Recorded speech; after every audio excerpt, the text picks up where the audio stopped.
That's me falling in and out so fast, holding you back, back, back. Guilty of the pain I caused and of the conscience I lack, lack, lack. I will hold your hand while I'm 1 foot out the door. And it's all because I don't need you anymore. Heartbeats going fast, fast, fast. Oh, oh. Heartbeats going fast, fast,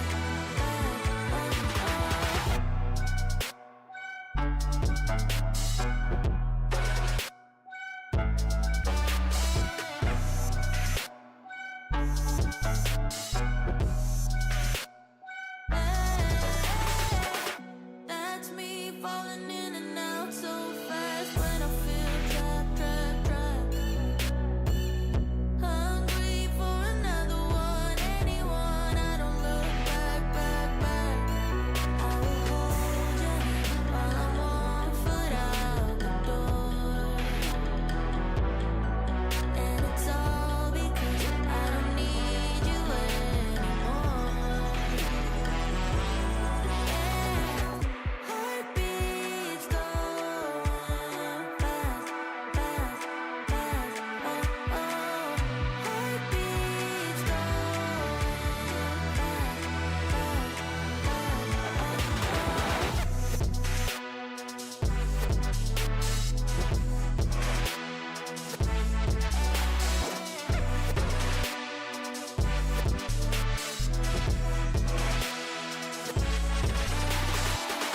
Heartbeats going fast, fast, fast. Oh, oh. Heartbeats going fast, fast, fast. Oh, oh.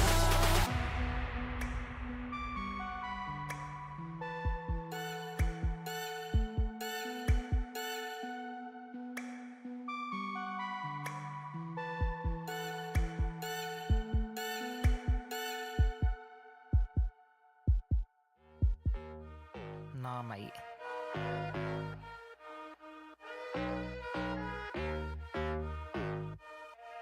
Oh, knock, knock. Something real, something raw, not accidental, no, I'm sure. You're not needed, show you the door, but what's that, yeah, are you sure? Yeah, that's a rental, yeah, what a bore. Lying, lying, nothing in your core. Buying, buying, yeah, what for? But do what I need to, always sure. Something real, something raw, not accidental, no, I'm sure. You're not needed, show you the door. What's that, yeah, are you sure? Yeah, that's a rental, yeah, what a bore. Lying, lying, nothing in your core. Buying, buying, yeah, what for? But do what I need to, always sure. Boring, never been that. I get paid, bro, just to relax. Yeah, more money now, yeah, more tax. Sorted it now, don't worry about that. Boring, yeah, I've never been that. I get paid, bro, just to relax. Yeah, more money, but yeah, more tax. But sorted it now, don't worry about that. Flexing, yeah, but your soul is empty. Dripping in diamonds, Fenty. Dripping in vibes, got plenty. Got the technique, yeah, like Jet Li. Ow. One little chop like pow. One little hit like wow. Living for the now, live for the sound. Nice for the dollar, but I'm making a pound, yeah. Worry about that. No, don't worry about that. Worry about that. Worry about that. Like, no, don't worry about that. Something. Worry about that. No, don't worry about that. Worry about that. Worry about that. Like, no, don't worry about that. Something real, something raw, not accidental, no, I'm sure. You're not needed, show you the door. What's that, yeah, are you sure? Yeah, that's a rental, yeah, what a bore. Lying, lying, nothing in the core. Buying, buying, yeah, what for? Do what I need to, always sure. Something real, something raw, not accidental, no, I'm sure. You're not needed, show you the door. What's that, yeah, are you sure? Yeah, that's a rental, yeah, what a bore. Lying, lying, nothing in the core. Buying, buying, yeah, what for? But do what I need to, always sure. Knocking on the door, knocking on it one time, knocking on the door.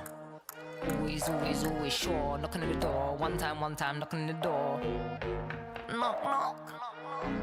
Hello, something real, something raw, not accidental, no, I'm sure. You're not needed, show you the door. What's that, yeah, are you sure? Yeah, that's a rental, yeah, what a bore. Lying, lying, nothing in the core. Buying, buying, yeah, what you for? Do what I need to, always sure. Off. That's what you gotta tell them sometime, you know.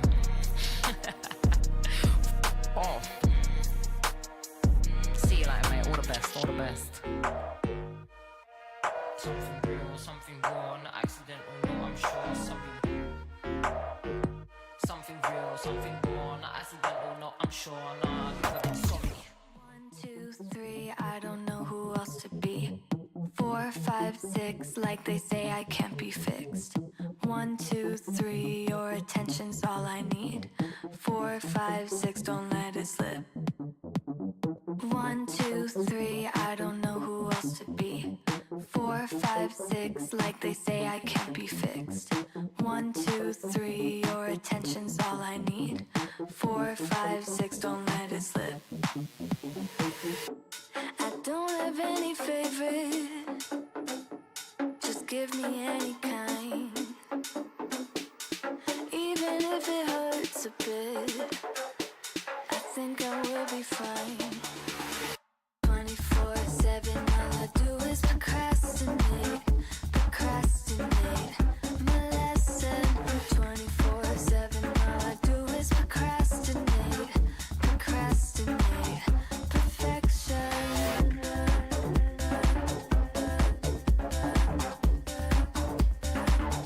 Perfection.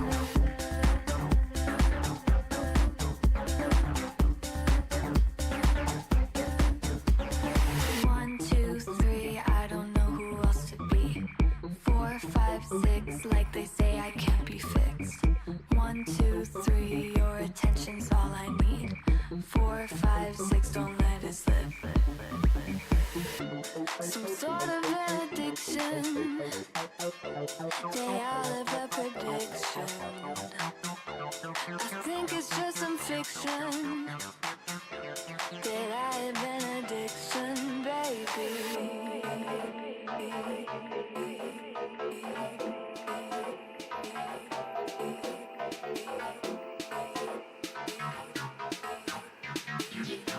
That I have an addiction.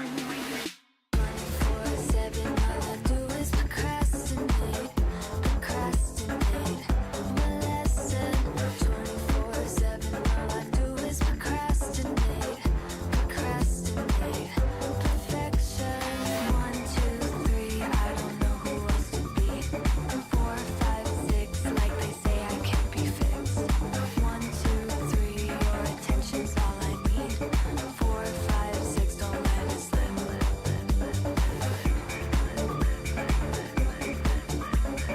4, 5, 6, don't let it slip.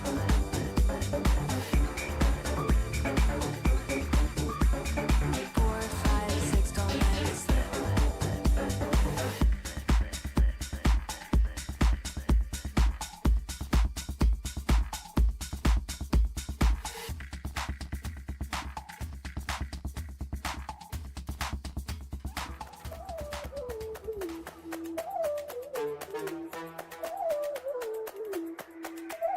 Oh, this is major. It's like the next big thing. Come catch the wave, yeah. Yeah, watch what's happening. A force of nature. Hit 'em like lightning. Be the creator of the next big thing. We're the movers and shakers. We are the dreamers, the makers. We stand on top of equators. We are the limitless. We got the future, no papers. We are the innovators. We have the focus like lasers. You know we doing it big. Oh, this is major.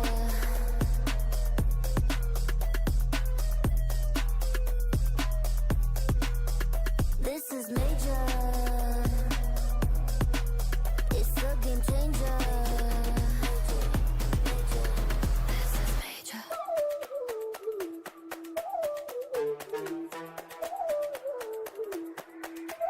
Oh, this is fire. It's like the boom, boom, pow. Let's take it higher. Like the no, no, now.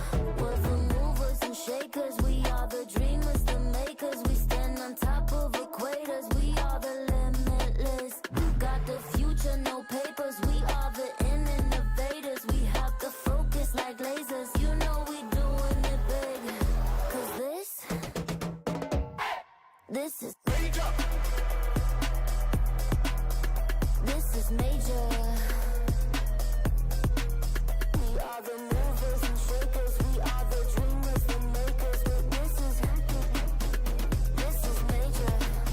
Are you a real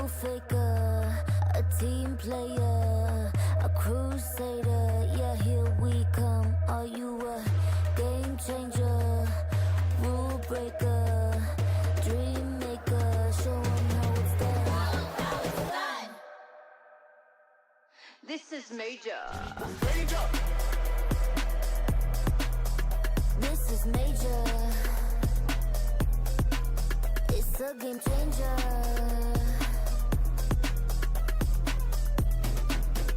This is major. This is major. This is major. We are the movers and shakers. We are the dreamers, the makers. But this is major. This is major.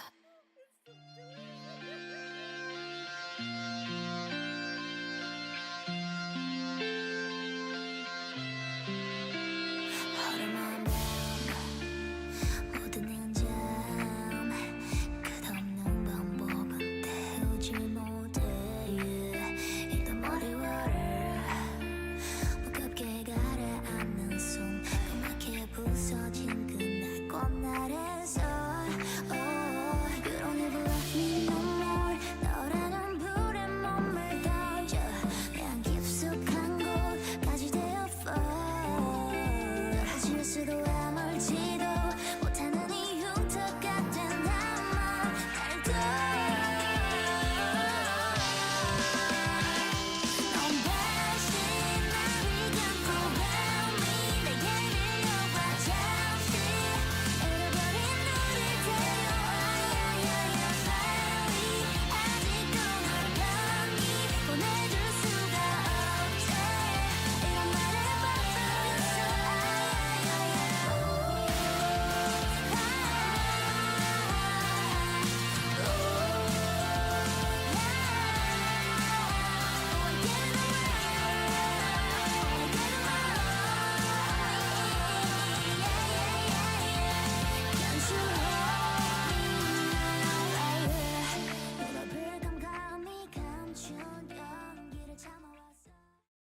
This stream contains fast flashing images that may affect viewers who are susceptible to photosensitive epilepsy and other photosensitivities. Viewer discretion is advised.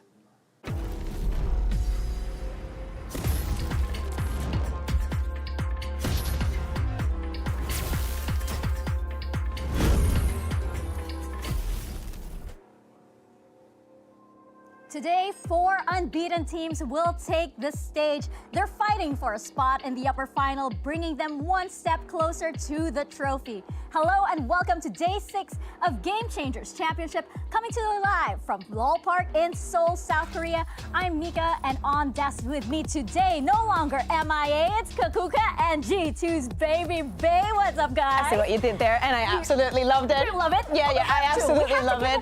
Okay, can I just say, like, I saw, like, Dryan earlier bring in the Cat's Eye references, and Mimi was like, yeah, I like Lara, and Potter was like, yeah, I like Yoonchae, and I'm like, I just want to say... We're going to change that up. We are going to change that up, yeah.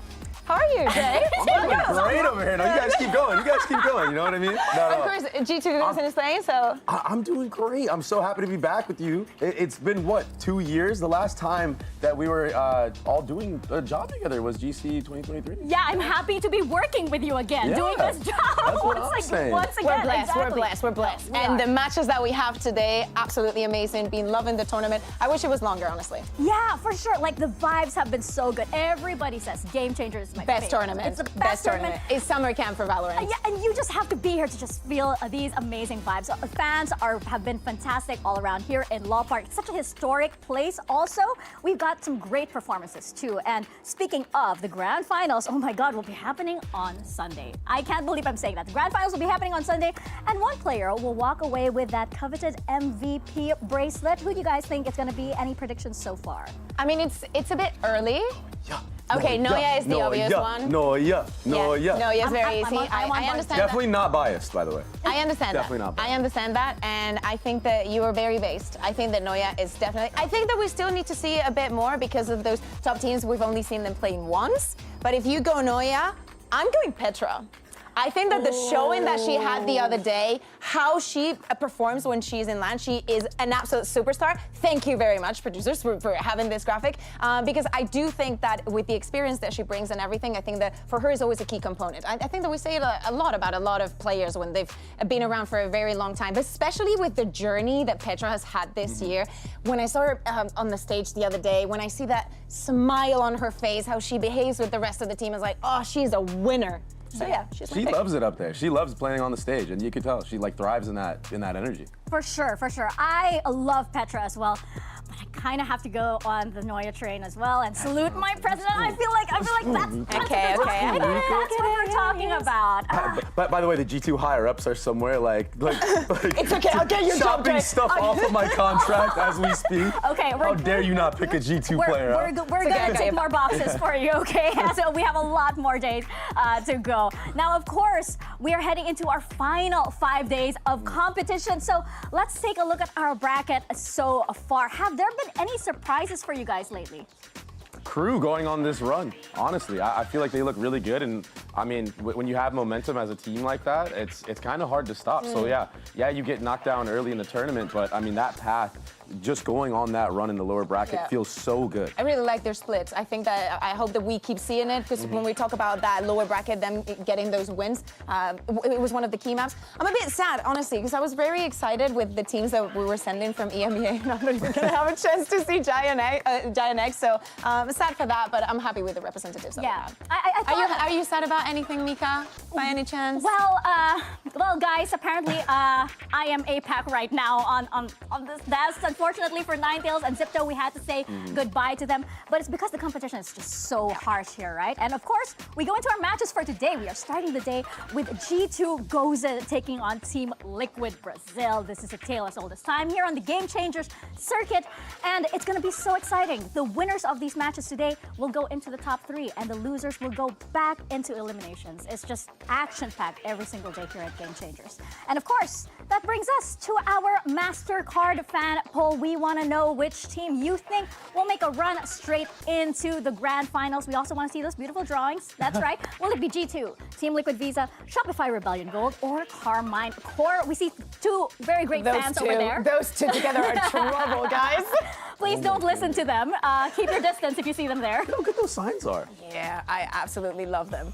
Yeah, if I had to give my prediction for the Mastercard fan poll, I mean, I think that all the 4 choices that we have for today are good choices, like very big in their regions. For Shopify, I think is very easy, like to support them. But we've seen so many changes, and Team Liquid also being back here. I think that all of the picks are good, and they're going to deliver no matter what. Yeah, it's bangers all day today, ladies and gents. We're winning. We are just winning. As we mentioned earlier, like it's just good Valorant all around. So please stay tuned all the way until the end. This is also our first day on the desk, so we've got a little test. Our producers want to test how closely we've been watching this tournament. So it is time for the 1s and the 2s. How well do you know your 1s and 2s?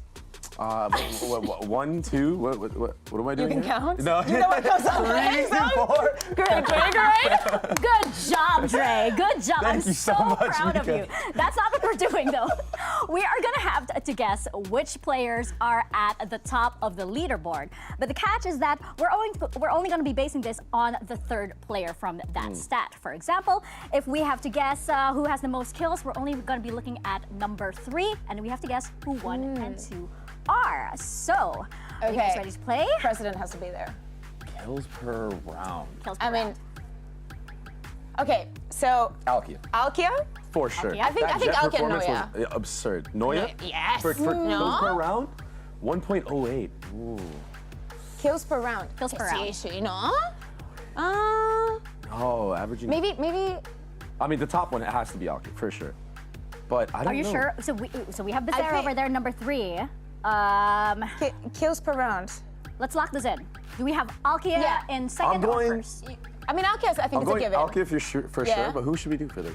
I think Noya. All right, let's just do Noya. Let's just do Noya. Okay. Let's I go think for so. it. We Let's go have for it. Alkia in 1st and I don't want to lose my Noya job. in 2nd. Do we have this correct? Oh, it's Jelly! Jelly! Oh, it's Jelly! No, it makes sense though. It actually makes so sense much though. sense. Yeah. I was not ready for this jelly. No. Nobody Nobody ever this jelly. Nobody How to get ever ready. asked for this jelly. That's never gonna get old. Sorry, that's not going away. It's gonna be KD, right? Daiki's third. I mean, it makes a lot of sense because maybe no, like she has to. I think it's. Okay, Alkia again for sure. Are you just saying not Alkia saying. every single KD every single leaderboard? person? KD. KD. KD, kill that. I'm gonna go Alkia for sure, and then maybe Do we want to I'm actually thinking. sorry. I'm actually thinking Noya. maybe Maybe SK. Noya, yeah, yes. Noya for this. Oh, Noya Yes. for KD. Actually, I mean, Noya she for has to be one of the two. Yeah. Oh, because She they're has to. clutches. Yes, She has to be in one of the two. I'm thinking it's Noya first and then Alkia second. I like her. Noya I like her. first. I like her pitch. Like Noya is topping a lot of stats, especially in our hearts. Oh! Yes. Yes. I know Good job, Mika. Good, I know Wait, stuff. that was so good. Yes. That was yes, so good. Yes. That was so good. Yes. She keeps her job. I mean, it's close though. 2.2, 2.2. Next up, we have assists per round. We have Sayuri in third, who is number 2 and who is number 1. So I think that we need to think smokers. I'm gonna say Smoker, Vanya. for sure. Vanya. Vanya is unreal. But Vanya is getting all the kills though. Vanya. Mel? Mel. Vanya. I'm not sold on Mel. I think Whoa. Vanya. Tell me why. Why are you not sold on Mel? Because Ain't nothing but I think. Thank you guys. I really appreciated that actually. Because she's not. I don't know. I don't know if it's I mean, actually I'm going be- to. Okay, I'm just going to Vanya, you know. vouch for Vanya. If you guys want to go for Mel for the Yeah, other let's do one. it. We'll go Mel, you go Vanya. Yeah. We could have Mel and Vanya. Look at that 0.01 What about the difference. Casey play? Oh, Georgina. I was right on the Vanya. I was right on the Vanya. It's Oh my gosh. Georgina. Oh, Yes. Georgina, Vanya, and Sayuri. I mean, that is so close though. 0.56 to 0.57. That is- incredibly. It's incredibly. Again, close. I think that we need more showings, you know? Like, I like these numbers and I like to see the names out there, but we need more numbers. We need more matches.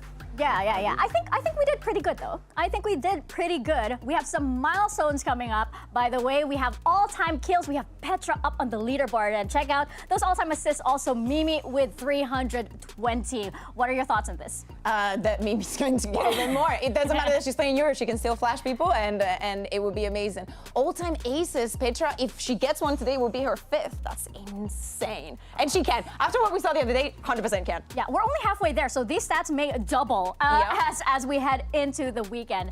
Now, of course, ahead of GCC, we actually got Tom Biz to sit down with Team Liquid's IGL Daiki to look back at her last run for the crown. Let's see what they had to say. Hello everyone, as you can see, I am joined by Team Liquid Daiki, and we're going to be taking a little look back into the past, back to 2023, and I just wanted to ask to start, before we get into the clip, good memories of 2023? I imagine pretty decent? Yeah, it's kind of sad, but only good memories. I think we grew up a lot as a team, so only good memories. To start, let's go to Lotus. This was a map that, the first map you took in the grand final versus Shopify, and I think it ended up closing out with you clutching that final round to take it over the line. A double from Fluorescent, but it's this play right at the end, that little bit of a sneaky play to close things out. Did you feel like extra pressure in that moment? Because I think if that map slipped away, the series gets very scary. Yes, first of all, I didn't expect Fluorescent killed 2 players of my team, so I think I was good at the moment, and then suddenly it changed, so I was kind of nervous, but the first map was the worst for me, I guess, because we were winning and then we lost, so it cost our series. So I think the first map is definitely the worst. Well, you see a little bit, like a little glimpse of sort of the crowd there in Sao Paulo, and obviously being on your sort of home turf in Brazil, is there anything better than that sort of scenario where you win a clutch like that and everybody in the room just like pops off? No, I remember the ground was shaking. Like I could feel the crowd screaming and cheering for us. It was sick. So I kind of want to then like move on to the next clip, which was again another map. You're on that comeback. Map number 3 didn't go your way, but this one was definitely your most like dominant map of the series. As someone who obviously has been a leader, is a leader, do you look at this and kind of go like, when you go down, how do you like build everybody back up, like get themselves back into the server? Because it looked like it went incredibly well here.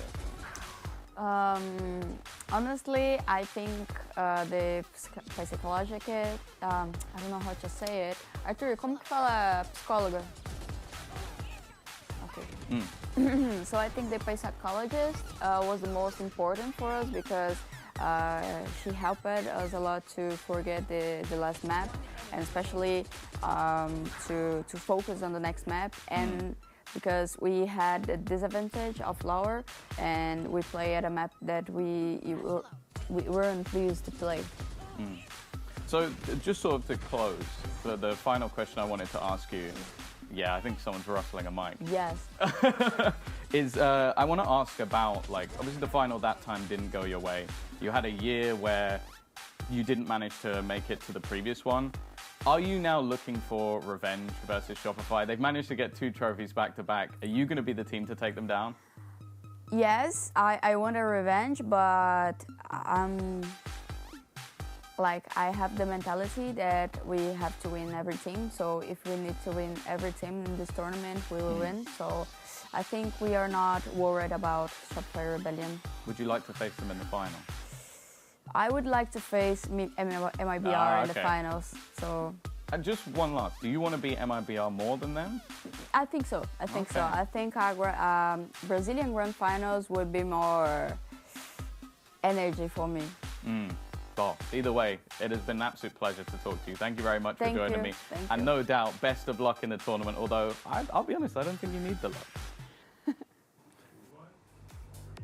Oh, the storylines are just so exciting. I love Daiki really, claiming that, you know what, we're gonna face MIBR in the finals. I love that from her. Yeah, it's still possible, and honestly, she's right. The Brazilian fans, and also with both of the years that the teams have had, I think that it would be absolutely epic. It would be crazy also for the ecosystem and the history that we have here in Game Changers, not having like the usual suspect of CNSR, especially with how the year is going for them. So yeah, I'm very down for that actually. Yeah. And something that I really liked about that interview was talking about that mental, just being prepared for that, and like going through a harsh final like that and it doesn't go your way. I feel like that builds up a lot of character development, and that's why you see the experience now coming. And she speaks about something that is very important. Like today, we're speaking about probably the top 4 coming into, or like prediction-wise of like where people would be. Winning today puts you one step closer to having that double map ban in the final that has been so important all over the VALORANT. Of course, having that double ban, especially when we've had changes within the games. We're having a new map pool, and the times have been so tight for most of the teams. It's also a big game changer. Yeah, well, you heard it from Daiki. They are out for revenge here because this squad didn't make it to GCC in 2024, but look at them now. They are looking so strong here, Baby Bay. Yeah, just awesome flashes, but also firepower, which is insane. I don't know what it is with these IGLs nowadays that are just able to do it all. I don't get how they're able to do this. And I mean, even this Bizarra highlights with Vito were absolutely crazy. I loved the way that she was playing Vito on Bind. It was definitely something to look out for if we see the map again, and something for other teams to be very scared of.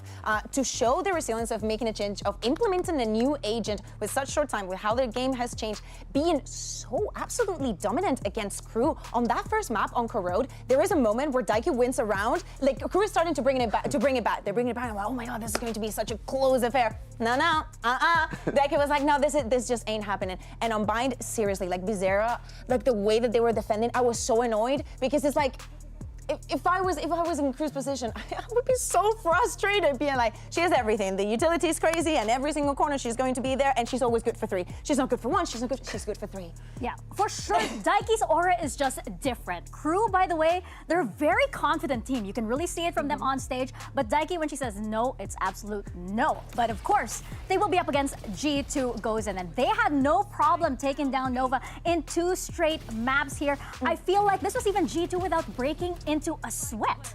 I honestly kind of disagree with that one, because I think that the first map for them was complicated. There were rounds where they needed those hero plays, which is also good, like in the sense of like you need players to be confident, and to be them. exactly to be in the clutches and whatnot. Split was a different affair, and I absolutely loved it. But seeing this G2 that is now relying a lot on that double duelist, on that double dive, but still individually the players are so absolutely brilliant. I like the fact that Corrode was a little bit of a challenge for them because of the little information that they had on the the other team and how they had to adapt to it, because that is what Game Changers is about. It's a lot of teams that you do not see in the rest of the year. The game changes 3 times and you have to adapt to what happens within a week. Yeah, and also coming out the gate with a weird composition. I mean, running Brimstone on Corrode, I don't think anyone's really done that at all. Yeah. So like fully committing into like the all-in. Yeah. Yeah, it's really cool to see this G2 team kind of experiment in real time like that. Yeah, I think Vanya even said as well, like, oh, I don't really play Brimstone, but okay, let's give it a try. It's like, why not? I mean, the fact that these girls are just willing to just run with it, I love that kind of energy, especially in a tournament as important as this. I actually want to hear more from our players, so we're going to send it over to Jen Lee. She spoke with both Mimi and Daiki ahead of today's matchup. Hi guys, Jen here with Daiki and Mimi. Now guys, what are your thoughts on each other as an IGL? I'll start with you, Daiki. Oh, when in my first GCC, Mimi was already a big name to play against, so it's an honor to keep playing against her, so it's very cool. Well, I don't know much about Daiki as in-game, but for the outside, I think she looks like a great leader, someone who is very empathetic with her teammates, and you know, she's like the Glue? Yeah, if you can say that. Like she's the middle of Liquid, and I think it's just like you see how much they are looking up to her. Big name and glue. Are we okay with that? Okay, yeah. Right. I mean, I take that as a compliment, right? It's like big names, and you know what? You're a big name, and you're also glue. Oh yeah. Yeah. You are. I take that, especially if it's coming from Mimi. I'm like, no, she means the best. She means that I'm on superstar here. That was so wholesome. Yeah. Like genuinely wholesome. Yeah, absolutely. I think it's a lot of the spirit, because we also need to talk about the same way that we had not seen the Team Liquid going up against Crew. We have seen this matchup before, even though Team Liquid didn't make it to the previous GCC. We did see it a couple of times in 2023 and the previous year. So we've seen the different iterations, because it's been a journey for G2 Gozen in many aspects. But we haven't seen it in a while. And Dre, I think that today is probably things even out. I think that it's 2-1 for G2 Gozen at the moment. Mm-hmm. Yeah, and actually the last time that these two teams played in the upper bracket, it was G2 that won that. And then obviously there was the lower run from Liquid that happened. But yeah, I think this is like kind of a little bit of bad blood here. And it's like, okay, we haven't played each other in a long time. We both made changes and we're both in a better spot. Who's gonna win today? You know what I mean? Like, who wants it more? Yeah, exactly. It's who wants it more, right? And we heard from Daiki earlier about how she really wants that revenge, and she actually sees like MIBR up there. But I think like when it comes to G2, you have this storied history between them. You have this incredible IGL battle between Mimi and Daiki. They've known each other since the beginning of Game Changers Championship. I feel like they're just always trying to one-up each other to be able to get to that grand final, finally. And they're so different, right, when we think about these two names. So for Mimi, she's an extremely experienced player, even in previous FPS. She's also had a bit of a journey this year. I think that for G2 Gozen, that's been the tale for the entirety of 2025. They were only able to win the Series 3, and they have to overcome a lot of hurdles and adapt to a style that fit them better when the game was changing as well. For them, it meant going into the double duelist and actually putting Mimi in that spot. So you put all of that experience also implemented into the firepower. And on the other side, you have someone who we sat down, not in this studio, but in a similar one, saying she is so young. And they have so much trust in her. I remember seeing her speeches. I remember getting goosebumps. I remember getting some tears as well, being like, if she is like this when she is 18, this is just the beginning of something. And she keeps proving that we're still at the beginning of it. Yeah, she has this maturity about her. And she has this, like, this presence that I feel like really elevates her team. But of course, we've been talking a lot about the IGL matchup. We have to talk about the duelist matchup here, because I think this is the actual game changer in this match. We have Akita versus Jelly. Jelly, a little bit new to the role, but has been performing well so far. Oh, Jelly is absolutely outstanding. I love operator players, and honestly, Jelly's op is really good. I think you had like a crazy stat. Yeah. I think that crazy. You did. I love you so much. You know, we were talking about this earlier when you brought up that you love Jelly on the operator. 22% pick rate so far. Again, we do not have that big of numbers to take the stats from, but still, it's a very big condition for them to be playing around it. And I think that they have a very big chance of making the difference, both of the duelists. I do think that with these two teams, maybe is not that reliant on this. This is a weapon that they have and they're going to use. And both of these players are going to fully commit to their roles. And that is incredibly important in the Valorant that we're seeing these days. It is like sometimes you're going to have to go dive and die, and it is what it is. Sometimes you're going to have to be locking down with the operator and having to be extremely fast in the way that you're moving and the way you're reacting to things. And I think that these two players are absolutely great at doing so. Yeah, let's not forget that Jelly was also part of that roster on MIBR that actually denied G2 Gosen going into the grand finals in the previous Game Changers Championships. Of course, we did speak to Jelly as well about the win over Crew and in today's matchup. And in this Omen player moment, we're going to hear a lot more from her. Hi, I'm Jelly. I'm the duelist for Team Liquid Visa. I'm feeling really great from this match. Honestly, it was a match I was looking forward to. We never had a match against LATAM. We only played scrims against them. So getting to play an official match, especially in GCC, was really, really fun, and I'm very happy about it. I think we came into the game really confident. We had a lot of anti-strats prepped for them. So, you know, it kind of was like our confidence really kicked off after first map. So Bind was kind of a relatively easy map for us when we got all the confidence that we needed. Attacking side once more, a 2v4. And Bizarre's popped the ult. Won't matter there. Bizarre getting the info with a glowing Vandal to boot. 2 more kills to find. That's 1. That's 2. The last time we fought G2, we won, but we took a lot of stuff that we learned from the first match that we played against them in 2024. It was primarily just, you know, play our own game and be confident about it. I think that's a really important thing that I really want to bring into our game for this next matchup.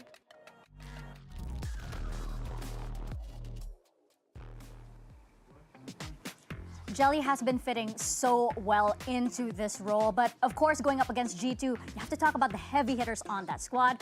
And how can we not bring up Petra when we talk about the heavy hitters on G2 Gosen? She hasn't exactly, like, the whole year, it's kind of been like, you know, there was a time without Petra and now she's come back. And you see that G2's finally found their identity once again. To me, that time did not exist. It was stage 2. Alternate And reality. I said, toodaloo. I wasn't even there. To me, removing Petra when she's such a big part of G2 Gosen for the longest time in EMEA. G2 Gosen was the place to be. If you want to be good, if you want to strive for the best, you are aiming to be in this team. And seeing G2 this year without Petra and then her coming back, you can think anything could have happened. Honestly, there must be lots of drama and whatnot, you know? But seeing her just back in this, like, seriously, look at her. She's an absolute animal. She had a bit, you know, games during stage 3 that I wasn't so sure, and she was 100% committed to. Sometimes it's going to be your team's carrying you, and sometimes she is going to carry the rest of the team. But when it comes to those big moments, she's the player that always seems to step up. I mean, all this experience, all this veteran, like, just being put in these good spots, she is insane, and honestly, her fragging power is ridiculous. Yeah. It takes years to build up that kind of game sense, that kind of gameplay, right? And you can really tell when she is on that stage. I want to talk a little bit about Bizarre, though, because she fascinates me because of how she was able to go so well on that veto. She was able to do this so well. There were so many players where I was like, I'm not quite feeling the veto yet. Bizarre's on the veto. I get it now. I see the vision. 100%. Tell us.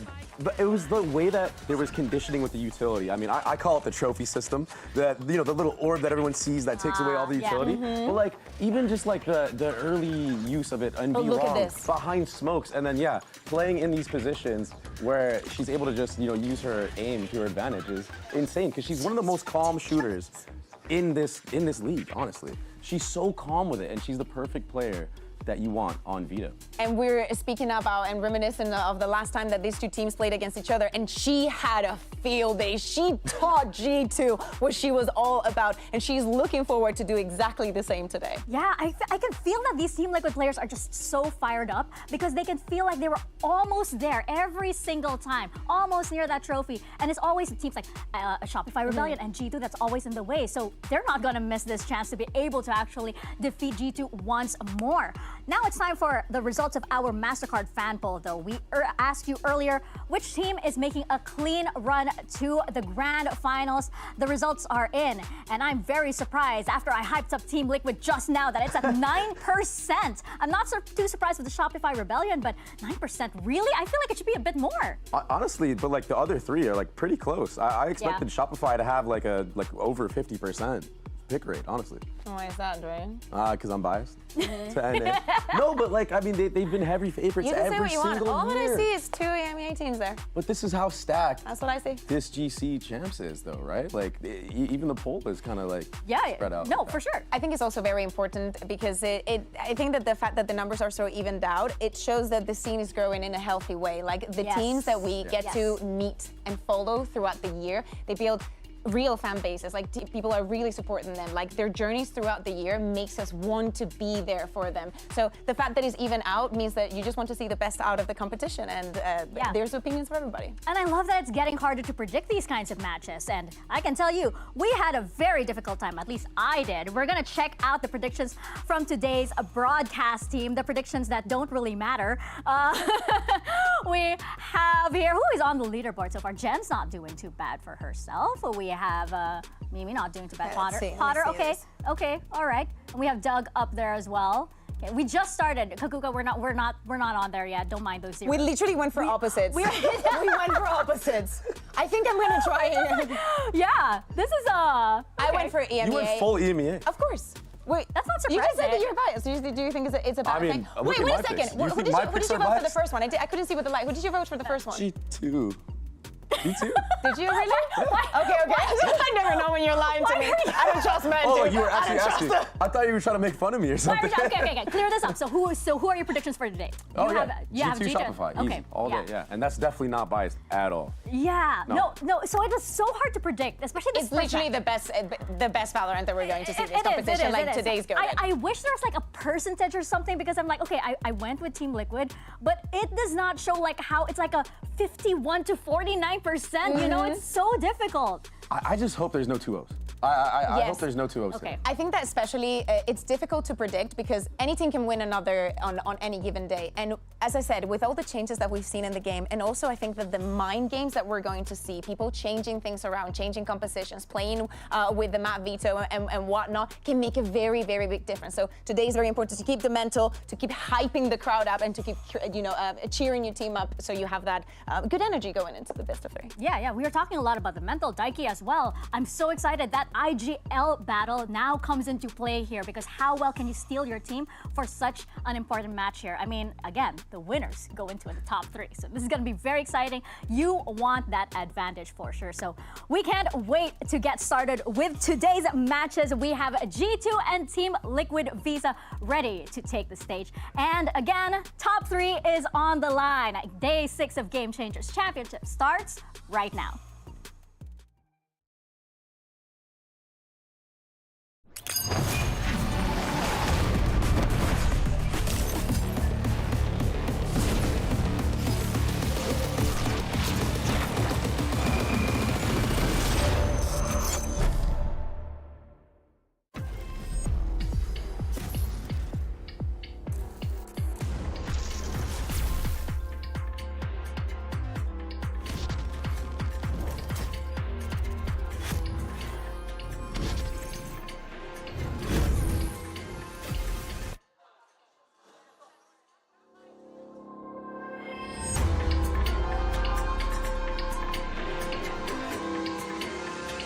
Don't get comfortable, cause any minute now.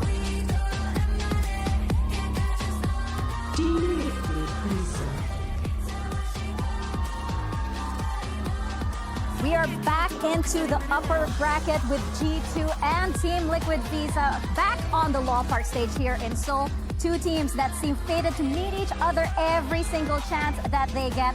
The lore runs deep with these teams, but the outcome is always exciting, Kakuka, because of how closely matched G2 and Team Liquid are. We see a lot of smiles coming onto the stage, but this is going to be a very tough battle for both of these teams. As we're saying, the map veto is absolutely important and crucial for today. They're already hyping up the crowd, and of course, baby, Team Liquid is just a favorite. There's so much energy in this arena right now for this Liquid squad, but I gotta say, G2, they're stoic in their presence, right? They're a team that's had to fight teams that are trying to always go after them. Oh, here we go. Okay, so Sorry to cut you off. No, we're good. So Team Liquid Visa banned the Abyss, which is something that they have been doing. We kind of expected that. What we also expected is something that G2 did a little bit during Stage 3, and they definitely did during the playoffs and ever since, and is banning that Haven. They decided that they do not want to meet Bizarro's veto on Bind, so they decided, listen, I don't blame them. I don't blame them at all. I mean, the 1-2 punch with Jelly and Bizarro was insane. So we're going to see the Haven. Now, is this going to be bait? Are we going to see changes? I definitely expect them. For the side of G2, they decide to go again with that Kuro. They already have a showing. They can still change things around. So I don't know if we expect like completely new things. And honestly, Split as the third one, I'm such a big Split fan. I always miss it when it's not in the map pool. No, exactly. I'm looking at that Split map because I believe that we are going into a map number 3 here, and I believe there are only bangers on Split. So I think that these two teams are definitely going to give us quite a matchup. You guys mentioned that Haven and that Corrode. What do you think it's going to be? Is it going to be like, Team Liquid taking Haven and G2 taking Corrode, perhaps? I think that we are going to see surprises in this first map because I kind of expect both of the teams to kind of make changes. It is one of the few maps where G2 does not lean, just yet, into that double duelist, into that double dive that they've been running so good. And for the side of Team Liquid, I also expect them to come in with a surprise because this is an option that was definitely there. But overall, the map pool, if G2 is able to surprise, I think that especially towards the end, like the Corrode and the Split, it favors them. But maybe they can even do it in a closer quarter. Yeah, I think if G2 are able to take this Haven away from Liquid, then we could be actually looking at a 2-0. And I know we don't want to see that, but I mean, I'm happy with what you said about the Doug line. What does he always say? All bangers Only end bangers on Split. Yeah. Only he's not here, but he's here in energy. It's our little tribute. Okay, we have here our agent comps up. Oh my. What are we looking at over here? Is that double duelist on Haven that you're talking about? I'm seeing a Waylay Yoru. I would absolutely love to see that. I want to see the agents locked. I have trust issues lately, Dre, so until I see the agents fully logged in. Vanya on the Omen, something that everybody has to love because it is Vanya.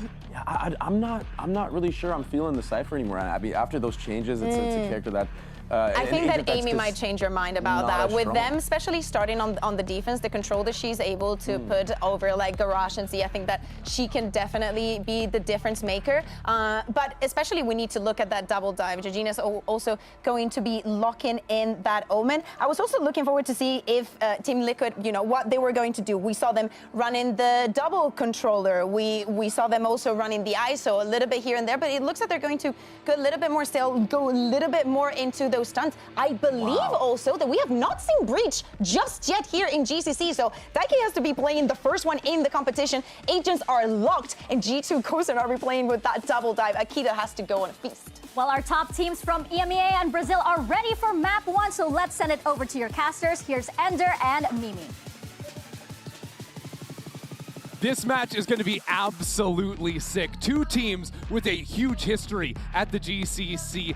Neither of these squads, when they have been playing in these events, have ever missed top 3 before. They've played against each other a million times, and their games are always bangers. And it's a match with so much history. Twice in upper brackets, G2 has knocked Liquid down, but the last time they faced was a lower final where G2 got eliminated. So revenge on the line for them. And really, I think the question of who the second favorite of this tournament is, because you have Shopify Rebellion, the back-to-back champs, but it really seems to me that the winner of this match is the team you are looking at to best them. I mean, even if you're just looking at history, the team to challenge Shopify is always the #1 squad from Brazil, or it's G2, who have a trophy of their own back from 2022. We're jumping into Haven. First time we're going to get to see these teams locking it in on this map. New compositions abound. And already some ideas from G2, rocking the double duelists, eyeing up mid-window early. Yeah, walk down quick for Mimi. Yeah, oh, nice shots from Team Liquid. This mid-fight going horribly wrong from G2. At the same time, Amy falls off that C side, just gonna give this up. She actually has ideas of her own to get back in. G2 slipping forward, Bizarre on the other side of this smoke, and G2 fire back. Beautiful work from Vanya. She is a force to be reckoned with. From a 3-on-5, now in a 3-on-1. Daiki doesn't have the spike. He's just desperate to try and get some kind of pick back towards B, but G2 has such a strong setup now. She picked up the Sheriff. Nice shot from her, but Vanya secures 4 kills on the pistol. If you're not familiar with her game, you're going to be accustomed to it very quickly. Yeah, Vanya is an incredible shooter. A 4K to start this round, and just to look back, it seemed like this was going to go so well for Liquid. A 3v5 to start. But I think where the rounds really flipped was these flood cages from the Cypher. Pop those up. Amy gets around front sight, and Vanya's position just absolutely cooks G2. Yeah. Vanya super snappy, changing her crosshair placement across those two angles. And while Cypher has gotten some big nerfs, I think his biggest strength still on this map is those flood cages on C and how much easier it makes it to get retakers and rotators out on that site. There's also value to be had with that camera put down all the way C long. So Oh, yeah. G2 very aware that Garage is the hit. As Daiki tosses out a stun. Amy now getting into a good crossfire position, secures that first kill, and the rest of G2 is on the way. Not to be done without a little bit of damage though, although Vanya still comes back into the site. Actually, Team Liquid have gone all the way through C, now wrapped into Link.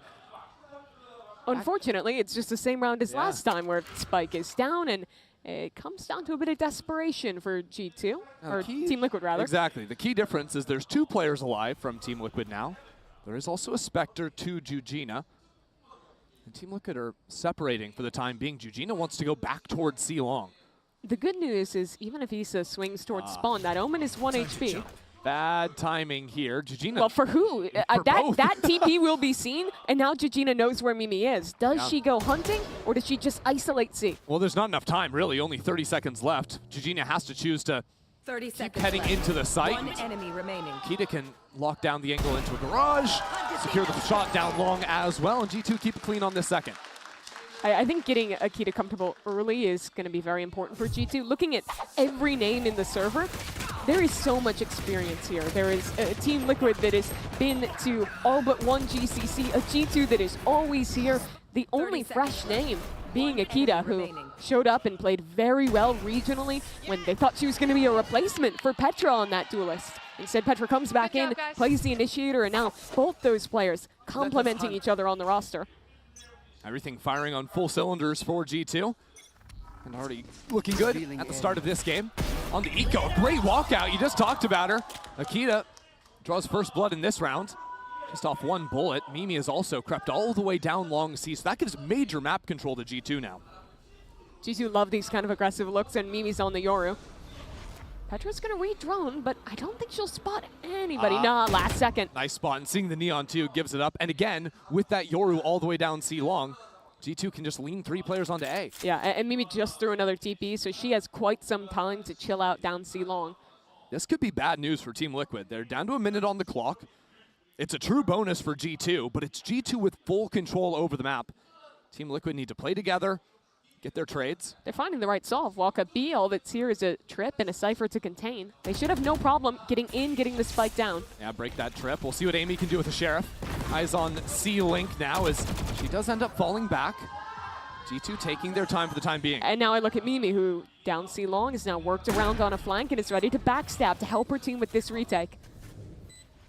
Team Liquid playing heavy on site. Nice drill, forces Petra out into the open, but it's Jujina to drop. And G2 gathering 2 players on the flank now. Bezera looking the wrong direction. This could be a disaster. Team Liquid stuck on this site, have to fight their way through. First 2 kills go their way. And G2 waiting, looking for their moment. Nice shot out from Jelly to teleport onto the spike. Mimi's just guarding her teammate. It's a half stick so far from Vanya. On the other side of the smoke, a nice shot. Just needs 1 more. Pulling this breach in towards her. The IGL will secure the round, but just barely for TL. That was too close for Liquid. Daiki, I think, only gets her off that bomb by maybe a second. And if that was a Vandal, another weapon but the Bulldog in their hands, would have gone the other way. This is how it started. Akita, after a hot round 2, hits a stunner of a shot and an incredibly well-timed flank from Mimi. But in the end, what wins the round for Liquid is having that breach utility, which helps them to continue to push towards A-Link, secure the 2 kills there, and maintain site control when it's otherwise so hard to hold on to. Mimi went for an outlaw. 4 light armors after the damage dealt in the last round, so a good purchase out of her. Sees a leg, but forced to teleport back away. Look how aggressive G2 are. Again, someone walking down C long, forward posting, and that means 3 will rotate in towards A. And TL can't really act quickly enough to punish before the rotates come in. Now, Team Liquid do still have the Daiki stun. Didn't use that in the opening utility towards A. G2 are dominating the extremities right now. They've re-cleared towards A long, but don't know about this Neon in bed. It's so strange leaving Neon down on sewers while the rest of the team is poking into mid. He dinked her? Yeah, Vanya on 26 HP. Sort of stuck in the corner until the smokes come down, Issa. How gutsy are you going to be? Nothing just yet.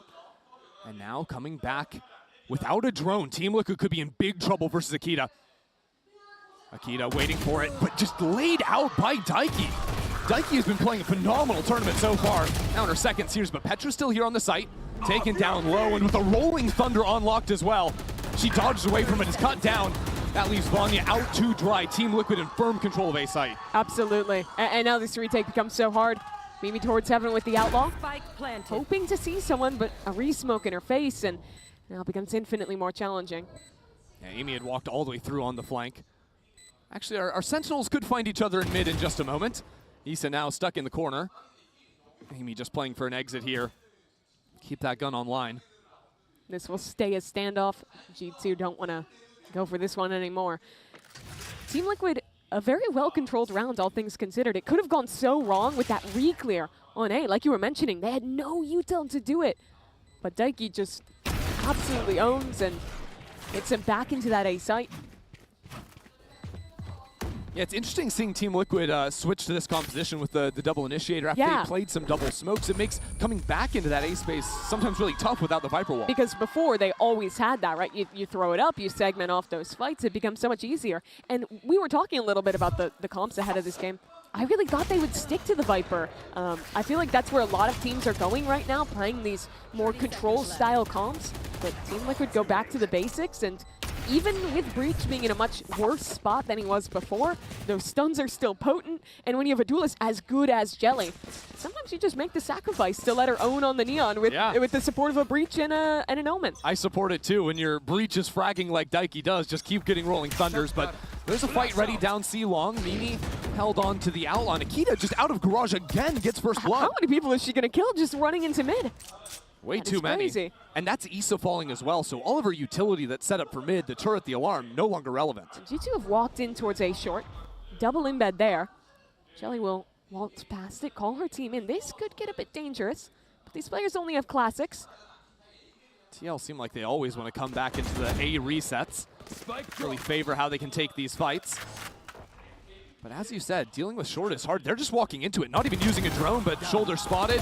Good spacing, not even necessary. With Bizarra hitting those shots.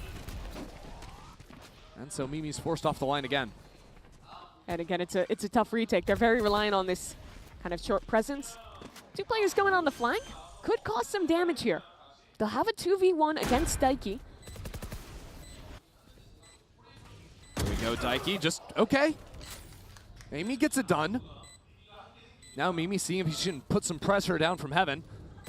Because with a player down, TL need to turn around, worry about their flanks. Bizarra on the line. And now the flash out from heaven, setting Amy up. All of a sudden, G2 approaching from every angle. Team Liquid looking above, looking down below, and Jelly has nothing to be done. Huge work from Amy on that flank. Absolutely. Big smile on the face of Akita after winning that round. I love how controlled they are in making that retake happen. They know that Team Liquid in all of these rounds where they're playing the post plant have been fighting close towards CT. So they decide to go into this double flank. But again, because we talked about it at the beginning of the round, mid was only open because Akita is just taking these confident swings there every time, which means there's no threat of a lurker holding that space.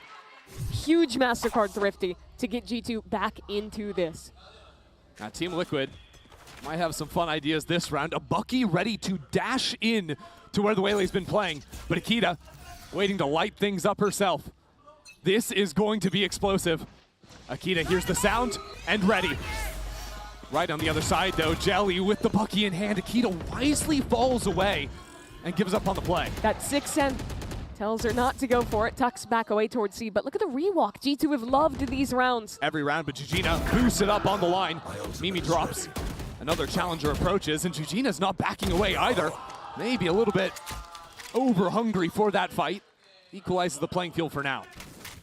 So 4-on-4. Liquid have just had to give up space towards C, but they're set up to already re-clear A with the drone. This is interesting, though, because the conditioning for TL has been always stepping back into A, so now leaving Bazera there for the drone, as mentioned, while the rest of the team goes C long, but there is a camera that's ready to spot out these C players from way downtown. Even still, rotates aren't going to be incredibly fast, especially considering this is a Neon. Team Liquid will make it on to C first. The response from G2 is to step into it's a mid. double fake. This is bad, though. Look at these two players stepping down into mid. If they jump up into window, the spike could be caught out. Amy, oh, misses on the first shot. Now a slide over on second. Daiki will find the kill. But Akita's been quiet this whole time. 30 seconds A turret dropped down by Issa should shut this out. And now on site, Vanya in trouble. Teleports into the corner, and Daiki is there again. She is always ready, no matter what angle these players are on. Spike Well, down Akita gets A. one kill, it's just simply not enough. Petra needs to try and come out here as the spike is being planted, but even then, she's a little slow. Planted. Team Liquid ready to swing with 3 players. Petra in the worst position possible will just give up. There's just no way. Swinging into a triple high-low on site. No, thank you. Get out of there. How thorough is Daiki, Christy? The most thorough. Every round where I'm looking at a player and I'm like, this is the spot that will cook Liquid. Yeah. She instantly turns and one-taps the player. Like, if there was a person I wanted to like copy my homework off of, I would always choose Daiki, because she shows all of her work. But change it a little. You miss one of the kills, it's okay. Right, okay. So it doesn't look too obvious. Exactly, that's very important stuff. But no, Daiki has been absolutely incredible. Ready for every single fight, crisp with the aim, has a second Rolling Thunder ready. That's a 9-point ultimate, and we are on round 6. And she's getting all the kills, she's getting the ult orbs, she's getting the spike plants, like, everything is about funneling it onto her. It turns out Daiki picks Breach for the same reason teams pick Phoenix. Oh, you just have an ult every other round, it's fine. Yeah. No care for her. Insane work. And it could have gotten so wrong. With that walk into mid, Akita and Amy, they had such a huge opportunity. But Amy just misses the mark a bit. Team Liquid traded out, and now they are squarely in control. 3 rifles for G2 and Akita again at garage doors, dashing up onto the box. What was that kind of a play? Drops the hinder down, but Vanya decides not to follow up on that. Instead, Team Liquid already on the B site. It was a quick TP into a plant. Petra onto the site. Hold up. Look at Jujina. She's up top. This is madness. Rifle secured, but Jujina is going to be traded out. And this round is developed so quickly. Team Liquid are in awkward positions. 2 players all the way off site. They've got ultimates, though. Rolling Thunder. Hunter's Fury. Nano Swarms on the spike. So now some pressure comes in. Rolling Thunder, but it might be a half stick. No. The cancel is major. Daiki is on C site right now. This is a mental round. Daiki on this flank, ready to take these players down. Bazera finds one onto the diffuser. It is perfect again from Daiki. And just not really enough time for Akita. Needs to get back on the spike, deal with these players. And she's trying to stick this one through, but Bazera will show up and take the round for Team Liquid. TL had to put everything into that round. Absolutely burned it, but they make it happen, and I love the change of pace. They've shown so many of these slow rounds where they're opening early either towards mid or towards A, and then calling late back to open C. And this one, they just full rip it onto this B site that they know is most often being played for retake, which is a Cypher trip or a cam up. Just a mental round there. Daiki is playing Breach like no one else. How many different angles did she take that round? I don't know, but we're quick into the next one. Shots come down from Akita. She'll slide on back. Emu is also challenging down sewers. It's her 3rd round just getting an opening pick off an early swing like that. But the number one thing Team Liquid are doing is just calling late back into B, and that is Vanya's problem. Vanya thinking about the high angles right now. 2 players step onto her screen, and she drops. So now G2 without options to quickly move on to the B site. They're fighting up, though. Look at Daiki already close in length. Hunter's Fury out from Petra.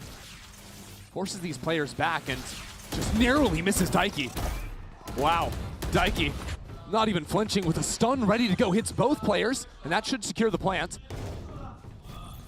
A lockdown in the post spawn as well. This is wild. Just look at the minimap right now. You've got Amy back in spawn. You've got G2 trying to challenge for a fight before this lockdown expires.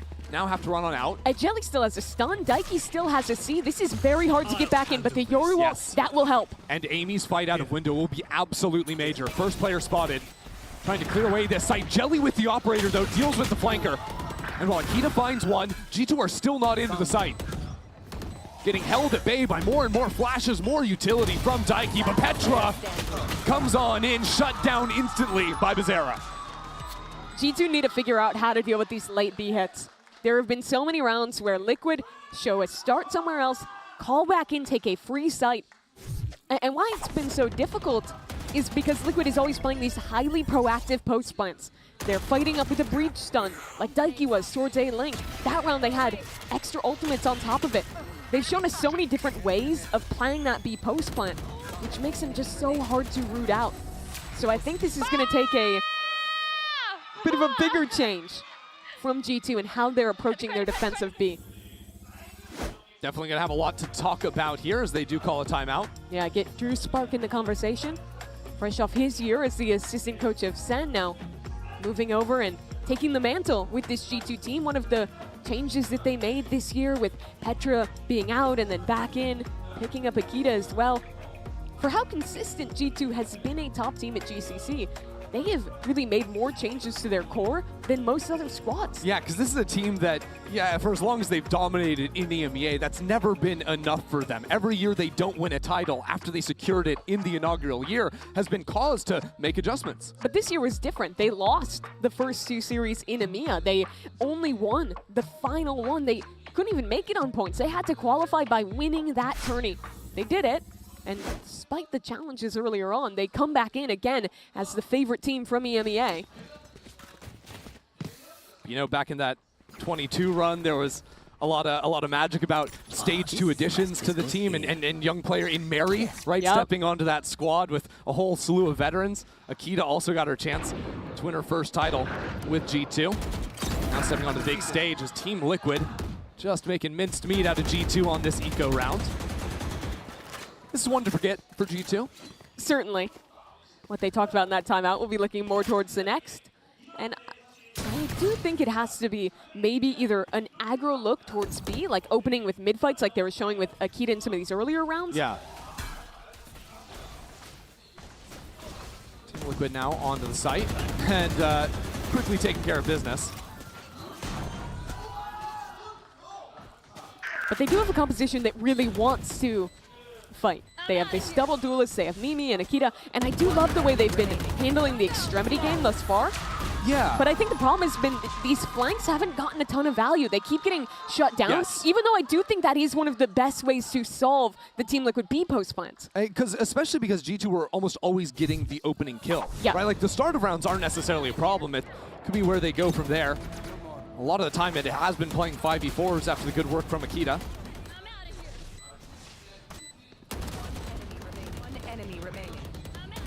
But this will be the round that sort of defines the rest of the half from G2. Mimi's going to have an operator coming out of this one. This was the round that the timeout was relevant. Going to set a camera down long. Set up Mimi on the line. Heard the teleport on the other side. There's a drone inbound. And it spots her out. So quick teleport back into C-Link. But Team Liquid wasting no time. Amy under immense pressure. Eugenia teleports into the site. Puts down the paranoia. Bizarra gets that first kill. And Jelly up inside of the smoke again, just running over a site. There is a waylay ult for this retake. That's your best way in, but G2 already down a player, and Team Liquid, they're playing close. They're ready to fight at the choke and then fall back on the utility late. Trying to spam this box and if G2 doesn't go quick, they just lose to the Sova ult. They've already faced off against that in a post plant before and they lost on time, so here we go. Counter ultimate coming out, not even wasting any time from that one. Bizarra secures her mark, and from a good position backside, it is just phenomenal on the hold. I love the way they play that. I thought it was going to be a more standard play a couple players close and then fall back on the utility. No, instead they combine Jelly's stun with the Sova ult, and that combo is just so killer. Keeps those players in the choke point. Here you can see it. Stun goes up, spam from Daiki is bullet tagging them as they come out, and then they just get eaten up by the Hunter's Fury. Nice! And Jelly is happy about that one. Team Liquid have found their new solve. They are liking their options towards C. They open here again. Well, interesting though, because Jelly has an operator in mid window, was hoping that the response after another heavy Amy is C stuck play, in this corner. yeah, the smoke will be okay. I mean, No, guess I not. mean, Aftershock spam, that is so hard to get out, and Cypher dead this early. Lurks are now open for business. But what I love about this round from Team Liquid is while they show similar look on C, it was never to be a hit. A lot of times G2 have responded to the C aggression by walking out of B into mid. This round, Jelly was just posted there with the operator the entire time, so even though it doesn't come into play, Team Liquid making slight adjustments to try and catch G2. It shows Daiki is still thinking one step ahead. Jelly will work up on this op. Vanya does not want to jiggle this angle.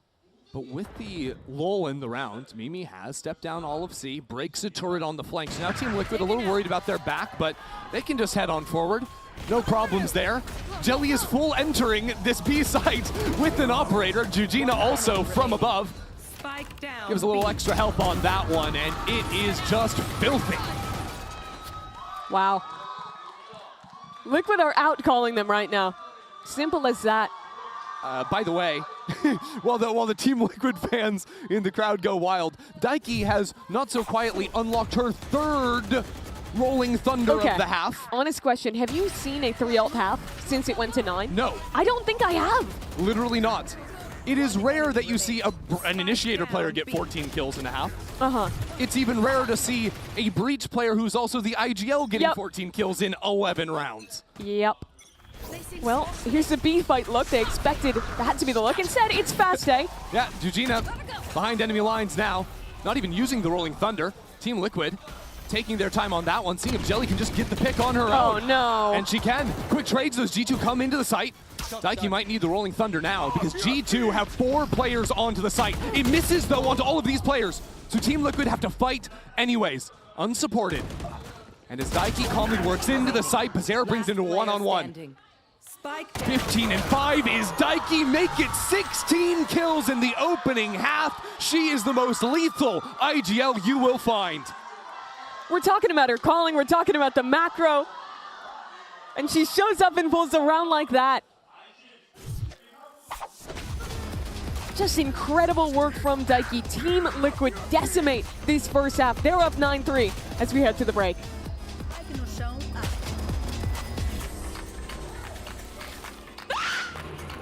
Can I help you, sir? Here's the bill from the dealership where I got my car, and I'd like you to beat it with a better deal on one of these fine cars. Not how it works. Guess you're not as cool as Verizon. Bring in your AT&T or T-Mobile bill for a better deal today.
We are heading into the second half of Haven here. You can check out the Coinbase Econ report.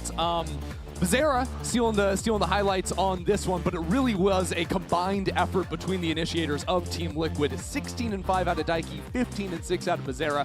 I've never seen an initiator do like that, put up those kind of numbers. On Haven as well, in a comp where you're playing with a Neon, normally you are just in prison, stun, dart, stand back, and let Jelly kill. Nah, not these players. Everyone else on Team Liquid actually negative on KD, and then both initiators like triple positive. Now that rules. Absolutely insane work from TL, but Mimi, G2 rocking a double duelist composition here. Can we get some faith in this team to try and bring it back? My hope is Akita. Even though that was a pretty bad first half, she was owning on the opening kills. She's playing very confident and competent as well right now. And this is her half to get some picks, reinvigorate the team, and maybe sell us on something more. It'll be a fight over A lobby to start it off. Stuns and darts and everything. And Daiki leading the charge again. Insult to injury. And everything on top of that, because behind enemy lines, Jujina is just up mid. What on earth is happening? Akita's the only one left alive. Everyone's reloading, and it could have been a knife, but it will be to Zera to take the pistol. Nah, that is foul what I just witnessed. That smug look. Oh my word.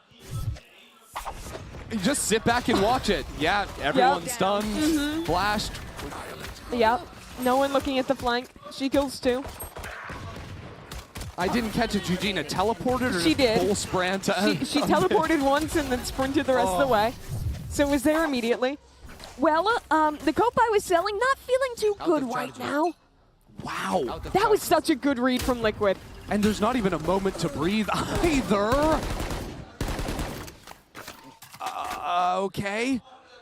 Well, G2, at least they didn't force this round, but... Yes. That's good cope, thank you. You know, it's rare you see a destruction of this caliber. And yet, the last time G2 faced off against a Brazilian squad, no! finish in that manner, a knife into the heart and soul of G2. And it's Daiki to do it as well. Wrap it up. Next. That is just ridiculous. I mean, what are we talking about? Our Breach is getting knife kills with a 3-0 KD. Nah. Stunning for herself to be able to sprint in and leaping cut her head off. That's ridiculous. Ridiculous. I'm losing it. I cannot take this. Yeah, if you can't keep it all together, imagine how G2 feel right now. After getting knifed in the head. Okay, reset. Here we are, a rifle round, right? Whew. Okay, let's rein back in. G2, of course, I mean, both these teams have only played a single series at the tournament so far, so it felt really good, you know? Each kind of cruise through their opening matches. They're coming as the top dogs from their respective regions. I think Liquid is trying to sell a tier gap.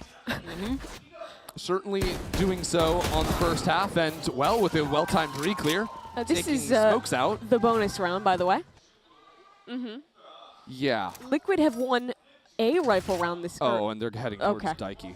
Oh, no. No, that's bad, I think. Oh, no. Come on, Akita. If I knew Daiki was there, I would not head in that direction, but G2 get into the site unscathed. Nice timing, actually. Gives some respite from Daiki's destruction, and G2 are fighting up into link. Really heading into this one, but a stun and playing off it again. She's just playing off her own utility. And now flashing forward and charging forward. Again, she's in front of her teammates. What on earth is going on? Daiki is just taking over this server almost single-handedly, and Mimi gets 3. But the problems are still alive. You can kill Jujina, Easy Jelly a million times. It doesn't matter if Daiki and Bizarra don't drop. And Chrissy, you're so obsessed with Daiki right now. I am too. Don't get me wrong. She is having a ridiculous game. Bizarra is casually on 22 kills. And need I remind you, the last time these two teams played a BO5 lower final in which G2 got eliminated, Bizarra executed them. She had a masterclass game. And I fear history is beginning to repeat itself. Timeout for G2, but you need to win 9 rounds in a row. Yeah, and you know, maybe G2 have moved on from 2 years ago when they fell to Team Liquid back in Brazil. Sure. A year ago, Jelly was doing the same thing in the lower final. G2 might have some Brazil-related trauma. Yeah. With how the last 2 GCCs have gone, and I fear that Daiki and the gang are adding to that right now. Yeah, I think the unfortunate thing was if you looked at upper bracket success, G2 was usually winning Oh those yeah, series. 100%. 100%. So maybe they come in here and they're like, it's fine. It's totally different teams. You know, we love the upper bracket. Remember how good our opening series was? No, the trauma is very much still present. Tag yourself on the scoreboard. I'm Issa. Just hanging out.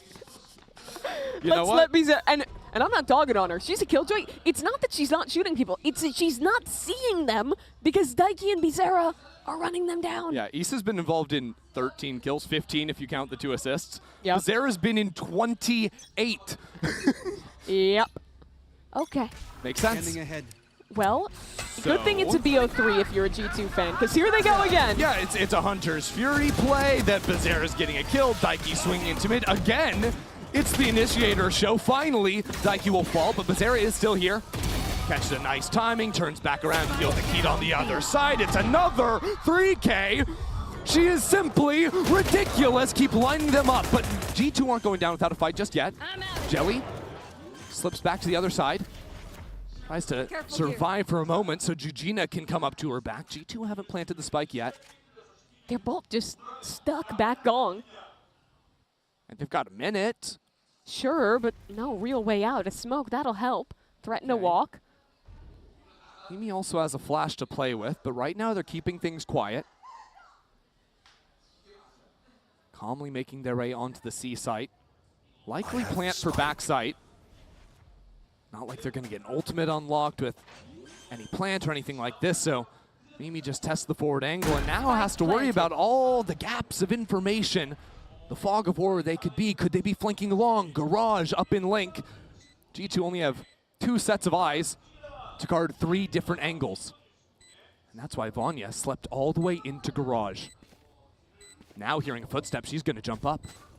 G2 closing in slowly. Amy out from the side, but now dropping means Vanya needs the backstab, and she's got a beautiful timing. 3 onto the round. Jelly moving back onto the spike. Looking to take it into half. Vanya's just sprinting into this one. No, no, no, no, no, no, no, no! That is abominable! Jelly full sticks in front of Vanya's eyes. And it's 13-3. Oh! Brazil has ended G2 on this map. And now they're stuck to recover. We head to a break. Corrode coming up. Take a breath. You know, it's rare you see a destruction of this caliber. And yet, the last time G2 faced off against a Brazilian squad, No! finishing that manner a knife into the heart and soul.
Keep it on the hash.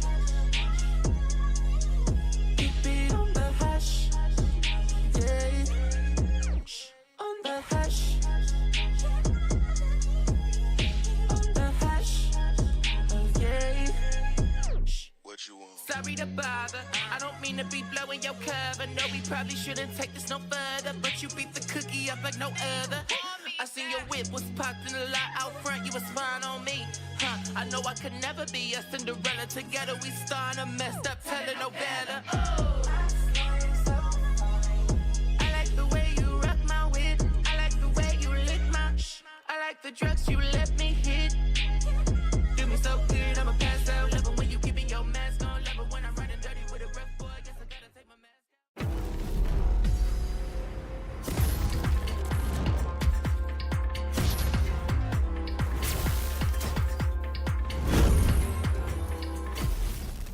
An update is required. Financial system updating.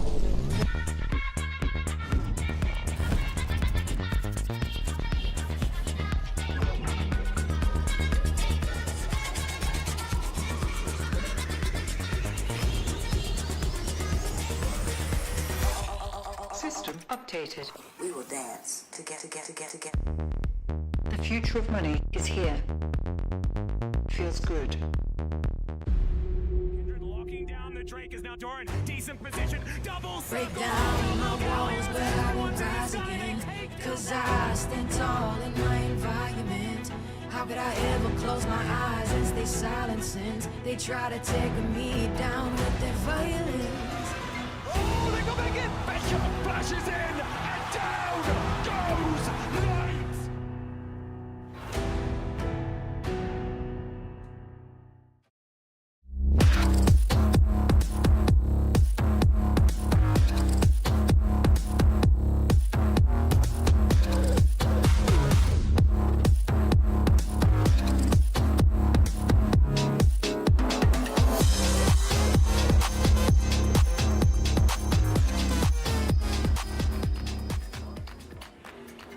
You are back here on the desk with myself, Mika Fabs, Kakuka, and Baby Bay, and we just saw, should we say it? We just saw a literal stomp by Team Liquid versus G2 on Haven. What was this that we just saw? As Mitch would say, quick and brief, that was insane. I many times that we see one of these stomps, I'm like, I don't really enjoy it because one team is clearly superior to the other one, or like they're just shooting harder. It was an absolute masterclass on how to play this map for the side of Team Liquid. And remember, G2 decided to ban Bind, so that could have been worse. Now I cannot stop thinking about it. And when we look at the numbers, Baby Bay, how does it feel when you have a 272 ADR Sova on your team? And that was on the attacking side too. Like I just feel like when you're playing against these initiators and they're popping off like this, they just get their ults online. You can't win any retake because you're getting Sova ulted or breach ulted. I mean, the story of this entire attack side for Liquid was just winning post plants. They won 7 out of 8. Yeah, and they played so disciplined. They played so well. They weren't even, they weren't overstepping. They didn't need to do anything fancy. It was just very, very clean. As we can see in one of these rounds, this is our Verizon high-speed moment, and this one goes to all of the utility usage in round 7 from Team Liquid. This had us on our feet because as we saw every single time, Team Liquid just covered all the corners here. Yeah, by the way, you see that Daiki has her ult here. By round 6, she had her second breach ult. That is a lot of orbs, everybody. Do your math. Absolutely brilliant how there's the stun, there's the aftershock, then there's the flashes. Also, Bizarra doesn't even need to be there to have that impact. On the side of G2, we saw so many times how they were just running back. You may say respect, I may say they were scared because there was no fear in the eyes of Team Liquid. Bizarra was having an absolute field, so was Daiki. And even though I will say for the side of G2, the concerns were more in like the rookie side. Like how is Akita going to respond to all of this? I think she was fulfilling her role of like trying to go for that opening pin, trying to use the Whaley to the best of her ability. It was just impossible. There was no stopping Team Liquid. It doesn't matter if they were down in numbers, they would bring it back time and time again. Beautiful play. Yeah, it all just fell apart in the mid round, which is like, you gotta give Daiki the props here. Yes. Like just the calls were so good, and like even the way glue. that This is what the glue does. No, that's what the glue does. That's what the glue does. But like the way that Daiki was so aware of like even Vanya's positioning on top B, multiple sides, like whether it's top left or default, and then like re-clearing all that A space without using utility and winning the 1v1s like if your IGL is popping off like that, it makes everybody like kind of feed off that energy, and like you just want to dominate. Oh yeah, read like a book also. Like Yeah. as you were saying, they knew how to anticipate G2 exactly. And as you mentioned, Kukuka, I felt so much like G2 was so hesitant. And you use the word fear, and it felt like that. I don't often use the word fear when I would have been scared too. Right? I would have been scared too. It's frustrating because you know that this G2 squad can do so much more, but like they had that like that kind of aura, I guess, from Daiki also that like they weren't sure exactly how to approach Team Liquid. I think that if we think about this like from the beginning, right? G2 wins the pistol. They went on to win the second one. Pretty standard, right? Could have won the bonus too. Could have won the bonus, yeah. It ended very up with close. only one player alive on the side of Team Liquid. I think that also the timeout was a little bit late. Of course, I'm not there. I'm not hearing the comms, and probably Drew was like hearing something different. But I felt like for what Team Liquid were doing, how they were cycling the ults, how they were controlling the map stage, like. I honestly think that maybe they should have stopped a little bit earlier to like speak about things with them starting on the defense and how to structure things, because I think that, as we're saying, the first part of the round was like under control in what they wanted to do, even when they took an aggressive pick, for example, when you're saying about them pushing C. Yeah. And then having Team Liquid shutting them down. Those initial ideas were there. What happened in the mid? That is like in the mid round. That is the conversation that we need to have about. How are they taking up all that space? How can they just walk out of B and we do not know what to do? I will say, in their defense, that especially with the changes that we have had in the game, maps that are technically more attack-sided will be even more, just because of the timings and how you can control the space. It's more decisive for them.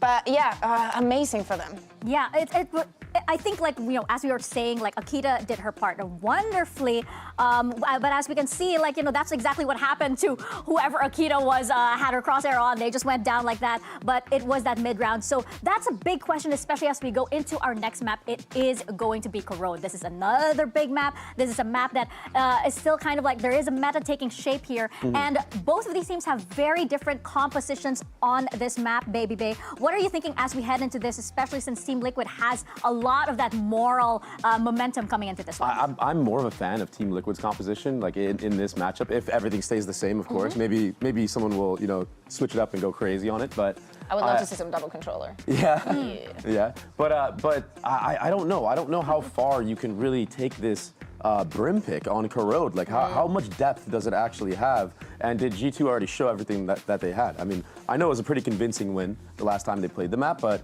I still feel like if Liquid's game planning is as good as it was on this map of Haven, or like just even knowing how to play against double duelists like that, I'm kind of worried for G2 here, even though you would look at this and be like, okay, G2 are probably favored on Corrode.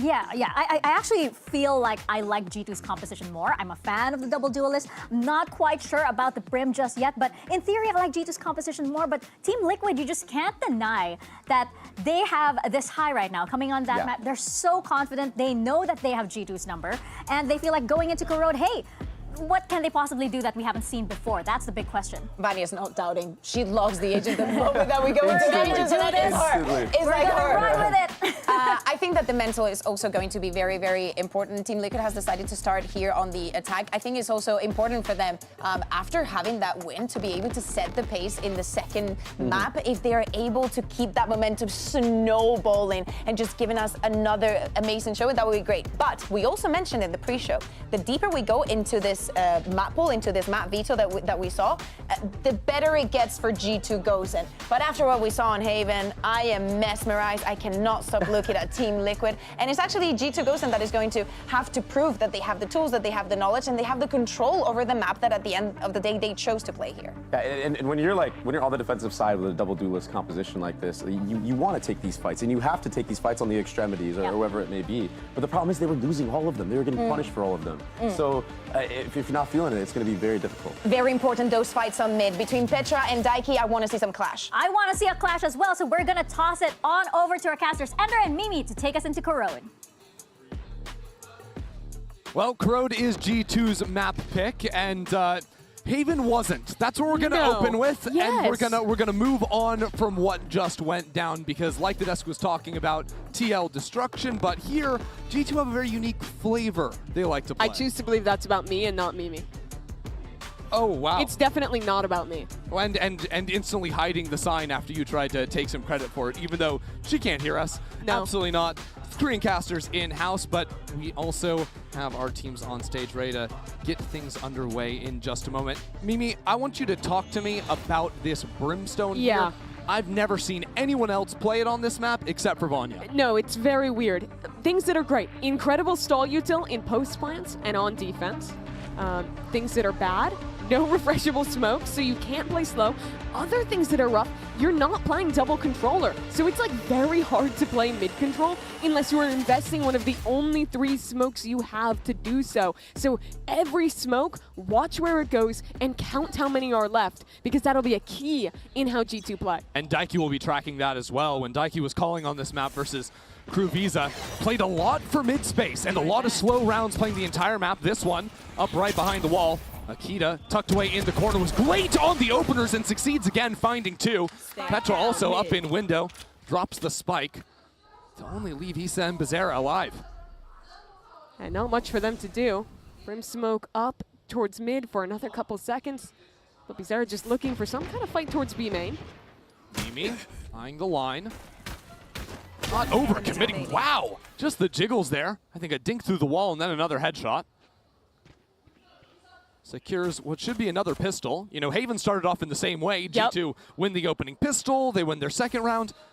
And then they win 1 rifle round for the entire rest of the game. Right, so there's reason to have skepticism. Yeah. And yet, I think one of the bright spots that we see in this round, just like back on Haven, Akita so good at getting that first kill all the time. Yeah, she started the game, I think, like 3-0 in opening kills. She was frying on the swings into mid. And honestly, going into this game, I was the most worried about her for G2. The only young rookie player stepping into this server against what I think is the second scariest team at this tournament.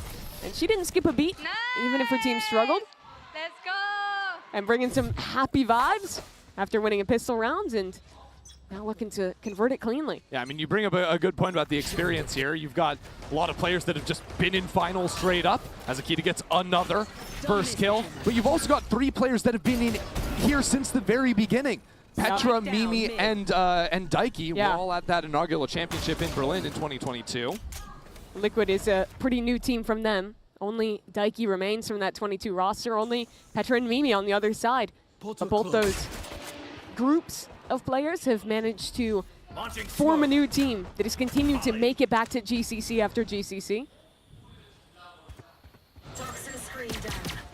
Always the top dogs as well, even after a more turbulent year this time around for G2, as this mission into B main does not result in a kill. Team Liquid blow up the middle of the map, as I think we're going to expect to see Daiki call a lot throughout this attack. Because if you try and go into main hits against this Brim, that is where that agent thrives. Yeah, it's also not just the Brim, it's also the Vise that a lot of teams have shifted away from. The Thorns and the Wall mean that you're really only going to be sending in Jelly or Jujina with the teleports. And now let's lock in for a second, because 3 on 4, and everyone is coming from one angle. There is a risk factor in this round.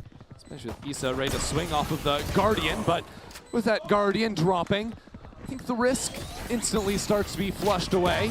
Nice flash out of Mimi as well, as G2 just bundle together, have solid spacing, unnecessary as they just get kill after kill to only lose Akita in the entire round. Very clean anti-eco for them. To the point you're making, I think that the real focus of this game will be on mid control. And frankly, if you look at that Brim smoke that's getting thrown down, when the Viper on the other side is defaulting the mid Viper wall, it almost completely counteracts that smoke. Because with a Waylay, Jelly can always get the faster timing quick into mid. The only counter really is if Mimi and Akita want to fight in instead. So I feel like if G2 are committing that smoke, they almost need to fight behind it. And if they're not, then they're just giving up mid control, which makes it so hard to play this map on defense. Well, G2 on their bonus, postured for a big fight over B main. I don't know if Vanya has some kind of a lineup idea, or is just hiding back because she's not with the rest of the team, as a flash comes in from the other side. Akita in the corner, 3 rounds in a row to secure the first kill, but Daiki has a solid trade on the other side. With that forward smoke, Team Liquid have no reason to stick around. No, they do not. And they're going to slow down. They won't overcommit into anything. They know that 2 of these Brim smokes are gone. So they can wait out, and see where G2 re-clear. Yeah, Jujina threw down a top mid smoke that G2 actually got in front of. That was to try and create some doubt while Team Liquid quietly regrouped to hit B, but it has allowed instead, with this moment of pause, Vanya to slip down mid. Isa holding the angle, turns away at exactly the wrong time. They'll hear this orb getting thrown. They'll know in a moment. G2 are down numbers, but they have a chance to do some serious damage. Great first shot, and now they have control out of the spike. Jujina turns around as a Molly falls down. A catch as well from the fade. Jelly and Jujina tethered together inside this circle. Still have to go back to the spike. Need 30 seconds to go and plant as Petra locks down another kill. 30 seconds left. After a disastrous first map, G2 have won the first 3 rounds in a row out of a brilliant mid-round. Already matching their score from map 1. Okay, we didn't have to do them like that. But the energy back with the team, the energy back with the fans as well. And a great call from them. They go for an early B main fight. I think they overcommit to it a little bit. Lose more players than they should have. But the call after is excellent. Walk back through mid, get a perfect timing on this flank. 3 seconds left. And lock down the round. Did I get inside your head? So now it's Liquid reset down to an eco. And not too much for them to look for in this round. Yeah, similar high flash out of Daiki. This one, though, right off the rip, I think the last round it was more of a response to the early aggression. You see Liquid in these defaults where they start heavy B are throwing that A lurk wall instead, which means that the Brim Smoke will win the mid fight most of the time, unless you are following up something like that, like you're saying here with throwing down the Omen Smoke and then re-droning. But what it lets TL do is get the insert over in B main, lets their Viper play up into A at the same time. And the thing is, as long as Liquid keep the threat that they might do fast mid takes, G2 is going to feel like they always need a Brim Smoke there, which means you're playing with 2 smokes for your entire round. It can be pretty frustrating. I think the KO also makes it difficult for defensive teams to really fight over the top into mains early, because the knife is always going to catch 3 players if it's used in response to aggro. And not just that, there's always a threat if you're playing close on smokes that they're going to walk up, contact out, and go for these pop flash waylay plays that are so effective. But this round just got a little interesting with Jelly getting the kill onto Akita, finally knocking out the waylay first. Now Jelly jumps on forward, picks up a Phantom. That's a problem.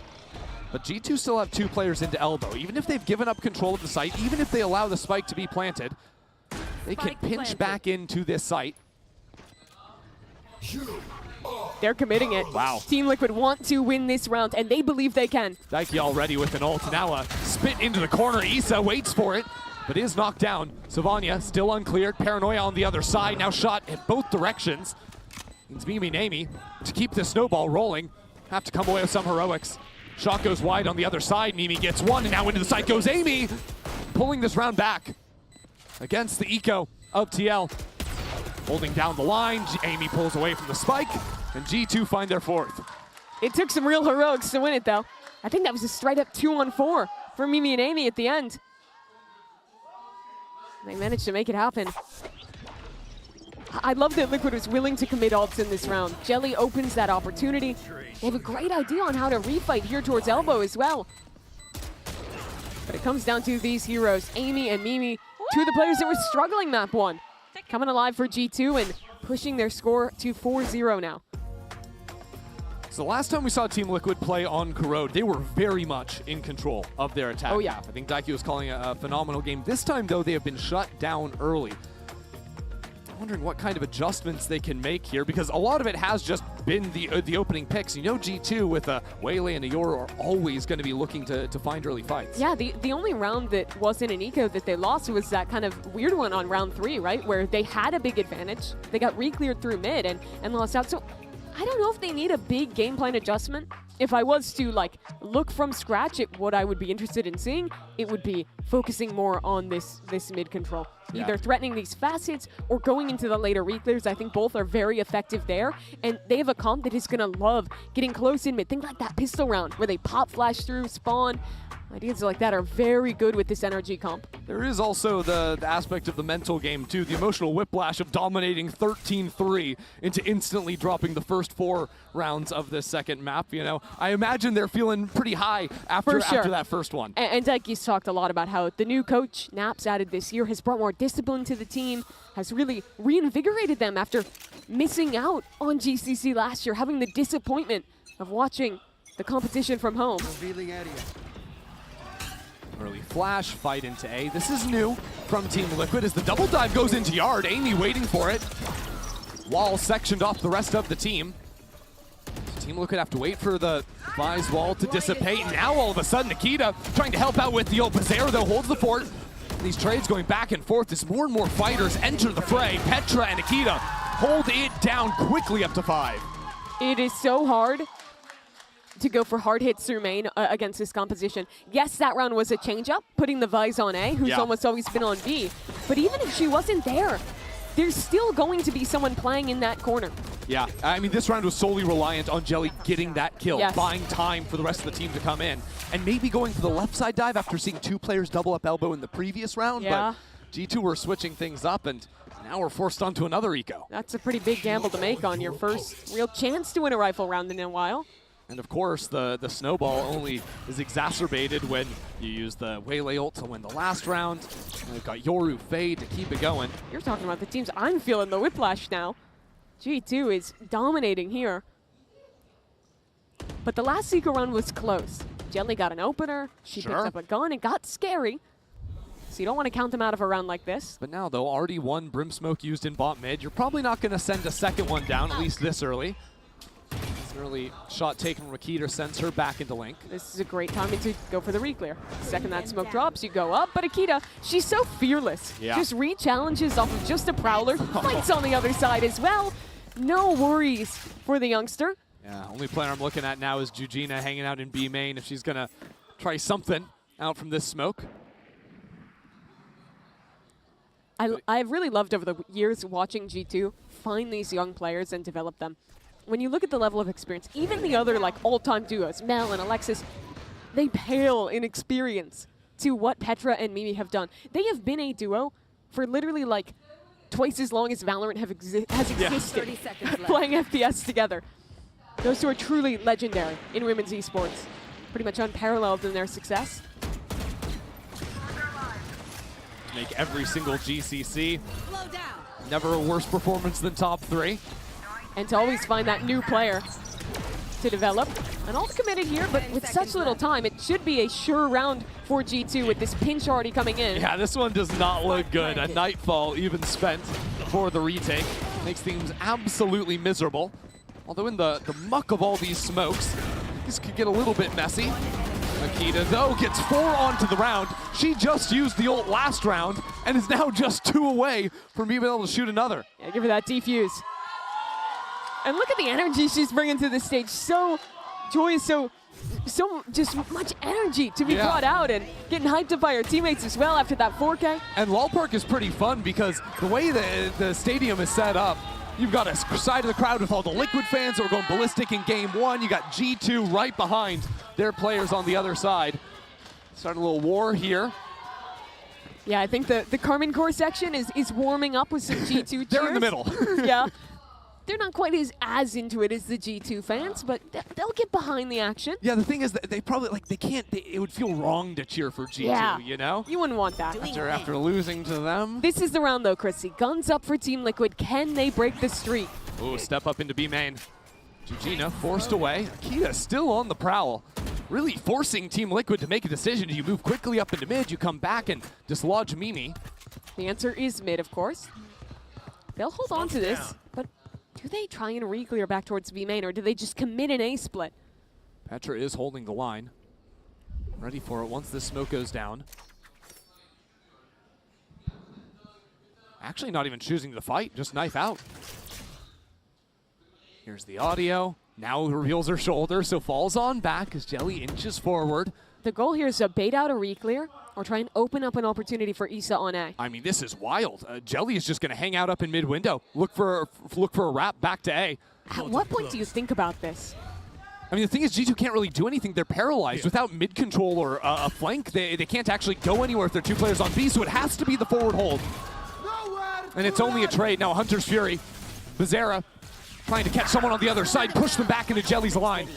And now Jelly ready to find Amy. Backed into the corner. The nade is down. That utility is just overwhelming. And G2 had sent these 2 players onto a mission, onto the flank. Team Liquid knew exactly what is going down. It's got to be Akita if it's going to be anything for G2, if they're going to keep it perfect. And now slipping around the other side is Jelly. Team Liquid on the board. That's exactly the round I was worried about with this Brimstone in play. You saw that G2 early put down a smoke, but they didn't fight up behind it. So Liquid clears space into mid. And once they have that, they freeze for so long. G2 didn't really have the tools to go for a re-clear, so they're stuck sitting on these sites, basically having to rely on forward anchoring, on winning the fights in main. But as soon as Mimi falls, this entire round gets fractured. Jelly's blown up the map through spawn, and it is cooked. Yeah, a round like that is going to encourage Daiki to continue fighting for early mid space. Now a double dive onto one side. Is Mimi just going on a scouting mission? What's the idea here? No ultimates to combo with it. Just G2 stepping into B main again.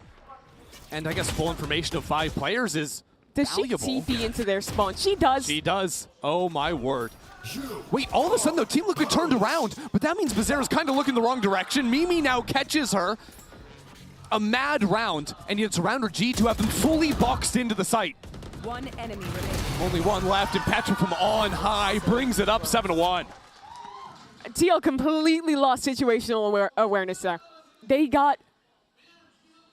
Their minds exploded, Okay, basically. but to be fair, how do you try and keep track of all No, of I don't. that? I'm not expecting them to. A TP into their spawn has, meanwhile, just G2 fighting up forward into this site and holding it down. That was a weird one. Yeah, okay, let's pause and think about that one. Dissect what just happened. Yeah, this is a double timeout in the first half. It's another eco for Liquid. And it's interesting, because I feel like 2 of the rifle rounds they've lost have been just weird. Like, it was that one, and then I'm also thinking about the bonus where they got late reflying through mid on a timing where no one was looking. Yeah. And whether it was that bonus round or even a couple rounds ago where they just went for like the instant exec and got cut to pieces, it feels like these big important swing rounds have been decided in like no time at all. Like the round just blows up very quickly. Something G2 is doing well now, realizing that Liquid have put a lot of presence into taking mid control early, is being very proactive at how they're asserting themselves on the extremities. Yep. I don't think we've seen a round where Issa has actually gotten a lurk deep into A that they've managed to call into, because she's always getting shooed away by Mimi, or sometimes it's Amy playing forward in that space. And I think it makes a lot of sense to try and inject a lot of chaos in the early rounds, go for those fights, especially when Team Liquid showed a lot of really patient play in their opening match on Corrode. G2 sort of seized the reins themselves on defense again, getting the job done in A. Issa is not allowed to lurk. G2 have made sure of that. Excellent work by Mimi again. I wonder about, we've seen some quicker A looks, we've seen, mid play. Haven't seen a whole lot of just rips into the B site from Team Liquid. I don't think you can against Brim Vise. Yeah. I'm just wondering, because I think Vanya is jiggling with the Molly in hand to try and get the instant spam. Are you thinking like hinder her and try and punish something like that? Yeah, we got a waylay. Let's dive on in, get something done. Sure. At least that would buy, time to work a lurk somewhere else. And this is a situation where maybe if they were able to, play this map again after watching the VOD, they see where Vanya is playing every round. They realize Eugenia can just teleport forward and never be caught. But they've never really actually gotten into B, so they don't know yet. Yeah. Maybe they'll figure it out this round. Maybe not. Maybe She's not. playing Heaven. Has already switched up that early positioning. Team Liquid trying the tried and true bore them to death strategy, which it's a hard sell for me on a round where we've got a Classic and a Sheriff and a Bucky. But if anyone's going to do it, it would be Jelly. Diving up into Elbow, already locked into that area of the map. But now as some pressure comes in from the back of Default, from up in Heaven, Jelly actually left Elbow. Okay, guys, we need to die. Yeah, my real concern is Bizarra in mid without a chance to plant the spike or potentially even die. G2 could be bullies here and let her live. G2 could really bully her and let her live, force her into a bulldog on the next round. Vanya hide, let her live. Cap that money. And yet they're going to go for the swing. Pad the KDs. Zakita takes another for herself. It's very rare you see teams actually let them live and punish Zcon. It's fine. They get control of this one. It was a clean answer, Eco. And now the real test begins. Liquid is getting ruined this game. It's got to feel cathartic for G2 after losing 13-3 map 1. Well, that feels a world away now. So after going for a lot of mid-control rounds, they're going to try it on the fast B, but they have the Waylay ult. That's the solve to ruin this Brim. And Vanya also has the Brim ult. I mean, there's everything to be able to stall this out, but the utility is overwhelming. She couldn't use it, so she pulls out her gun. Vanya gets the kill, and the molly goes down.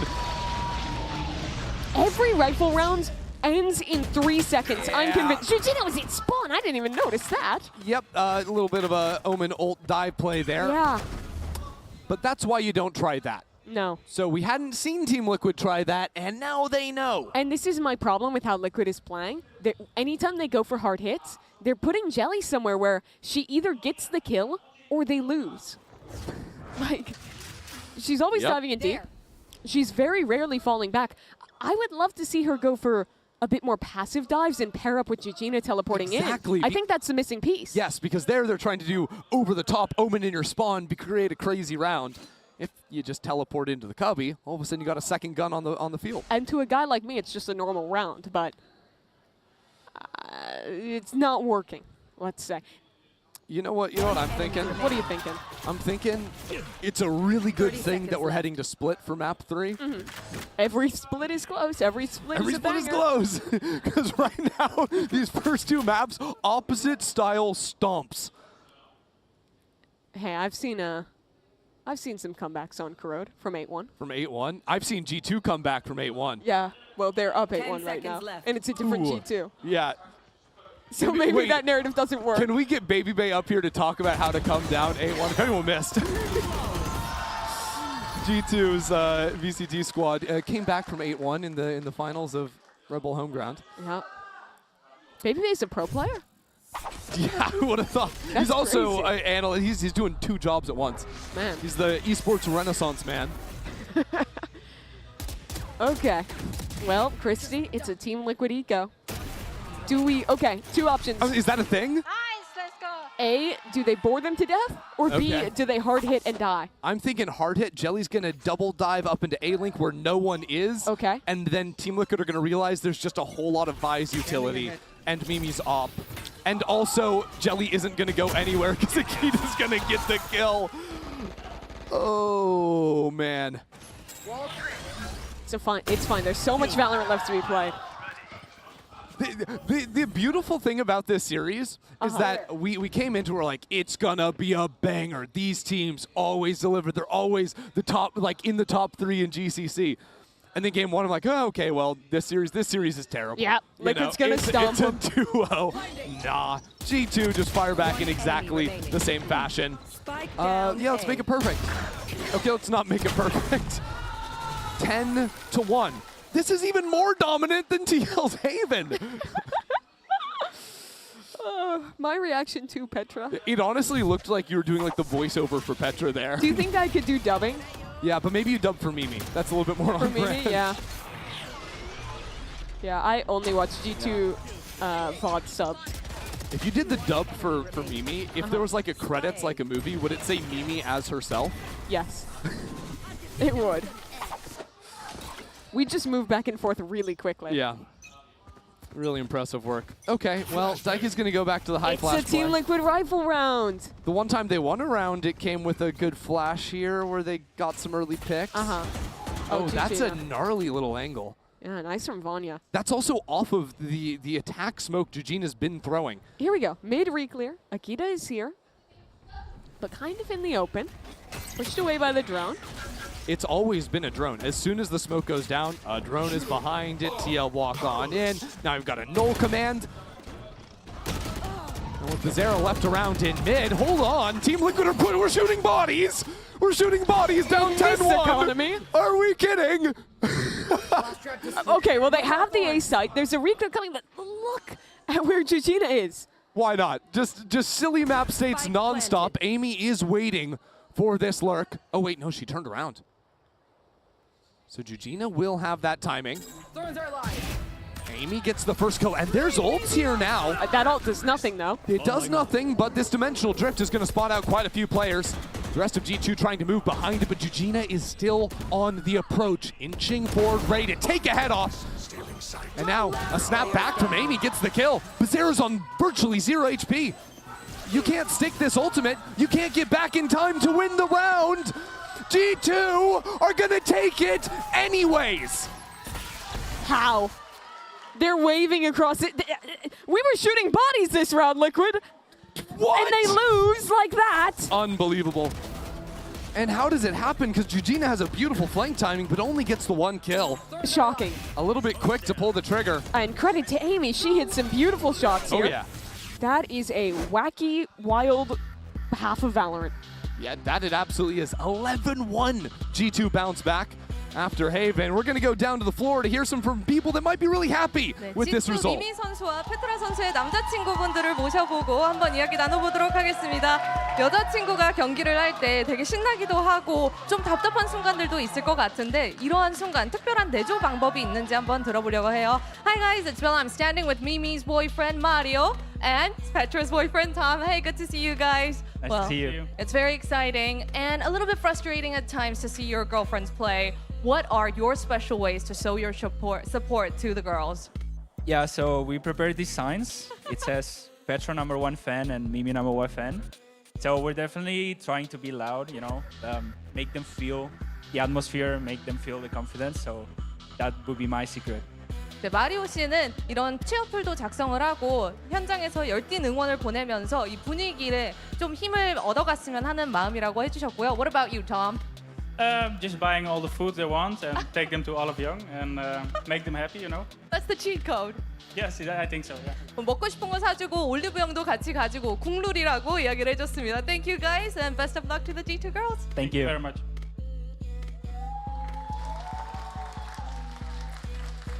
All right, well, two people that should be very pleased with this bounce back out from G2. I'm in a little bit of shock at the moment, Mimi, because Well, why is that? I don't quite know what to make of the scenes we've been witnessing. We are about to be helped by the beautiful Coinbase econ report, which is telling us that G2 is winning a lot, and everyone is doing pretty fantastic, especially Akita. I've been really impressed with her today. Even in the map 1 loss, she was owning, like constantly just taking fights out mid and dominating there. Here we can see some more of her stats where she is dominating pretty much everyone in the server right now again. I will say, look at the damage done on the KO on Daiki. She solved the Daiki problem single-handedly. Yep.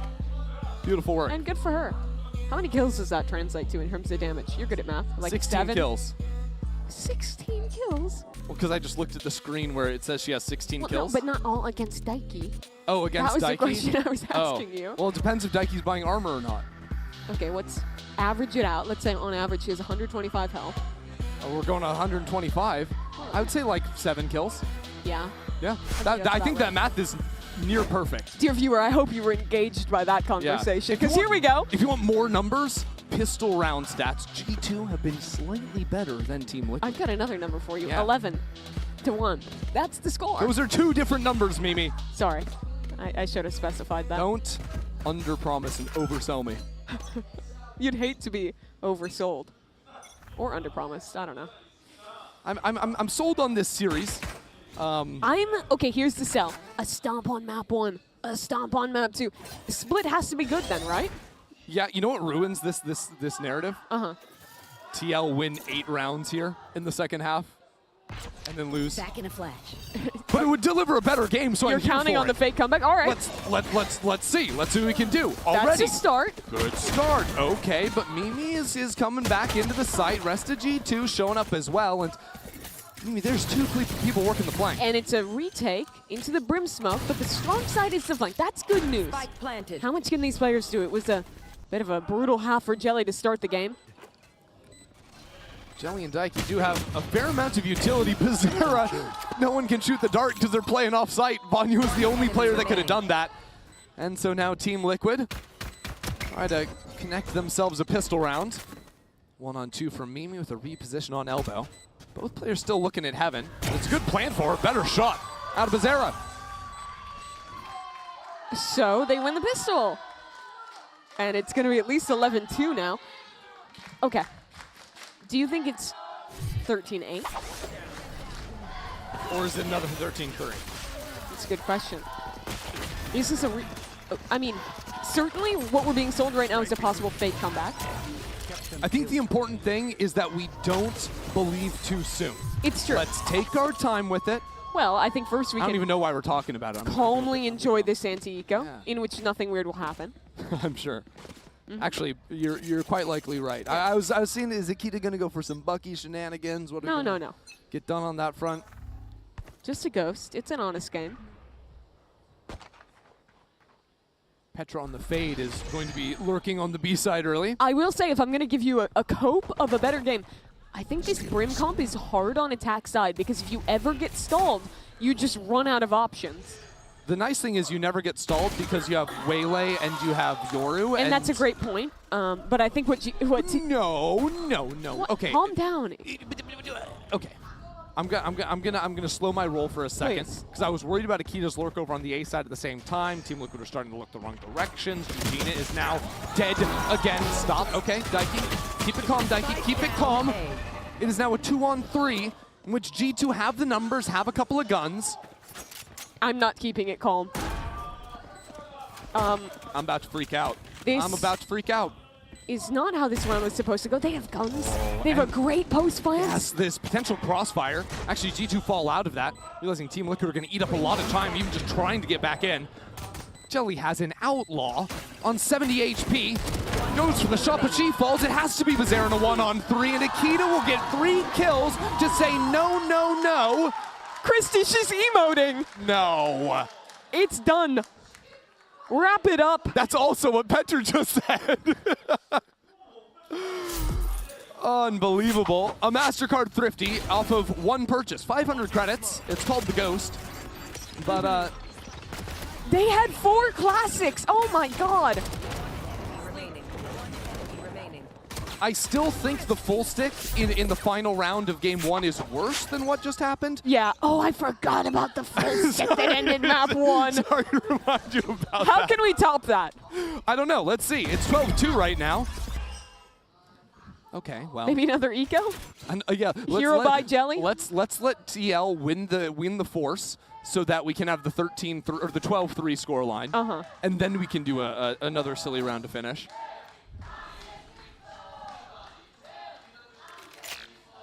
What are they chanting? You know what? Do better than 2? It was not very enthusiastic. We'll see. There's still time for them to get some energy. Lots of Valorant left to be played. Here we go. I mean, 3 players on this site. G2 not in a comfy position just yet, although as 2 players get rolled over, and he said not involved in the fight. So what is she up to here? And they're really trying to clear her. Okay. Nicely done. I think just jump peeking from the Yor actually spotted a shoulder or something. Right here. There's that hero Right gun here. finally arriving, but maybe too little too late. One enemy remaining. Definitely seems too late. I don't know what Daiki's supposed to do with a Bucky. Somehow, we have had a more dominant map 2 than we did on map 1. Have we? Stop. Simply ridiculous. Simply ridiculous. Yeah, she's 1 HP. It's over. Right? I don't like the words you're saying. Look, oh, let's get to triple Bucky collat. Triple Bucky collat, no. All right, G2, take care of business. We're going to go to a map 3 and hopefully get a close game. Yep, 13-3, 13-2. That's gotta mean it's a close map 3, right? We had to split. We'll be right back.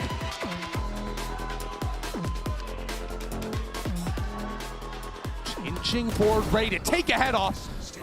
And now a snap back from Amy gets the kill. Bizarra's on virtually 0 HP. You can't stick this ultimate. You can't get back in time to win the round. G2 are gonna take it anyways.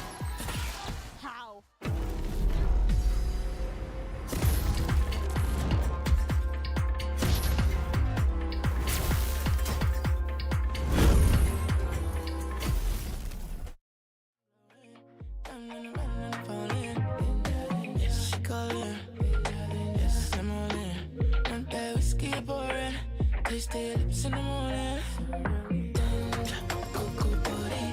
I'ma set up the shorty. Bend for me. I will say come body. Bend, cocoa body. I'ma set up the shorty. I'ma say what that to me.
So everything that happened in map 1, you just flip that and you get what happened in Corode as G2 takes it, and that was also a complete stomp. What is this series? That was intense. The team struggled. I couldn't believe that G2 did that. Mid-round. No, seriously. though. Already Especially matching their look score at from map 1. the vibes that they have Amy, here. two of the players that were Coming into struggling map map 1. one. Coming on. Yeah, it is so has hard to go crazy, of to course. go for hard hits bringing in the vibes against this after what composition. happened in the first Yes, map, that round knowing was that a they can change-up, still putting the have Liquid this fans fun, knowing that they can still bring it back in the vibes. So of course there has to be a conversation after what happened on that first map, and I think it was on the lines of, well, that happened, it's okay, doesn't matter, we move on, we think about what's coming up next. And Corode was kind of what we expected before we would have seen map 1. Honestly, my biggest concern is Mimi and Ender. I think they're losing it, and I don't know if they're going to survive this best of 3. They are having so much fun out there. I mean, that was such an entertaining Okay, stuff. how many times did we hear, no! No! Well, I think we're gonna hear a lot more because the way the series is going, we get now that mental comeback and that reset from G2. So I feel like now it's the table's turn, it's Team Liquid's turn. We go into map number 3, and both of these teams now have fully reset. It's now a best of 1. Yeah, absolutely. And I think that one of the things that we need to highlight for G2, yes, we know it was very one-sided here in Corode, but especially this round number 8, where we see Mimi using her ultimate to create a little bit of pressure and condition Team Liquid into taking the next step and making a move. The way that G2 manages to reposition while leaving Mimi in a very compromised position for her, but also for Team Liquid, finding this impact is it makes us understand why G2 likes this map, how they play with it. We see that aggression coming from the defense and them being comfortable in it. Yeah, you just funnel everybody into the B side, and then there's crossfires everywhere because of how proactive G2 is playing this map. And I talked about it a little bit beforehand. I think it was going to come down to those extremity fights, and G2 were owning. They were owning all of them, and they needed to. That's what you have to do when you're running that double duelist. Yeah, and you can just tell how comfortable G2 were on that map. With the round that we just saw, you know, plays like that only come out when you're 100% comfortable in the map. You know what you're doing, and G2 really took that and ran with it. Team Liquid, on the other hand, now they were the ones who felt a little hesitant, a little bit second guessing where they were going to go. And G2, I just have to give major props to them, especially Akita. Yes. Her performance on this, she was fearless. Yes. At the end of map 1, I was like, she was doing what she had to do. Like, there's little more that we can ask from her. But seeing her perform this way, when we speak about in this important big games, you look at the big names, you look at the people that have been around for a very long time, seeing her perform this way with absolute no fear, this one was actually also amazing. They were getting so many in a row. Being able to use her ultimate to cause such impact and merge so well within the plans of G2, especially looking ahead, especially looking at Split. She has to manage to keep up this performance. At the beginning of the day, Mika, you were asking me who do I think could be the MVP. Honestly, if this continues like this, Akita has to be my pick. Yeah, 100%. Lights out. I mean, 6 first kills, 3 first deaths on that last map, and I mean, honestly, got a lot of openers on Haven as well. After having that 13-3 on the first map, you might think, oh, you know, mental's gone, not recoverable. But yeah, that wasn't the case. Yeah, that's what I was expecting, actually, especially with how Team Liquid took Haven from G2. But it was just so nice to see the good vibes coming in the first few rounds for G2. We're going now into our third map. What are expectations here coming into Split? Again, all bangers end on Split. A great man once said. Yes, a legend in the game, some would say. But no, all right, so like going into this Split, it's gonna be a mirror, most likely. Both teams run the same compositions. Both teams are pretty good at the map. I mean, I think G2 is on a 7-win streak on this map right now with different compositions as well. But I mean, obviously they're gonna lean more towards that double duelist now. I think when you have mirror matchups like this, it just really goes to show like, all right, who actually is playing this the best? Like now it's truly the battle of the IGLs in my opinion, because how do you use your pieces around, you know, like your double duelist around the map to outplay the same composition that you already know how to run?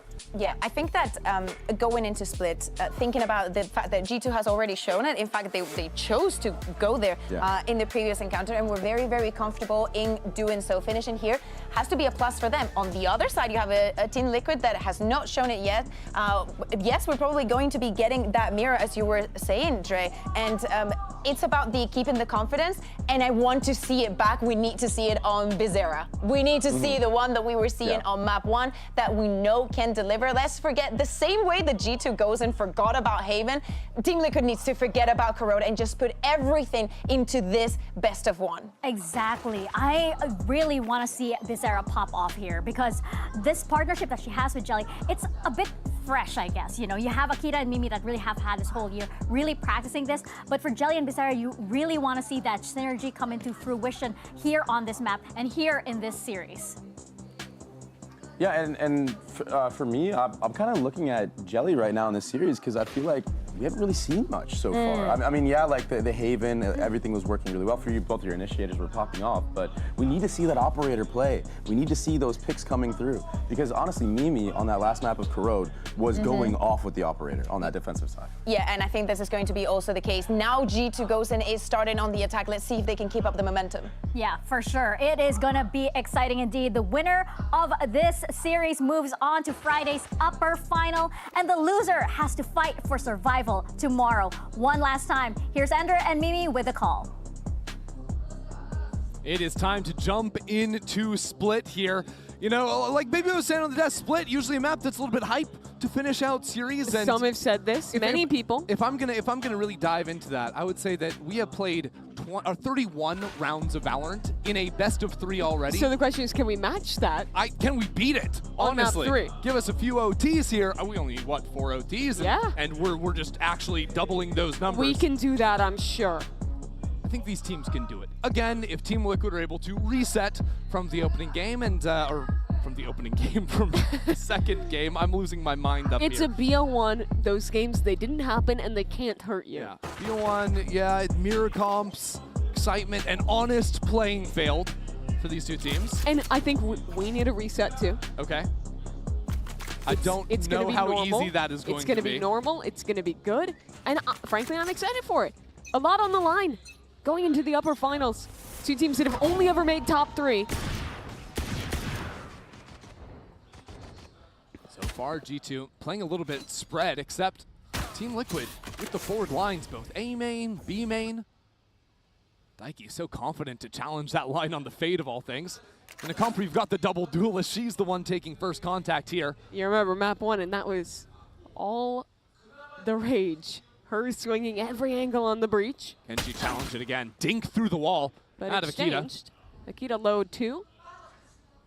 There. Liquid hold on to mid control. They'll have pretty quick rotates into this B site when the hit comes to fruition. The stars are going down. Teleport set up back site with the paint shells. Up from top though, Team Liquid just have the bodies here. There's nothing GQ can do. Team Liquid immediately fire back. Mimi cleaned out from back site. And this late lurk out of Amy, just not in time as her entire team was decimated trying to flood on into the site. So that's a way to come back after Corrode. It certainly is. And it's flawless to boot. Issa with the 3K. And Liquid do not lose a player to win it. Again, though, it does feel like, I'm not sure what I was looking at there. That was Naps, the new coach, I believe. Oh, right, yeah. But I do think the Team Liquid, they were able to get so many players over to B because Petra, or not Petra, because Daiki had the forward line in B main. Absolutely, and also because they had someone similarly fighting up towards A main. And also had mid control for quick roads. They kind of had the map. Yeah, that's a good way to put it. Huh. We'll see if G2 can see some control themselves, this time with very shallow Viper wall. Block off both of these choke points. Yeah. Team Liquid can't hold the cross. A split as a map, it's really about seizing the means of rotation, which is mid. Well, G2 not bothering with any rotations or anything like that, just instead running straight into Issa. Actually have some control up into heaven. Jelly's Sheriff. Remember, it's a new map, it's normal. It's a new map. Oh, right, yeah. Maybe you're not normal. But this anti-eco is looking solid, even with that gun conceded to Petra. G2 just don't have a ton of space to work with. Liquid have a contain in mid. They have players still positioned deep on the site. Yeah. Life is really good for G2 behind their Viper wall, but it's a little bit dangerous to venture anywhere else. And venture they will have to. Take your time, why not? 40 seconds. Petra has a gun. She'll try and fight towards CT, but Jelly jiggling. Thing is, even if Jelly drops, Jujina is in a beautiful position, and they're just not ready for her. 2 kills out of that. Spike back in spawn. Think they can grab that and take it into the next round? No. Mimi is giving me the nastiest side eye right now. Okay. I don't think they can do that. I'll try again another time. No. I'm done with your jokes. I'm done with your humor. I'm ready for what is going to be the first rifle round. So if we recall, there's been a theme of, you know, one team winning a pistol and then it kind of going the other way, and rifle round upon rifle round going that way. We'll see if that continues here, as Team Liquid do have a solid buy on this eco. They're going to fight for B main control again. This time up against a C's nade, which they back away from. G2 wanted to put all that pressure down to stop anyone from getting the forward posting. Now can work. Yeah, they didn't embed anyone off it, though.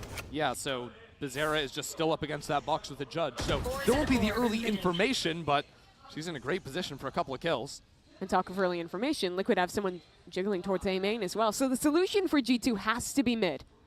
Team Liquid also have eyes on that, though. With the orb down 2 players in vents, crossfire for Jujina, and not giving up control at all. And here's the util cycle. You have a C's, you have all these tools to hold them at bay. Oh, this could be absolutely nasty as Issa comes out from the smoke. No one falls. But the issue is G2 don't have control on either extremity still. Yeah, I mean, we're looking at a Yoru about to face off against a Viper in A main, but Amy has done nothing, has been so timid on the line. Jelly just begging for a fight. Time is ticking. G2 have got to take something fast. And no Prowler from Petra could be disaster if Jelly connects here. First shot, not quite good enough, so falls back into the site where there's help from heaven. Issa ready to pop out from the smoke. As the swing comes in, it is G2 coming up heads. The rest of the team from TL not quick enough, so take their time. And now they have insurance. Mimi was working through mid on the lurk. Here's Bizarra on the run and shuts her down easily. Yep. Yeah. There were a few moments in that round where Team Liquid had a chance to seize control, whether it was the early shot out from Jelly or that fight into mid, that scrap, but each time just barely off the mark. That was still a very worrying round because G2 had no map control, really. Yeah. Like, that was a full gamble on just making the A hit happen. And thankfully for them, it does. Win the fight against Jelly, open those doors on up, and take the round. So what I'm looking for now is the solution to these extremities for G2. They tried that season A B main, but because of the judge, they never actually had that space. Now we have to see if they're going to be able to shoo Jelly and Issa away from these extremities that they've loved to play. Or rather, Daiki on that B side. Issa in mid. Good job, guys. Yeah, Team Liquid have been keeping it fairly fluid. Even in this round, it's sending Jelly over to B main with an operator. Raise Fade paired up to receive 5 players. Bizarra still with a shotgun. Waiting to come on through that smoke. It's a nice first shot. She's not going anywhere either. Puts down a satchel to carve out a retreat path. And unfortunately for G2, despite losing out on Akita, the player that was lighting it up in both maps thus far. Definitely not ideal, but it does give G2 a light embed over on that A side. Last round, Amy couldn't get in here, but it's been spotted out that is still contained. Liquid are comfy giving up that space. But the thing is, even with G2's attacking wall, Team Liquid don't have forward information, sending a boom bot up into A heaven right now. As Petra comes in for a delayed pinch onto the A side. This is interesting. I'll find you. I don't know if Issa's going to be ready for this. Daki's so aggro here. Yeah, especially with all these players coming up the rope. This is a brilliant timing, but the turnaround from Issa at exactly the right time. Traded out, and now Daiki comes down into the corner. G2 with 35 seconds left in the round. 2 in heaven. Need to find a way to deal with Daiki. 30 But she can seconds survive left. for so long inside of this smoke. And pressure is starting to come online for G2. They have to get out into the site now. Rest of Team Liquid are showing on up. Daiki with 2 kills. Daiki with 3 secures the round. Incredible anchoring from Daiki. Shuts it down almost single-handedly. The rest of our teammates were so far away on that rotation. By playing around the smoke, find such a beautiful angle up towards heaven. It started, of course, with that judge kill from Bizarra. Once it got into the late rounds. So watch how she plays this. Jiggles out onto the first, isolates the main player before pulling a full 180 up top. Headphone warning. I missed it. Yeah, a little late. Whoops. Try harder next time. G2 are going to call a timeout.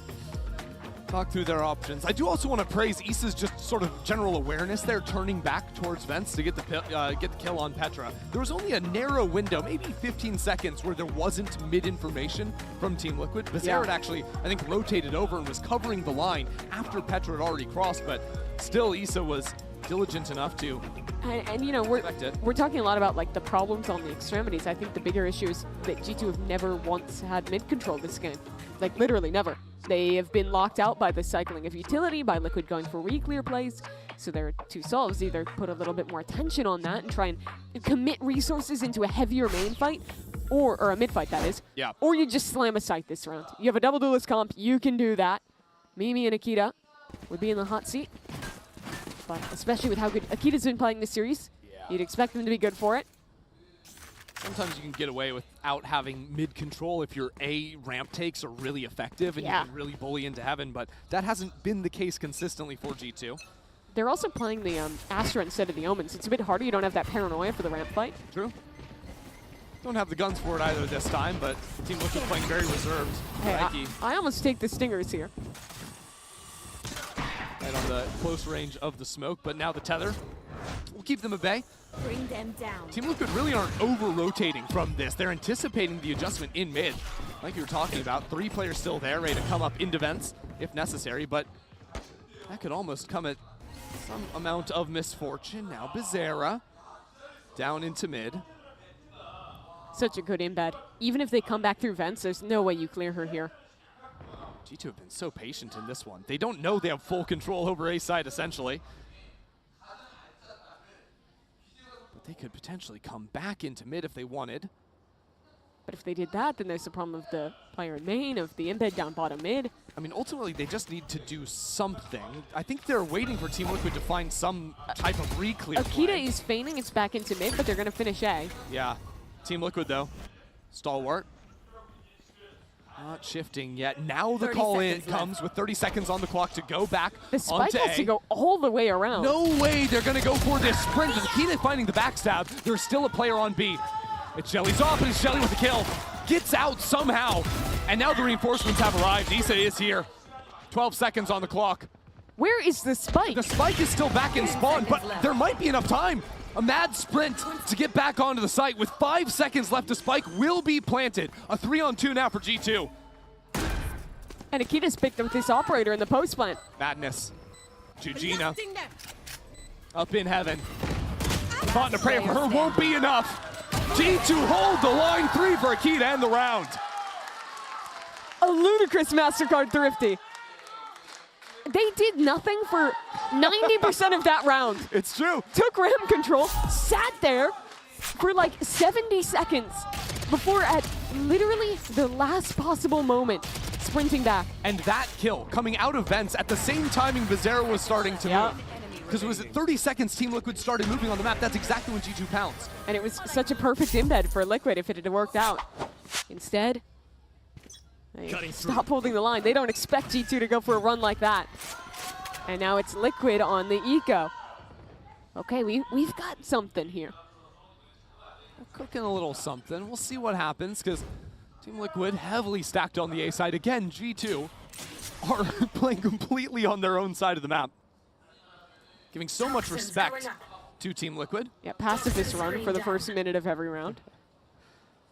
I mean, that's a way to not be punished for the nerfing of initiator utility. Sure. You just wait 40 seconds, and then it's like... Here.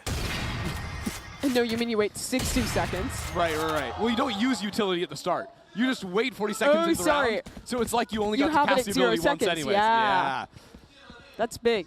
Really reinventing the wheel. Liquid will re-clear B main, no one home. Hello. Daikie spots us out. How fast are the rotates? It's going to be a race. I mean, but the thing is, she only saw the Viper, so it's not a hard read that the rest of the team is on here. An eco, you can take the risk to stack it. They'll send a couple players back. See the Prowler now. Okay, they know. Yeah. 4 players on their way. Problem is, everyone's still stuck in screen. They got to figure out a way to actually make it on the out. Okay, showstopper, that's a kill. And Snakebite gets a kill as well. Wrap it on up. G2 are going to take this. Not too bad in the end. Only lose the 1 in the rocket to make it happen. Bizarra did pick up a rifle. Is this the first time we're ever going to have a tied score in this series? No, it is literally the first. Oh, no. We've had 0-0 before. I think we've even had 2-2. Is that true? Yeah. No, it's not. Map 1, G2 won round 1, 2, and 4. So it was. So we technically had 3-3 at some point. You're right. In map 1. Yeah. So my narrative ruined. That's and so we sad. finally returned to the 3-3 scoreline. It's a beautiful moment coming full circle. If you're just joining us and wondering why Christy's in a fugue state, look at the top left of your screen. It was 13-3, and then 13-2 for 2 different teams. Ooh. Weird game, guys. Maybe now it's maybe a little more normal. Time to jump. Jelly's up, ready on ramps with the Viper pit down into mid. Now an orb chucked out. Will block off the angle. We're not wasting time. Okay, Nightfall countered out on the other side. Great opener from Akita, but Jelly gets a no-scope. Okay, G2, even numbers, firm control over the site.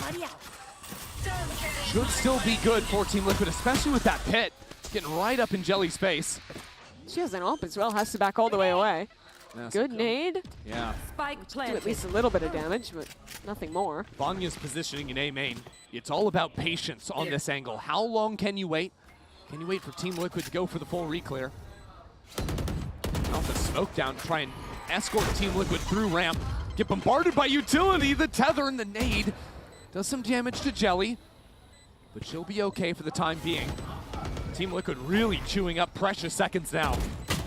With Petra acting as distraction back on sign. Jelly will come on in. Jelly with 3 on the round, by the way. Coming up massive.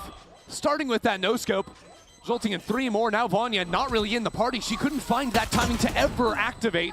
So Team Liquid will take the rounds. No, no, no! The timing wasn't there. They tried to body block off the Astropole, but they failed. Couldn't get it halfway. And in the half second, it wasn't quite close enough. I want to see that again, because this was such a monumental retake. Jelly starts with that no-scope, owns 2 backside. There's that star. And then the star at the last second. Casual Vanya 1v4. Yep, with .33 left on the clock. It's a Red Bull clutch, even though she died trying. Update, it didn't get more normal. Nope, my mind is still scrambled. And now a leg shot takes Eugenia down to 6. Yeah, she's lucky to be alive. Don't worry, she has regen shields. She's got 31 HP now. Jelly deep in mid. Will get pushed back a bit and forced to take her TP. Now just the fact that G2 have shown they have an outlaw really discourages any sort of forward fight from TL. 5 players on light armor. Time to jump. So it's one of the lowest info rounds Team Liquid have ever played. Not going to really come at the cost of much though, as Team Liquid just realize it's a dimensional drift into the B site. G2 have not actually come in yet. They're waiting for Mimi back in spawn. An assassin steps out of an alternate dimension, and the rest of G2 not far behind. Take this round with ease. A pretty chill anti-eco. G2 has seen throughout this series they've been pretty willing to use ults on their anti-eco rounds, just to ensure that it doesn't go too wrong. And it doesn't here. So now I just want to get ready for the next rifle round. And okay. For G2, it's been weird the way that they're playing. They're normally starting like either towards A or mid, and then just once they have space, they are freezing for so long in these rounds. That was those kind of first couple rounds they started to pick up. They've shown a couple faster looks now. But overall, I don't feel like anything is like too egregious for Team Liquid macro-wise right now. They're dominating in mains, even still now. They've looked solid at playing these late round retakes. I mean, the previous round where they got stuck on or just barely lost to that Astropole. If it had just been a moment earlier, they could have won it.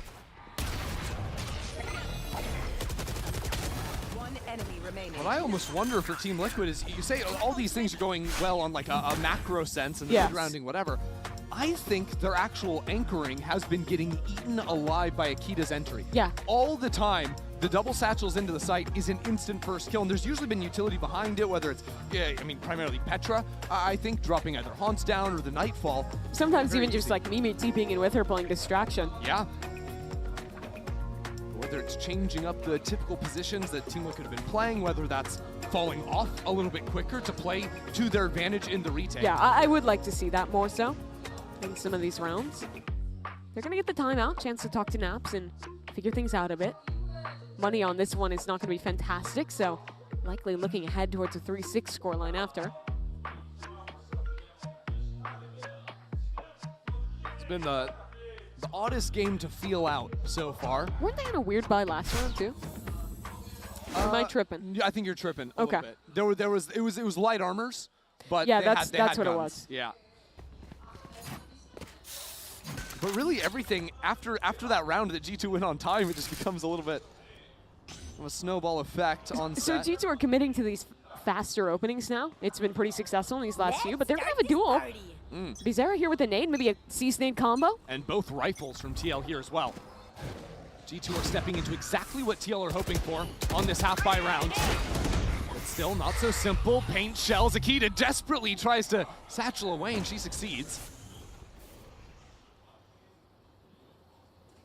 But 3 players stacked here for Liquid. It just results in warning shots at the end of the day. Look at Eugenia, she's already walked up through B main. locks them into the A site. Yeah, so Daiki doesn't end up rotating off from A, even though she wanted to. G2 are going 5 on the floor here. Holding it down is Bizarro. The satchel is great, but Jelly was flashed. Couldn't assist on the other side. Now runs out of bullets, but it does not matter. With Daiki assisting from down long. Sticks Petra in a 1-on-3. No one's picked up a gun yet, though. It's still just pistols. 50 seconds to work the map. Last time she was at a GCC, had to pick up the duelist role. Got dropped to start this year, picked back up after G2 lost regionally. As much of a veteran as they come.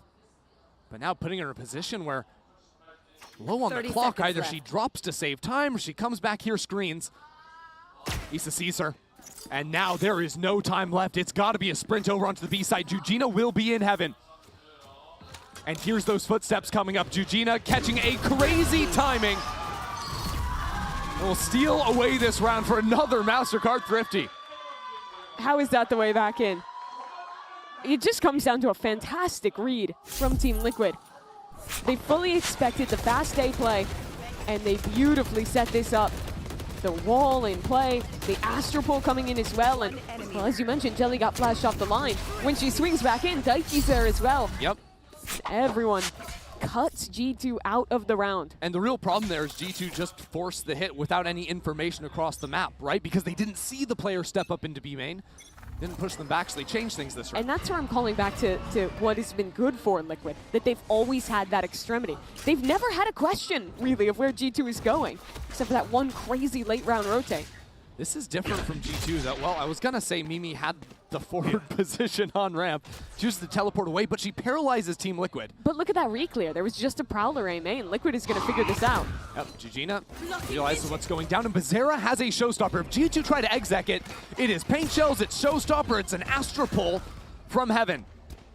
Now dropping down into the site. They're going away. They want to go back and reclear mid, I guess. But this is the problem with it being Mimi that was up on A ramp. Yep. Because she teleported away, it's not like you have a lurk to come back into. You're just going for this mid fight, where all of a sudden, shots fired on both sides, but cutting through mid means there's just Daiki on this site. Yes, she's alone, but help is coming, and she's in a nasty position.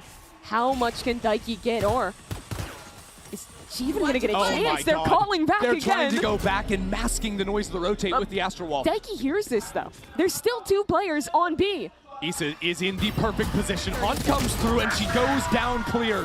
Now Jelly, overwhelmed with an operator in hand, swings on through, shut down by Mimi. G2 calling it down to the wire.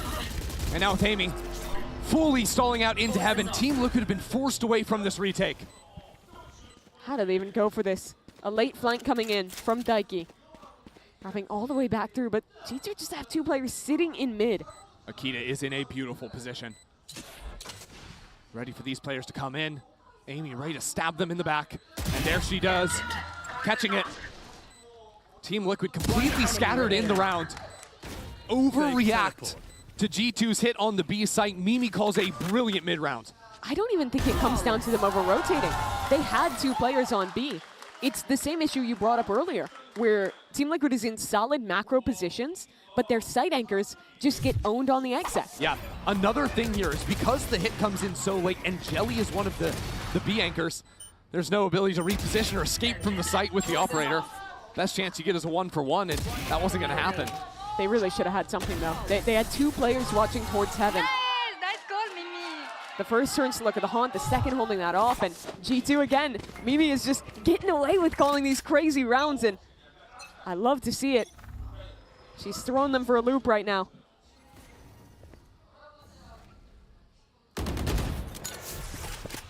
So this one, it starts more normal. Sure. A 1-3-1, taking some mid control. But Jelly is up in B main once more. TL only have 3 rifles. And so they're asking a little bit more of their duelists, stepping up into A and B main respectively. You're hearing all the attention put in to mid. Jelly misses the window on the teleport, still gets a shot. Now calmly retraces her steps. Now drawn in, broken. And again, this mid fight is big. Daiki gets it. Now the quick rotates can come in.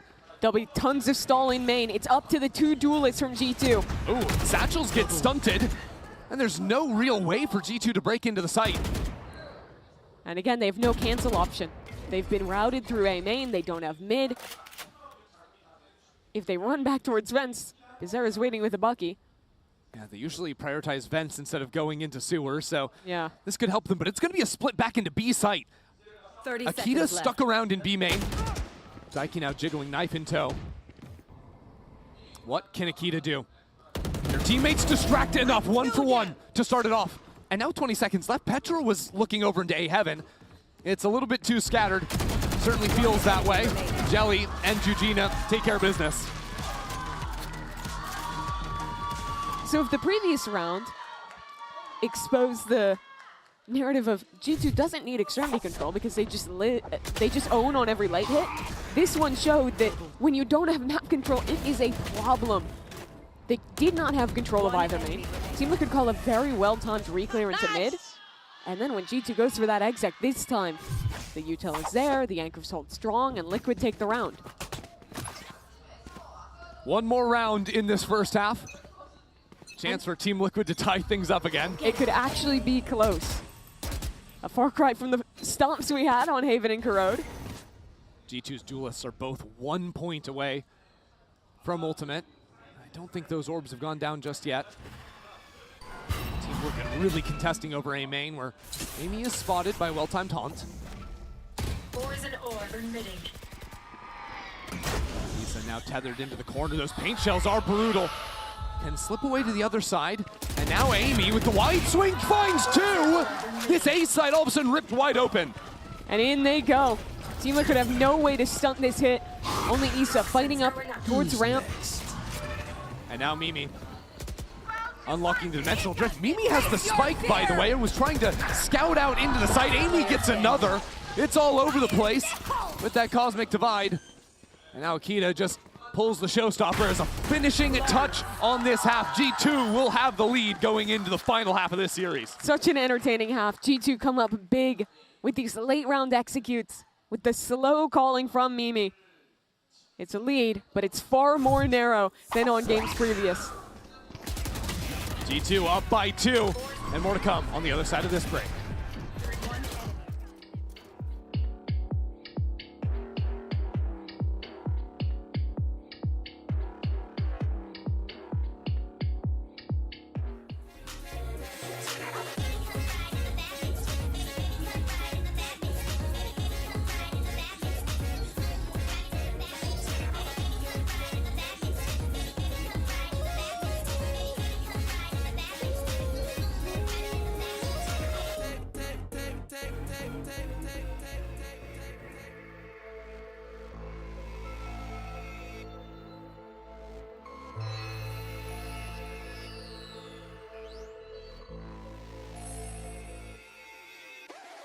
I'll let you know, but I'll let you know. Wanna tala non sai coccino. Tengo tilo, mucho tilo. Tu parli italiano, yo hablo español. Saca el pinol, dame el kilo. Cómete la papa con el alocito. ¿Tú me entiendes? No me entiendes. Ok, hablamos francés.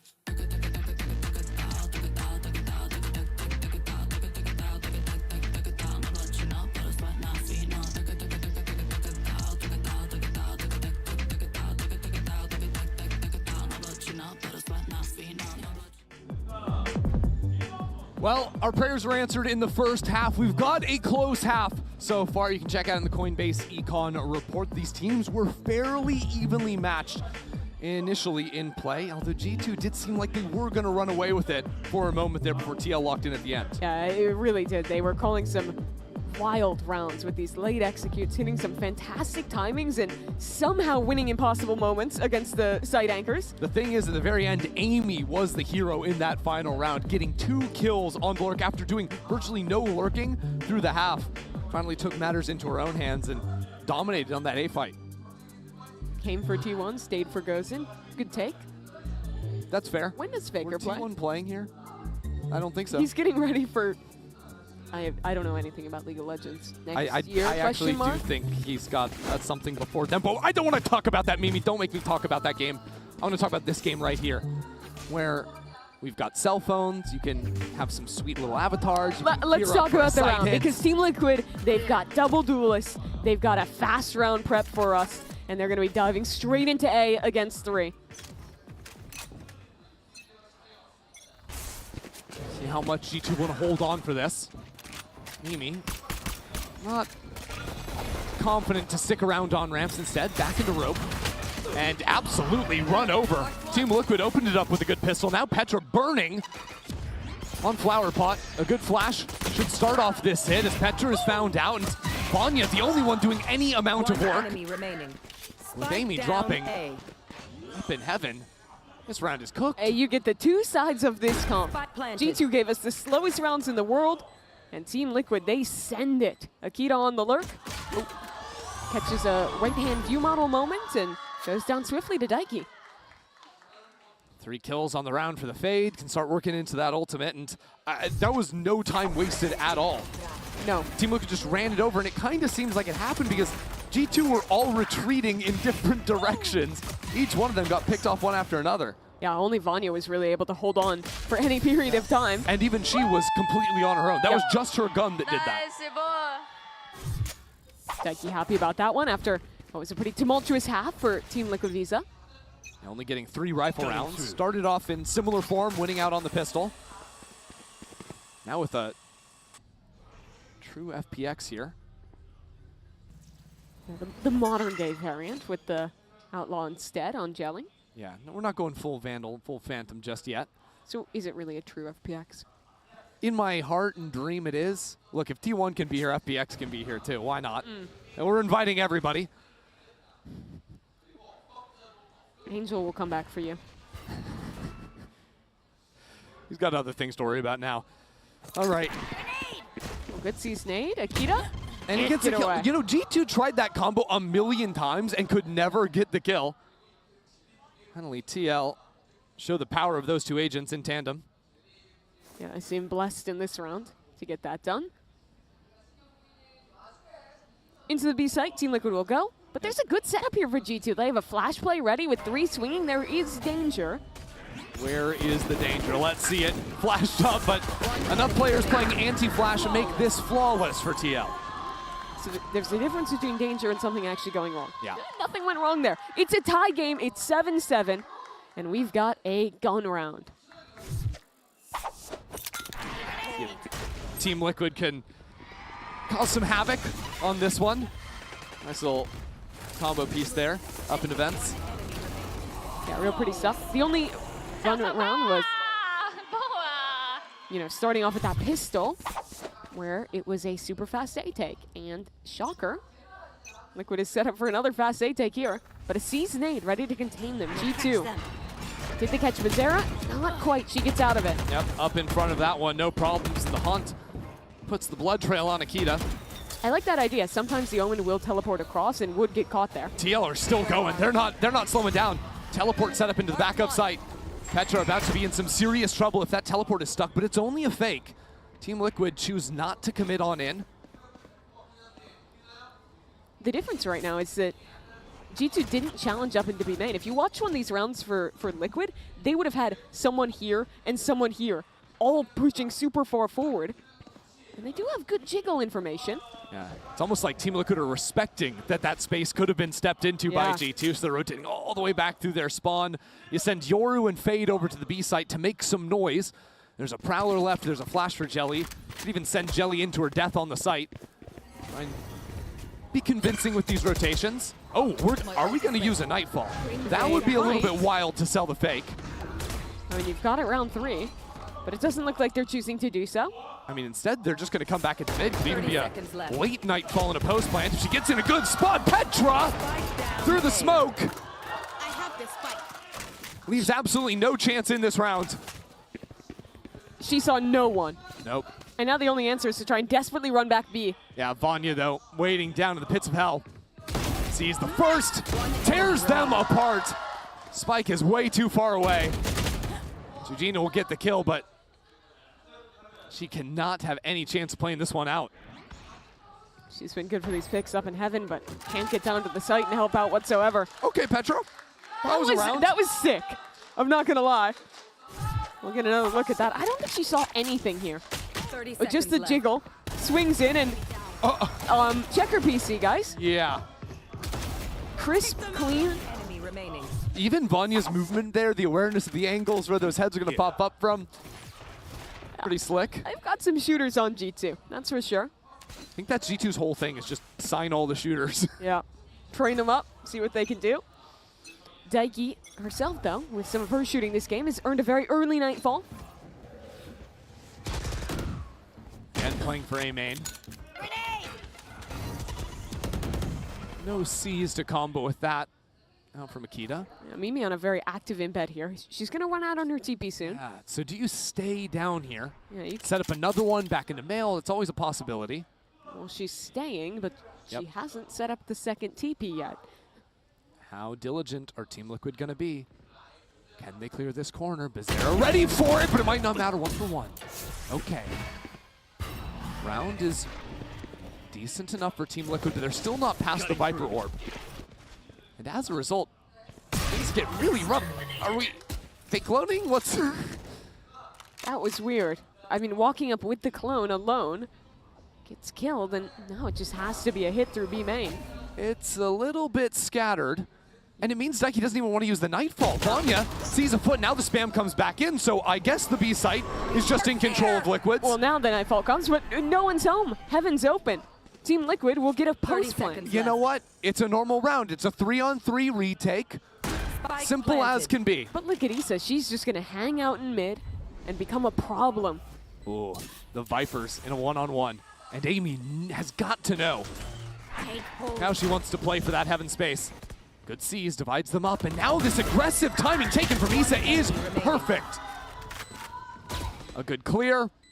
Now pressure in from Heaven means there's no real hope Petra can actually make it out from that choke point.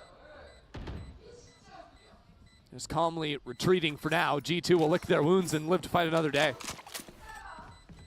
Yeah, Vanya's playing these very committed positions while she's B-anchoring. Almost always tucking close on that box, back site where she died.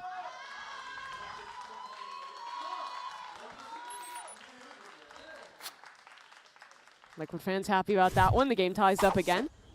And here, you can see back, Mimi in mid chose not to replace that TP. So ended up only 1 for 1. But it should have been impossible if not for that spam kill. Going back onto Vanya. I'd almost like to see her play a little bit more passive, play like the other side jump peek instead of committed in that corner. It's not a bad spot for an Astra, but once they know and you start getting spammed, it's scary. The reason she wants to, of course, is because you're playing against Yoru, and Sure. that's a great place to punish the TP. You'll see that coming in. Yeah, can instantly deal with that or just camp it for a kill. See if some flexibility comes in from Vanya. She's going to be no stranger to taking more aggro lines in B main either. So. And that was one of the biggest wins for Liquid in the first half, when they were challenging up into B main in the mid round, when they were holding people down mid. I think that G2 will want to mimic some of that, as they do take a timeout. And of course, G2 during this timeout, they're going to be coming in with the one rifle they saved over on Petra. She chose to actually chuck it over to her star duelist, the young gun Akita. See what she can get done in this round as G2 discuss their options not only in this round, but in the rest of the half after failing to find success here on the opening rifle round. Yep.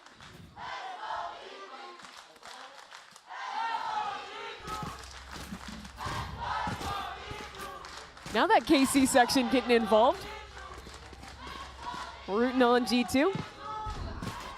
And seeing if they can pull something off on the Seiko. Yeah, they might need a little bit more than that with this buy, but we'll see. G2 just full sprinting it out into A, and there goes Issa. Chrissy, do not doubt it. Akita with a rifle, that is a danger, but now Vanya, again, committed in this corner. Only a classic. Daring to play in the same position again. Now has Mimi's help coming in on the other side.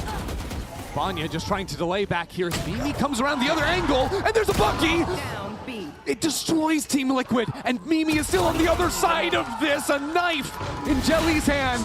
This round is over. Never mind, Vanya. Never leave that corner. That's your new home now. The Bucky. And the fact that it's the smoke placed from Vanya, too, that allows this ring around the rosy game. And at the beginning of the round, it's just Akita. She didn't have any utility for that. She didn't have any setup. She just straight up owned someone in main. That's what she was doing all the first map. Team Liquid end up just being Little lackadaisical on the utility. And that was such an important round for Liquid. Oh. You just won a rifle. You just reset their money. Careful here. And now you're down. You're broke. And in a much worse position. Wow, Issa anticipating someone right on the other side of that wall. Early snake bite. And fully cleared away. So the A-lean option now removed. Team Liquid have to try their idea working B main and mid.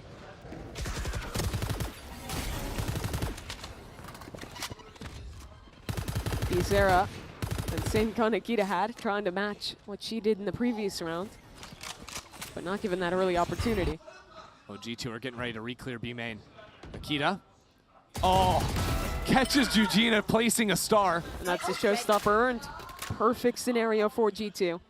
And you can't go back into A because of this position Amy has. Mimi has full lockdown of A. So instead, going exactly where G2 expect them to be. Team Liquid 3 in heaven. Little tag team, little push and pull idea. Down in hell and on stairs, but end up falling back again. Just knowing that G2 are running TL into the clock, running them out of the round. Good kill from Bizarra. Still difficulties on the site and in B main. There could be a chance to plant the spike. Bizarra will not be contesting that. They just walked through CT, so they know that's clear. We'll get a safe plant down. Spike planted. How does G2 play this? They'll meet up towards mid and retake this one together. 2 rifles for Team Liquid.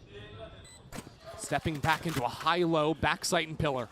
With that plant, the Astro Wall could even come into play now. It's a funky plant. Not really a great position for where they are, but if they want to dance around pillar, it absolutely is. Daiki, what can you give us in this corner? Clock is winding low. Daiki again finds the Astra. Player standing. Asks Jelly to clutch it up in the 1-on-2, but Amy from on high sees it through for G2. Got real close at the end there. But G2 holds strong on the anti-eco. Started with that re-clear from Mimi. And this one from Akita. G2 finding the right times to go proactive. Whereas in their defense half, Liquid is always posturing up into this space, holding it forward. G2's happy to give it. And instead, pick the right timings to flush these lurkers. They have been ruining Issa's day. And Liquid will take the last timeout for any team in regulation here. Okay, still a lot of Valorant left to be played if TL can make a go at things now. And what I want to look at going into this round is the ultimates at play from Team Liquid. Both of their duelists, the Yoru and the Raze, have those ults unlocked. Daiki probably gets the Nightfall in this round. How do you craft around here now from Team Liquid to put an end to Akita getting early picks, to G2 shutting down some of the lurk ideas? I think the simplest combo is just a Yoru ult followed up with the rocket and get a kill onto that. I think where their problems will arise is that G2 will want to play retake this round. Sure. You see that they have an ult of their own. They're going to be willing to give a little bit of space, respect that Yoru ult, and then fight back in. So then there's a little guessing game, like, do TL want to actually spend all those ults on it itself? Do they want to try to get away with just one, save it for the post, save it for next round? That's why I think they've made a great call in buying the operator here. Yes. It's the perfect round to do so. You can swing forward, catch someone as they're trying to go into that play. If you kill Raze or Yoru, you're the happiest woman in the world. Okay, Mimi. What you gonna give us? An Astra Star placed for the pullback. Mimi spots one and reveals the op. Who's actually clearing away everything, and that dimensional drift is up into Mail. Sees Amy's shoulder. Sees a couple players back in spawn, now just flushing out all these angles. Solve all their plums, and Akita gets killed down in mid. That lurk again is answered. And a Viper's Pit from the defense, trying to help G2 creep out from spawn. There's still a rocket on both sides. When do they use that? How does this go? It's a standoff. Oh, it is about to be pandemonium. The showstopper doesn't get a kill. Returned on the other side. Team Liquid. Answer with 2, make that 3. It is perfect in the post plant. They get no kills on that retake? How is that even possible? We need to see what happened with that ultimate. Just flies between 2 players, perfectly dodges them out. And the Liquid fans having my reaction too. Oh my word. So it's a 5-on-4 retake. Yep. And here's the rocket. Oh, the boost up! And then using the showstopper Wait, that for is another so boost. sick from Visera. Yeah, okay. She proceeds to get 2 kills after as well. Oh, you love a little round like that. And suddenly Liquid are back. G2 is on an eco. And Jelly with the attack up. Secured from her counterpart on G2. See, we told you guys it would be a game. You just needed to get through Haven and Corrode. You just had to wait 2.5 maps. Okay. Still, Team Liquid are not rushing things on this anti-eco, which gives me a small amount of hesitation, especially with 3 clear ideas. Headshot through the wall. Removes any doubt. And a quick TP away. That's Amy with one of those hero guardians tucked in the corner. It's a very hard fight for her to win. Jelly has the hard read on this. Careful here. Yeah. Just waiting for the overstep, but with the time afforded, G2 are bringing 2 more players into heaven. Amy sees gun, nice shot. Even with the read, Amy has not been flushed away. 3 players spotted by that haunt. But we're down to 30 seconds now. That spike is out in the open. Amy is still not dealt with. Turns the flash. Brilliant shot. Amy is unstoppable. And now, for the finishing touch. Take it in, another eco for G2. 10 seconds left. To seize away all hope from TL. Amy charges forward. Go and get your ace, Amy. She's not even going to. Content with the round. Knows the money's more important than the ace. But my God, that was insanity. They knew exactly where she was. Look at these shots. It just didn't matter. 30 seconds left. Lines them up. Such control, such patience to turn the flash, fight back in.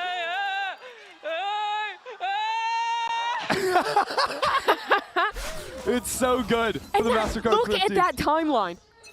It is back and forth, eco for eco, and G2 again in pole position.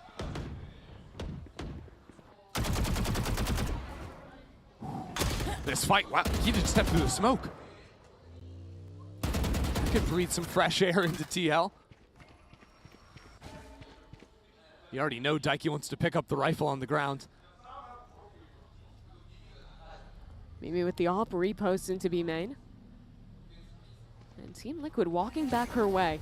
Oh, Mimi is still going for it. If she can get in front of everything, it is almost certainly massive. The Prowler spots her away, and some spam shots on the other side too. Takes her low. Team Liquid, they want this hit. Letting Daiki play the map into mid, a little bit delayed. They wait out this utility. Prime some of their own. Yeah, we'll have smokes up in a moment. That lurk working back through mid. Here it comes, the flash on in, the fake teleport. Still not into the site. Team Liquid reserved for now. As Bizarra comes into the back. Teleport as well from the G2. Bring the firing squad. A quick answer as more and more members of Team Liquid get into the site. So now it's 2 on the retake. Vanya and Petra. Both clumped up towards heaven. Team Liquid with a strong post plant. Team Liquid in danger every time they go for a jump peek. There's no other way to gather some info. Petra steps in. Bring them down. Biding her time. Waiting for a moment, Petra. What can she find? Petra! Last player It's a one-on-one. Pulling them in. An early pull. Petra needs to get on the spikes. The Nightfall sent into it. The fight goes to Jujina. And Team Liquid stay alive. They could not let that round slip. And by the narrowest margins, they hold on. When it matters most. This is how it started, though. That cannot be happening. Akita dying in mid that early gives an opportunity for Team Liquid. And now look what it's done to G2. Christy, Back and forth. these ecos have been a horror show for Liquid. They've already won 2 in this half. And now GT can't Akita. do it to him again. Full utility to push Akita away. So she doesn't get to take her shot. Not immediately.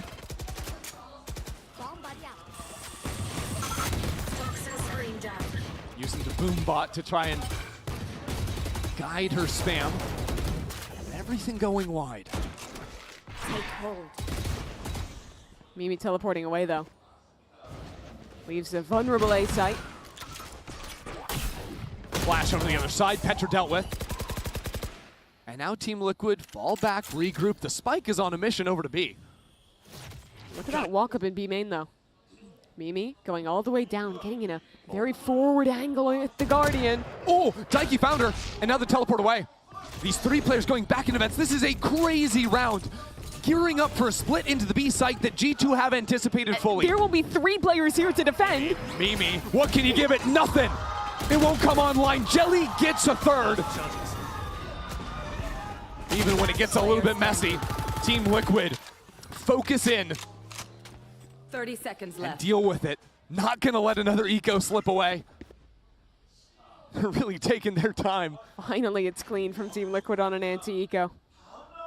And this game, unless Akita could pull off an impossible round, will again be tied. 4 ultimates for Team Liquid in the next round at 11-11.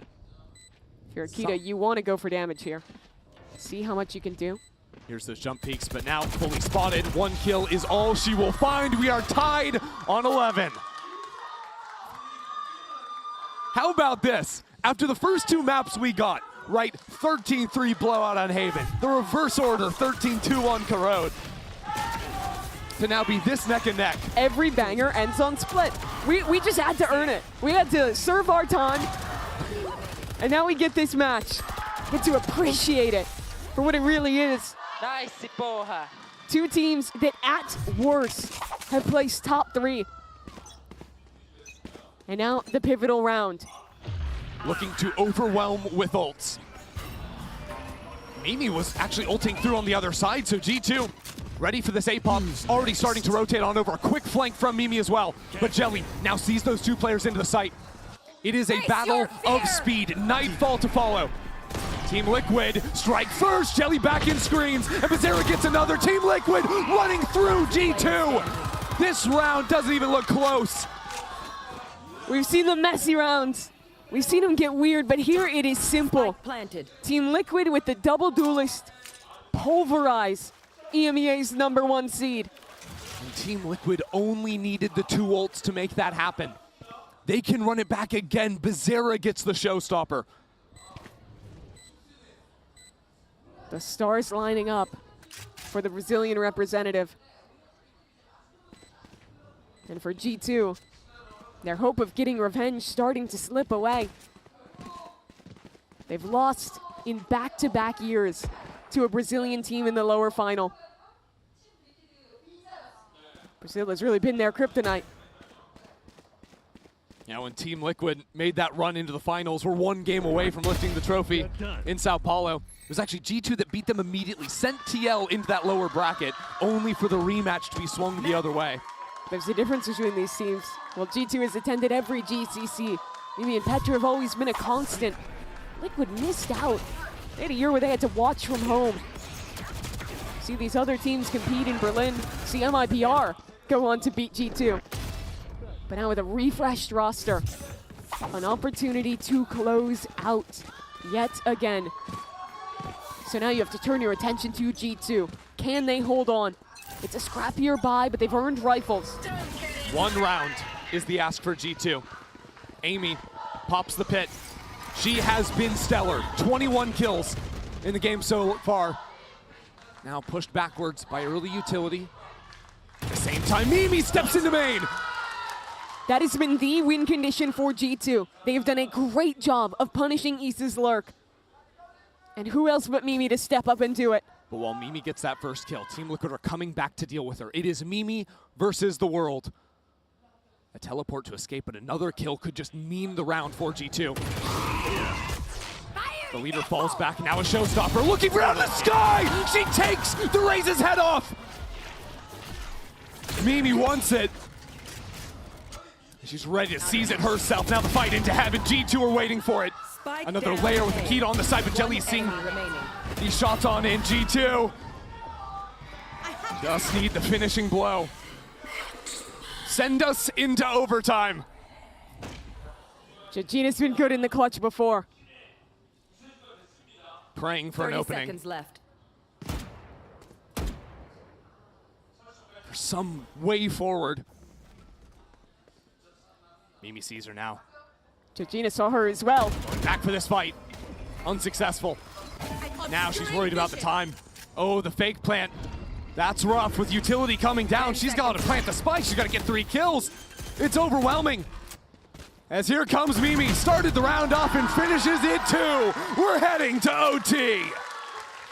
The one constant of this team has been there for every iteration and pulls her team through. What a play to fight forward, to punish the look, and then that shot.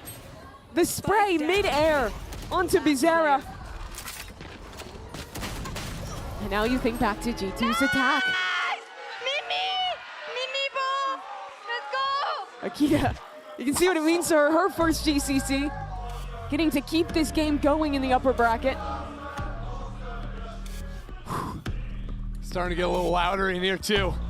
You can feel the tension in the air. We said it almost jokingly at the start of this final map. That split could be the game that would be close. Now we find ourselves here in OT. Poison orb emitting. Bring them down. G2 always play slow on this attack side. They've pulled some crazy late round pivots. They've hit some great timings. Onto that Yoru gate crash timing out from Jelly. Now because it goes down so late, again here, Jelly's gate crash falls down. This is when G2 start moving over into A. So with the utility up, and now a hunt broken, Jelly has to consider, does she stick around in main? And because it's overtime, she doesn't have a second TP. Oh, you're right with the glass operator. That's major. G2 just chewing up the early clock. I like this calling. But still no cancel options for them. Yeah, so gutsy to hold on to this operator. Jelly waiting for it, strikes true. Now with the lead in OT. This position from Issa is brutal, especially with Issa firing away from down on site. Big teleport. Mimi, the only success story for G2 in this round. And Daiki still in the other corner, goes uncleared. Another shot. 30 seconds left. And now we're under 30 seconds. Pressure mounts. Jelly is still alone on this site with an operator. It's crazy that she survived and getting kills on Heaven. She has an dimensional drift as well. To just make this even more ridiculous. A 1v9 round out of Jelly. Vanya backed into a corner, right on top of the spike. Jelly switching to a rifle. Gina waiting on top.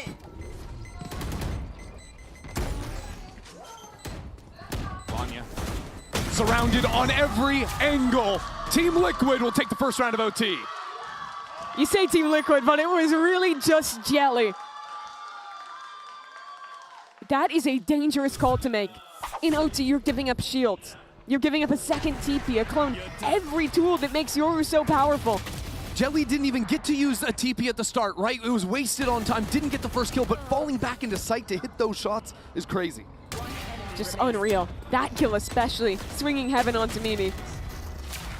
And now G2. Boa, Jelly, amassou. Headphone warning. Yeah, facing down, you got it that done. Facing down a second match point. Whew. Well, the coaches each get one more timeout to dip into.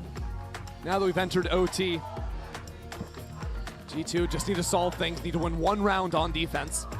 Liquid solution at the end of their attack half was some of these fast rounds. Yeah. Jelly and Bizarra pounding that A site. Got a lot done there. And it's worth noting that attack was the more successful side for Team Liquid. It was 7-5, it wasn't overwhelming in their favor. But that just adds a little bit more pressure to G2 to shut down one attack round here.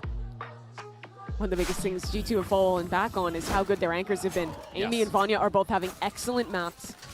even against the incredible skill of these Brazilian duelists diving on them. They've held strong. When it was series point in round 24, it was Mimi who stepped up to the plate, who was the hero for G2. Now again, positioned on the right side of the map for this hit. Is it Petra this time? She's here too, that duo. Having to hold strong on A.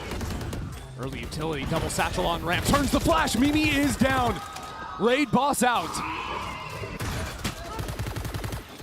So back-to-back rounds now, where it's TL with a numbers advantage. But generally, Liquid haven't had a second option. This time, they have players on the other side of the map. This fight on ramp could be big, the fight down mid as well. As both players lick their wounds, Akita. And now if you're Liquid, you have to go back, you re-clear this. Shoo Akita away, and leave that embed on ramp. Akita is still playing for this angle. Now with the Prowler in the mix, can't fight for it, but over on A, another shot for Amy. Scoreboard equalized. It has to be a B hit, but G2 know it. Look at these rotations, 3 players calling into it. It was nearly the full read. Even Petra was on the way. And now, from backside, we've seen Jujina strike from exactly in this position before. Sees nade combo, spam onto Vanya. Holding her ground. She has to be the hero with Amy. Fire exchange, still close. As Akita comes into the site as well. Amy has gotten 3. She has been a monster this game. Silence, dream seer. And Daiki needs to deal with her and the young superstar. And Akita, Daiki does it! She will find it herself. The IGL, who dominated on the first map so long ago, closes out in overtime. Team Liquid, after not getting an opportunity to play G2 last year, beat them again. Top 3 secured. An elation for the Brazilians. And in a 1v2 fashion as well. It is impressive to watch Daiki. See the other side of the stage. That instant fall down after narrowly missing out on this series. A completely different story on the other side of the stage with Team Liquid fans out in force for their squad. And to just reflect on this game, the journey it's been, a 13-3 map 1 for Liquid, a 13-2 map 2 from G2, and then a hell of an overtime to close it. G2 take their bow today, but you know they'll be a force in that lower bracket. Absolutely. Try and do some big work down there. A ridiculous series, quite frankly, with those 2 bloods. We played 31 rounds of Valorant in the first 2 maps combined. Yep. We just played 28 rounds of Valorant in 1 game. A well-deserved win for Liquid. They fought hard for that one. Absolutely wild to come back after getting bombarded in that second map. Team Liquid have done it. Daiki looking stylish down there as well. We're going to send it down to the stage for the Verizon post-match interview with Daiki herself. Team Liquid with their 2-1 hard-fought victory. Now Daiki, come over here and join me. You want to keep the shades on or off? I don't see anything with it. Alright, cool. Okay. 리퀴드의 다이키 선수 만나보도록 하겠습니다. 가장 먼저 스플릿에서 마지막 라운드 클러치를 만들어내면서 승리를 가져갈 수 있었는데요. 스플릿 팽팽한 경기, 도대체 경기 치른 선수는 어떻게 느꼈는지부터 물어보도록 하겠습니다. Oh my god, Daiki. Goosebumps from the last round. What was going through your mind? How'd you do it? And just tell us how intense that last map of Split was. Oh my god, I can't even explain what I was thinking. Like, I was just, oh my god, I don't have time to go away. I need to stay here, and I don't know, it was just it. That's it. Yes. That's it. 사실 마지막 라운드는 시간이 많지 않아서 딴 데 갈 수도 없고 그냥 총 쏴서 끝내버려야 한다라는 생각으로 클러치에 임했는데 이렇게 잘 끝날 수 있었다고 얘기를 합니다. 그리고 다이키 선수 오늘 경기 내내 참 희생적인 플레이도 보여주고 팀을 위해서 리스크 있는 플레이를 보여주기도 했는데요. 이게 팀적으로 좀 준비된 전략의 일부인지 아니면 다이키 선수의 성향적으로 자연스럽게 나오는 플레이인지도 궁금하네요. And Daiki, throughout the series, we see you kind of engaging in those risky plays, you know, gambling a little bit. And when you do it, it makes things so much easier for your team. So when you decide to, you know, kind of play it risky, do you feel like that's a result of what your game plan kind of steers you towards, or it just happens organically for the player, the type of player you are? Well, I think that's something that everyone in the team could do. Like if you have the read of the round or something like that, you can do it. And I don't know, maybe it's easier for me because I am IGL and I know everything that's going on the map. But everyone in the team can do it. So that's yes. And it happened to be you today. 일단은 사실 뭐 팀에서 누구나 그렇게 뭐 희생적인 플레이, 리스크 있는 플레이 충분히 할 수 있는 선수들 5명이 모여 있는데 오늘은 특히 다이키 선수가 아무래도 IGL이다 보니까 좀 상대방이 뭘 하고 있는지 잘 읽어낼 수 있어서 그냥 자연스럽게 그런 플레이들을 보여주게 됐다고 얘기를 했습니다. 이렇게 해서 다이키 선수 만나봤습니다. Thank you, 다이키, and good luck!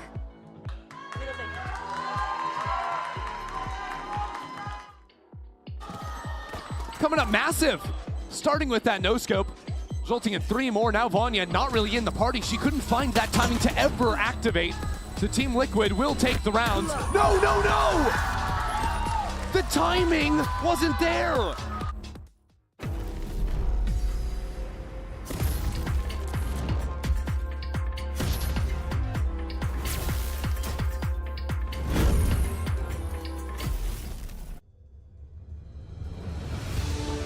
It's more than a game. It's a world shaped by you, the fans. And our mission is to elevate that world by building technology that creates moments that last forever. That's why we're joining forces with Valorant Game Changers to transform how fans experience live events on the global stage.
Red Bull gives you wings.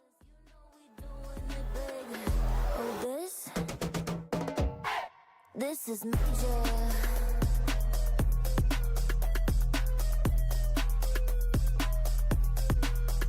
This is major. It's a game changer. This is major.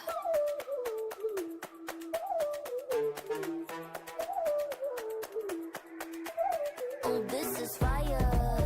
It's like the boom boom pow. Let's take it higher. Like the no now. We're the movers and shakers. We are the dreamers, the makers. We stand on top of equators. We are the limitless.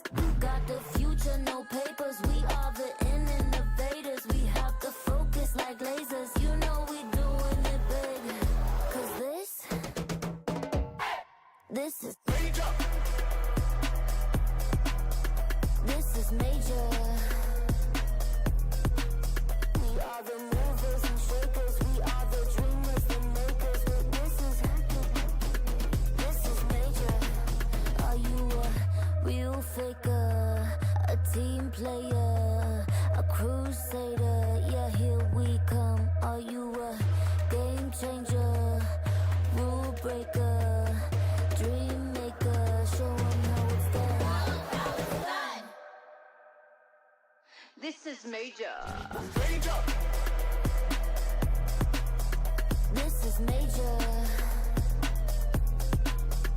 the game changer.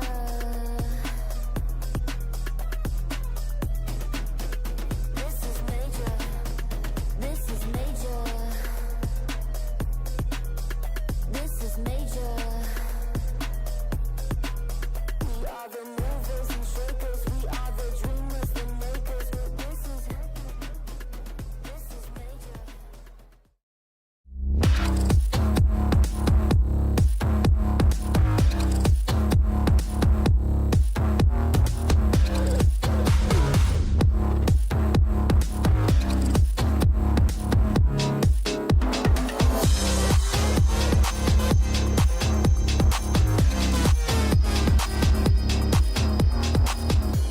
Welcome back to day 6 of Game Changers Championship and our second upper bracket match of the day. We just saw Team Liquid take on G2 Gozen, and we were shocked by the end of that series. And just a quick reactions on what happened there before. Absolutely crazy. We go from stomp to overtime. Yes, all bangers end on split. The way that Daiki closed that map, I was like, oh, this is so close. The moment that I saw them two moving together in the Viper's pit, I was like, oh, she's so close.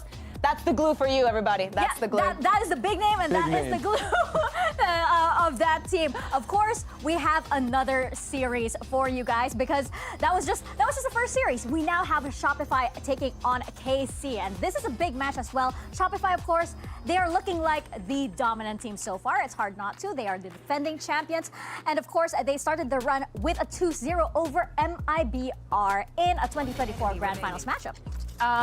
This first map, Pearl, it wasn't even funny. Like, I know that the stomps that we had today, recency bias and whatnot, but I remember watching this, and to me, Pearl has always been a very NA map. Like, they've always, you guys have always been very good on it. Drake, do you like it? Okay. I mean, I wouldn't call it an NA map. I think if anything, APAC dominates Pearl. Like, over here. But we're not like slouches to it. We're not like bums on Pearl. And I think that Shopify, given the way that they play like every single map, they have a good structure and they have good protocols.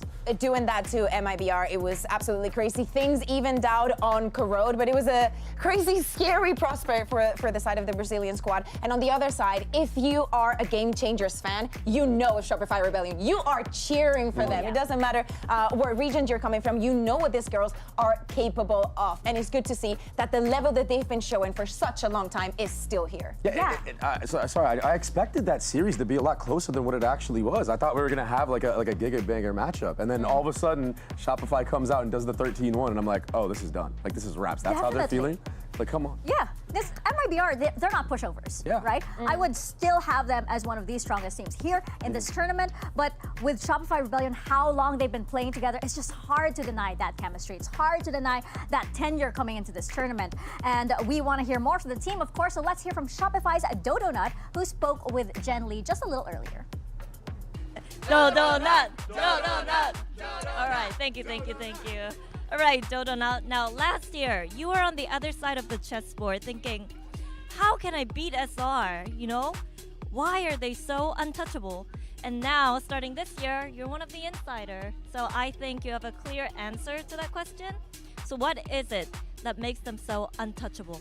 A lot of people think it's like the mechanics and the strats that they have, but the answer is pretty simple. It's their mindset. Like, even though they're like a 2-time champion, they still play like they have something to prove, and they still grind every day like they haven't won anything yet. Stay hungry mindset. Okay. All right. Are you hungry?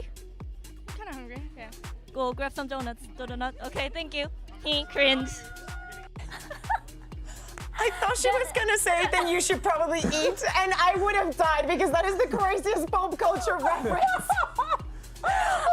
Absolutely Jen, I'm a little bit hungry, just saying, just in case you want to grab something for me.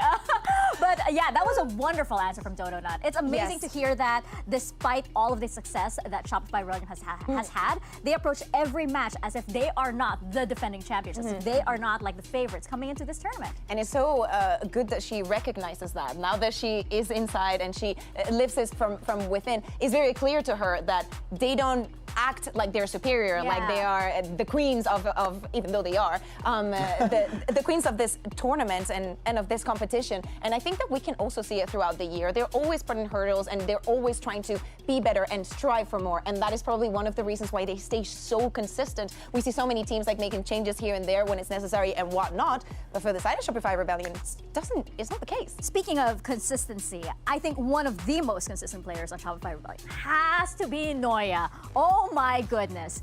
This player, she is unstoppable. We saw her have clutch after clutch after clutch in this GCC return. So how do you stop somebody like Noya? Go, Dre. I don't know how you can stop a player that is in this state. I mean, just in that last match, winning 3 out of 6, 50% clutch win percentage. This run is insane. It's ridiculous. And yeah, and it's so consistent. That's the thing that sets her apart from everyone else.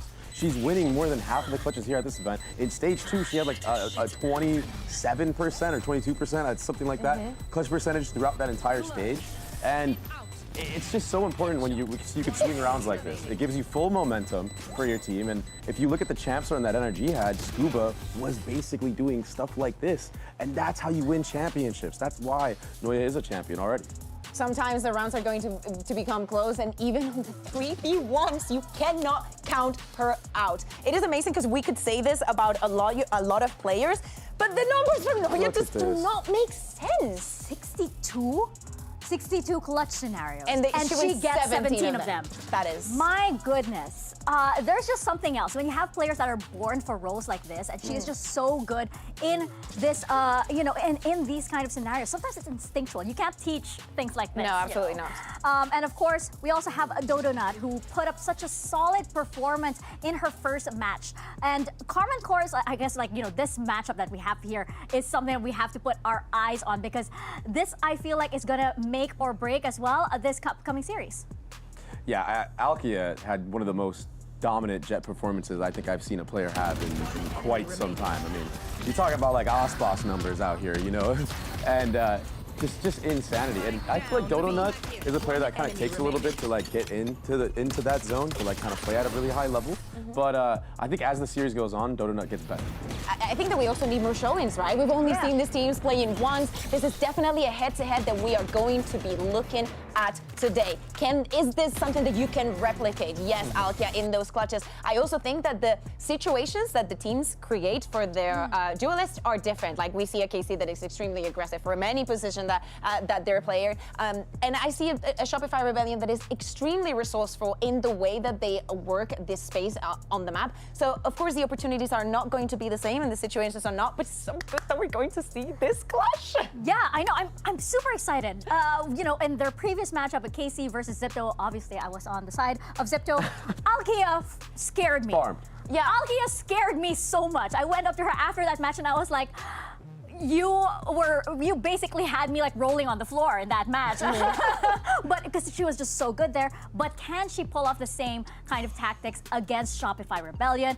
And we cannot deny also that Carmine Car, they have a little bit of a buff coming into this matchup. Any matchup actually, because they brought an entire support system with them. They brought the entire KC fan group or something. I was not aware of the magnitude of this until we were waiting here during map 3, and I felt like the studio was coming down. Like there was like screams and everything. I was like, what is this? This has to be the KC fans, and it was actually a thing. They're absolutely insane, and having them also interact with them, given it's just, we're so lucky to be in this situation, because Korea's far, guys. It's far, I can tell you. I cannot believe that they made this journey all the way. By the way, what we heard earlier, that was like, that was just them announcing their arrival. Like the KC team was not there. They were just like, we're here.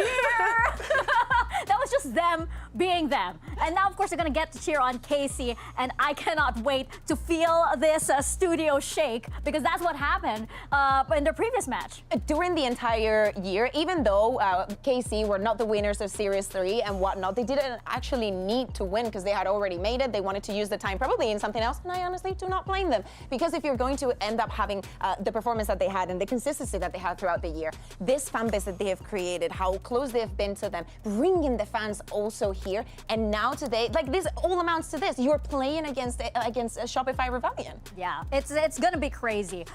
You have players like GX, for example, who were really hyping up the crowd to really join them on this. And I want to hear more from GX, actually. Let's send it back to Jen and hear from Casey's GX. Oh! Hey, GX. Now, we just love the connectivity and the relationship between you and the fans. So, when you walk out and you see the KC fans right in front of you, do you immediately just feel the power of Blue Wall buff? Oh my god, I love them all and I feel that power and like the ground is shaking and I'm so being excited when I see the crowd. So I love them. Yeah. And now, why don't you just rally them up? Mastercard! No! Mastercard! No! I said Mastercard!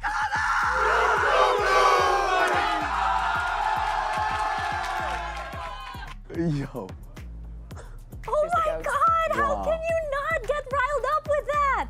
Oh, she is so good. She was doing that, by the way, in the match versus Zipto as well. She was really telling the crowd to get up, and they did. That's amazing. It's such a good feeling to have as a player too, like knowing that the crowd is behind you, and like honestly, like the teams that you're playing against. You know how that is. I remember your first match. I was just watching, being like, I'm just supporting my boy, and everybody was like, it's actually the best. And for the other team that you're playing against, like when it does get down to the wire and it's like those close rounds, all of a sudden that doubt creeps into their heads, and they're feeling the pressure from that crowd. Yeah, you can say as much as you want of like, block it out, but it does get to you, right? I don't think you can block out KC fans. We can't block out KC. I don't think, they're on it. They're on top of it. Speaking of blocking out everything, it's hard to block them out because KC also plays so aggressively. They say that the best defense is a good offense, but KC, they really take that to heart. They are so aggressive. Yeah, especially from the defense, of course. We see a lot of these micro plays. Yes, you can see it at the beginning of the round to take some lobbies, and you will see it from most of the teams every now and then. But KC always takes it to the next level, always finds a gap and wants to take advantage of that. And I think that when we're speaking about a player like GX, first of all, I am extremely biased towards her the entire year, and especially now the split is back. Watch out. Hear my words. But as I was saying, throughout the entirety of the year, to me, she's such a big part of the identity that makes this kind of aggression work. Not every team can do it, and especially when the pressure gets to you. Sometimes this goes in the bad direction because it can put you in a position where you make very bad decisions, but Casey always bounced back from every single one of them. No, that's absolutely right. I was in the crowd and I feel it. I feel her really rally her team together. She had such a strong debut. She was constantly hyping up both the crowd and her team. And you mentioned, Baby Bay, how a player like this can really do something against the opposing team, especially when you need that mental, that extra kind of energy for your team to clutch out the win. Yeah. Players that are able to like absorb like the energy of the moment and the crowd tend to just go off in these high pressure situations, and they'll make the clutch play. They're not afraid to go out of the way and take a 1v3 even. Yeah, to me, seeing these images, like I enjoyed it so much. I think it's so healthy for the game, so healthy for the fans to live this experience the way that it is. It's not only from the defense. I love the way that she always finds a gap to be inserted somewhere in the map or just go on alert when it's on the attack. She always finds a way to be extremely annoying. Like she gets in your head. And we were really hyping up the KC players, but the big question again is, can they do this versus Shopify Rebellion? That's another thing. They did it against Zipto. Shopify Rebellion is an entirely other animal altogether. So it is time to send it down to the stage and bring out Shopify Rebellion Gold and Carmine Core for our second match of the day.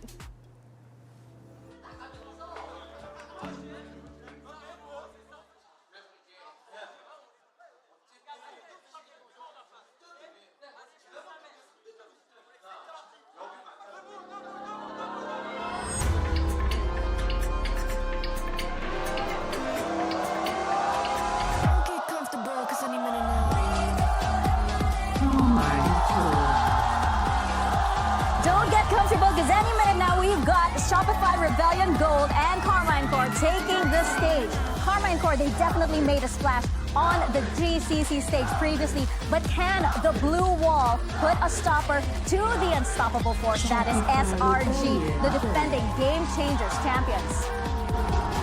I don't know what to expect. I don't know if you're going to be able to play that same aggressive playstyle like it's a team that is so protocol heavy like Shopify. But I mean, if you're able to do it here, you do have a solid chance of taking this all the way to the final. This is where we need to see the layers coming in from KC. We know what you can do with that aggression. We know what you can do from the defense. You know what to expect also from the side of Shopify Rebellion. They will have an answer to that. They will be expecting that. Before we get into our map video, did you hear that, by the way? Those were boos for SRG. There was a big woo as Shopify Rebellion walked out. Oh, that is so scary. We're seeing our map video right now that we're getting Abyss, Haven, and potentially Sunset. What are your thoughts on this? Thoughts on this? Well, for KC, it's a match made in heaven. They love banning that Pearl, and after what we saw the other day, this is absolutely perfect for them. Shopify really decide not to go to that bind still. For KC, it's a bit obvious. They did it the other day. They're on the Abyss. And of course, Shopify decides to start on the attack. They want to see that aggression if it's going to be coming right off the bat. For the side of Shopify Rebellion, picking Haven, 10 out of 10. Of course. Because they haven't lost it in over 400 days. That is a very long time in Game Changers I'm speaking of. So, of course, it's somewhere that they're extremely comfortable of. And if it is something that we can take from the match that we just had, is that when you are certain that you can play a map, go 100% for it.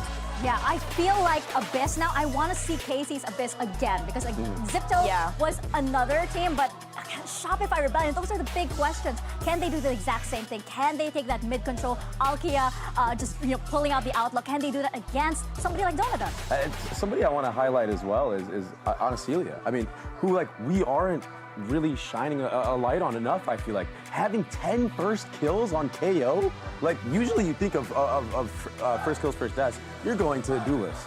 But what is happening here? This is insane. It's the wall. It's the blue wall. I'm actually kind of I'm kind of touching the couch right now, seeing if it's gonna move. I feel it shaking over here. Wait, is it just me? I kind of feel. No, I feel it on my feet. I'm not kidding. Are we psyching ourselves out here?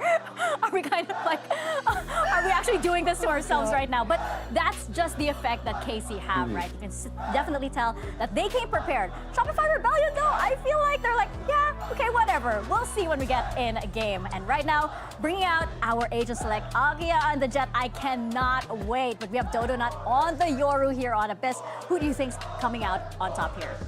Yeah, this is a really interesting composition from Shopify if they actually lock this in. I mean, having the Killjoy on a map like Abyss, it's not something that you see every single day, right? And also, I mean, double controller with a Viper, that is locked in. So this is definitely kind of like a cheese look. But I mean, what better way to absorb aggression than having a double controller, right? And then a Killjoy turret as well. I think that having Noya, who can play the Viper, I think to a very good level, also thinking about how the game has changed and how even stronger, if it was possible, Viper is right now, thinking about who you have in front of you, it's a great pick for the side of Shopify Rebellion. I do not expect to see any changes on the side of KC. I think that the mental, of course, is going to be very important. I do not think that for Shopify Rebellion is going to be a problem having the blue wall not cheering for them, because as we were hearing from Donut, they know that they're here always to prove something. Yeah. So they kind of already wrote that for themselves, right? Okay, we're coming in here as the underdogs, quote unquote. It's kind of weird to say that, but that's the mentality that Shopify Rebellion have. We're gonna see if that indeed carries over as we prepare to send it to our first map. We are going into Abyss right now, and our squads are set. So let's hand it off to your casters. It's Pots and Pans. Yeah, thank you. What a start to things. It's a rare occurrence. Shopify Rebellion are not treated like holier than thou. I mean, that crowd booed them. Yeah. Right? KC have the fans behind them. The atmosphere in here is pretty hostile, but let's talk about the game, because it's what happens on the server that matters, right? Yes. So coming into Abyss, what's the first thing in mind here? Because we've seen these two teams now once, right? We've got a little bit of tape to look at. Where's your mind going? I'm looking straight at Akia. I mean, the desk touched on it. This player was absolutely explosive, and she looked so comfortable on this map. So I'm sure that Shopify Rebellion have all their protocols ready to shut down a Jet. And this agent hasn't been meta on this map in quite some time. But Shopify, look at this comp as well. I mean, both teams are bringing out kind of unconventional looks to start here. Now, we know that KC's double initiator comp will absolutely absolutely be ready to set up Alkia for success here. And it looks like Shopify, they want to get mid-control really quickly. Yeah, but it's Glance waiting. So, seems very aware of this and already deals with a lot of it. Looks behind and clears deeper in towards middle. So again, good information and somewhat denying that there's pressure there. They can now maybe reattune their focus towards this B side. Because Shopify Rebellion are What here. a shot. Mel with a great start. That's the site now ready. Yes, GX is close, but handled. Oh man, all those cries suddenly getting a little bit quieter. 5v3, and the plant gets to go down. Oh, Down. How getting two there? Just a little bit of misdirected mid from Dodonut, and you saw that it drew 3 defenders from KC all towards mid, but it was just a ruse. Spike Shopify, planted. they were already regrouping towards that B main, and now Safa, she's just got to be sat here wondering, I mean, how many exits can I get? Let's just collect some orbs, maybe collect some money, but Timmy the Turret position has been revealed. Yeah, this is going to be pretty tricky. Could actually get the kill on Dodonut there, who was happily on the hunt. Wanted to min-max her potential and a couple of kills. So yeah, starting to build towards that ult. That's something in their mind. But as a start, Shopify set the tone, right? Once we get into that server, they've set the tempo. But I do want to look a little bit towards Dodonut as well, because again, just have a little look here at that start. That That's lovely entry from Mel. That's yeah, really on the nice. Lucilia, just falling like that without any utility. remaining. Sure, it was a great shot from Mel, but the anchors on these sites, they've got to do a better job at getting the information so they can actually posture for a defense here. We're going to have to learn quickly. This would be a very clean round, I imagine, if all goes right. Only classics. That crowd. Something, isn't it? But Dodonut still landing shots. And I think when we first saw her, when you're rolling your mind back to that first series, up against MIBR, kind of a bit more of a role player, kind of filling that void really well on the waylay. Doesn't have to be the headliner, kind of seeing the likes of Neuer, Sarah pick up that slack between. But this is already a very explosive beginning. Uh-oh. Nice, but well traded. Not letting this get too threatening. Listen, Lauren, these anti-ecos always get my heart going, but well handled for surely. Spike And planted. Dodonut, she's low, but she's going to be okay with it. Now, I expect SRG to go through and try to collect these eco kills. As soon as you can get that Your Ultimate online, you can really set the pace, set the tone. So I expect Dodonut to perhaps drop that Outlaw over to Alexis and go hunting for more here. Yeah, let's see if that happens. Actually looks like Alexis is already creeping up middle as well, looking to box them in potentially. She wants her own orbs. It might be a give it up. Yeah, fair play. Probably the right shout. Last player standing. And yeah, gonna opt to just dip away from this clean stuff from Shopify, making it through with minimal threat. Yes, there was a kill on the site, but quick trade, not letting that spiral out of control. Yeah, and we're going to have to see how Carmine Corps approach this round, because on the pistol round, you saw this Viper wall, Neuer getting up close and personal and already gaining all that ground because of that deep wall with just a little bit of misdirected mid. So for KC, they're going to be looking for information. They've got double initiators on the extremities. KO needs to use that knife to let them know, especially on this bonus round, where SRG want to start. Generally speaking, these rounds, they end and start really fast. Looking for that info early.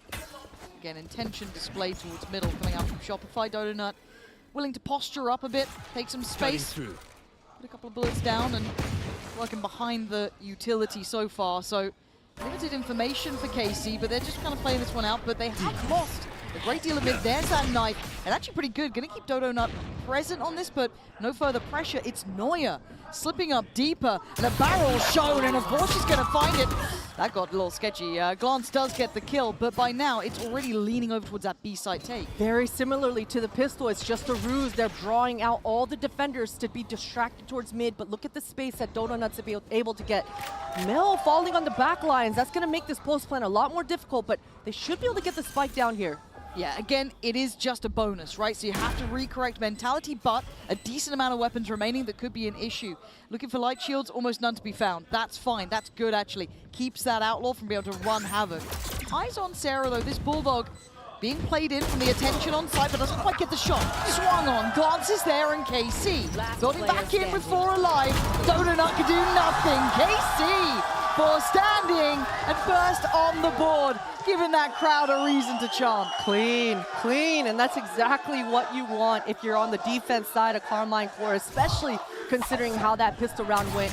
You gotta love this KO suppress coming through, that mid-round information that they found, completely stopping any sort of plan that SRG had going. But I did really appreciate the look coming through. You saw the Q orb coming through from the Viper on Noya's side, completely blocking off that line. And because you lose HP, you get decayed if you go into it. It really allows the attackers to get up close and personal before you're able to even find any information. So well handled coming out here from KC.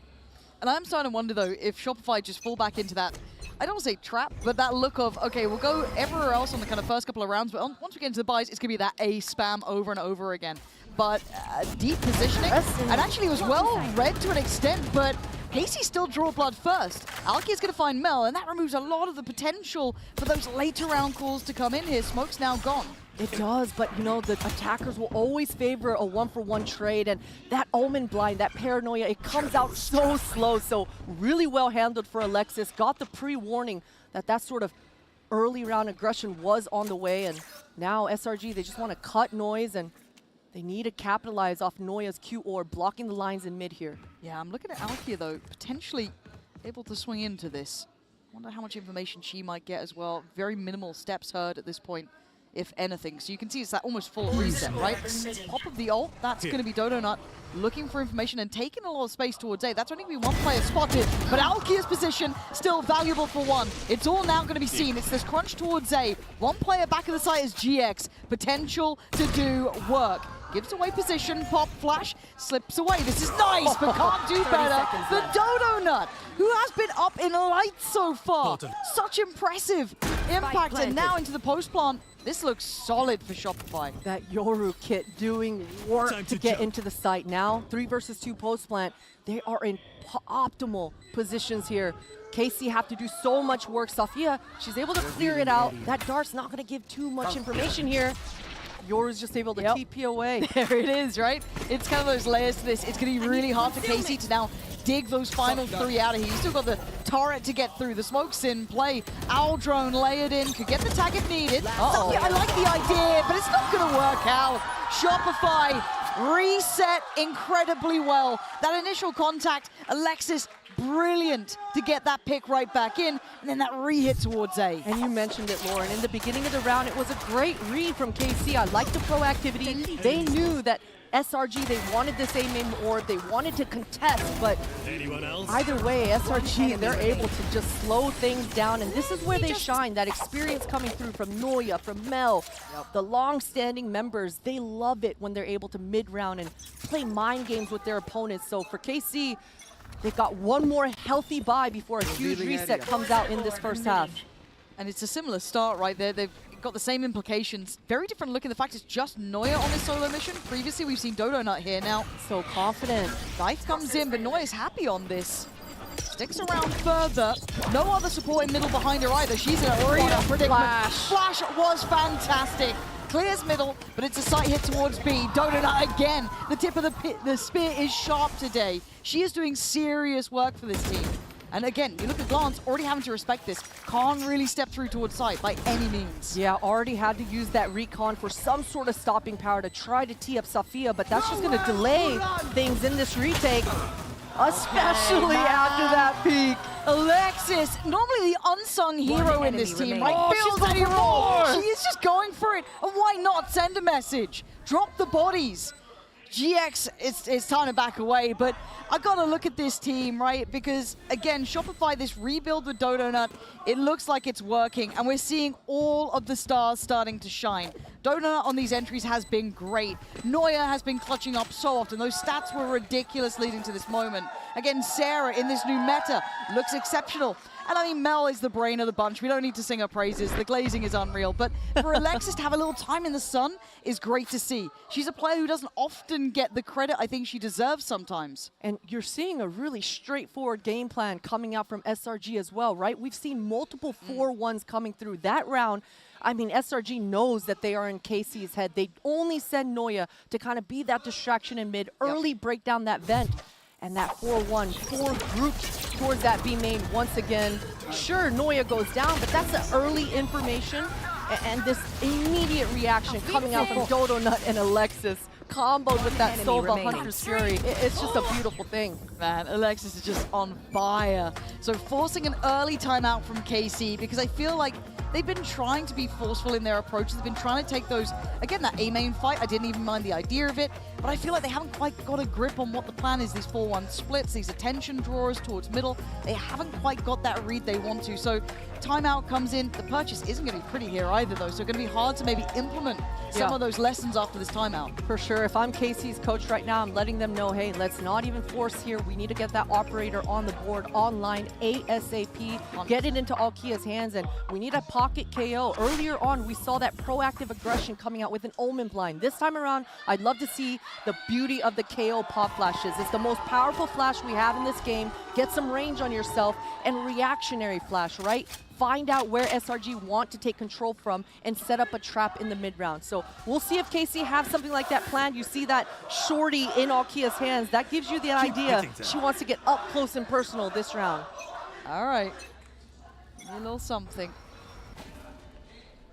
So far, silence at the start. We saw previous to now KC happy to go for a deeper fight towards A. That slow paranoia coming through. This time, no early contact, no early information. And it's a similar scene though for Shopify. They don't know if there's pressure on the other side. It's going to be one of those sort of half-buy rounds. You never know if there's some weird stuff going on. So simplistic from Shopify so far, hyper-focused towards the A side. I like this hero rifle in the hands of GX. You can see 2 members of KC close by. They want to flood onto this site, big knife onto their anchor. Gotta know now. Maybe still a little bit worried that there could be an additional player, but a pocket play from GX breaking the ankles of Donut on the swing there. Now looking for the follow-up. You can see KC piling in. They want a brawl, but it's Alexis again, still standing. Mel dealing with the wave, crashing towards the site. Just one left alive, and Shopify equipped, it feels like every single time. And this is a hard way back through.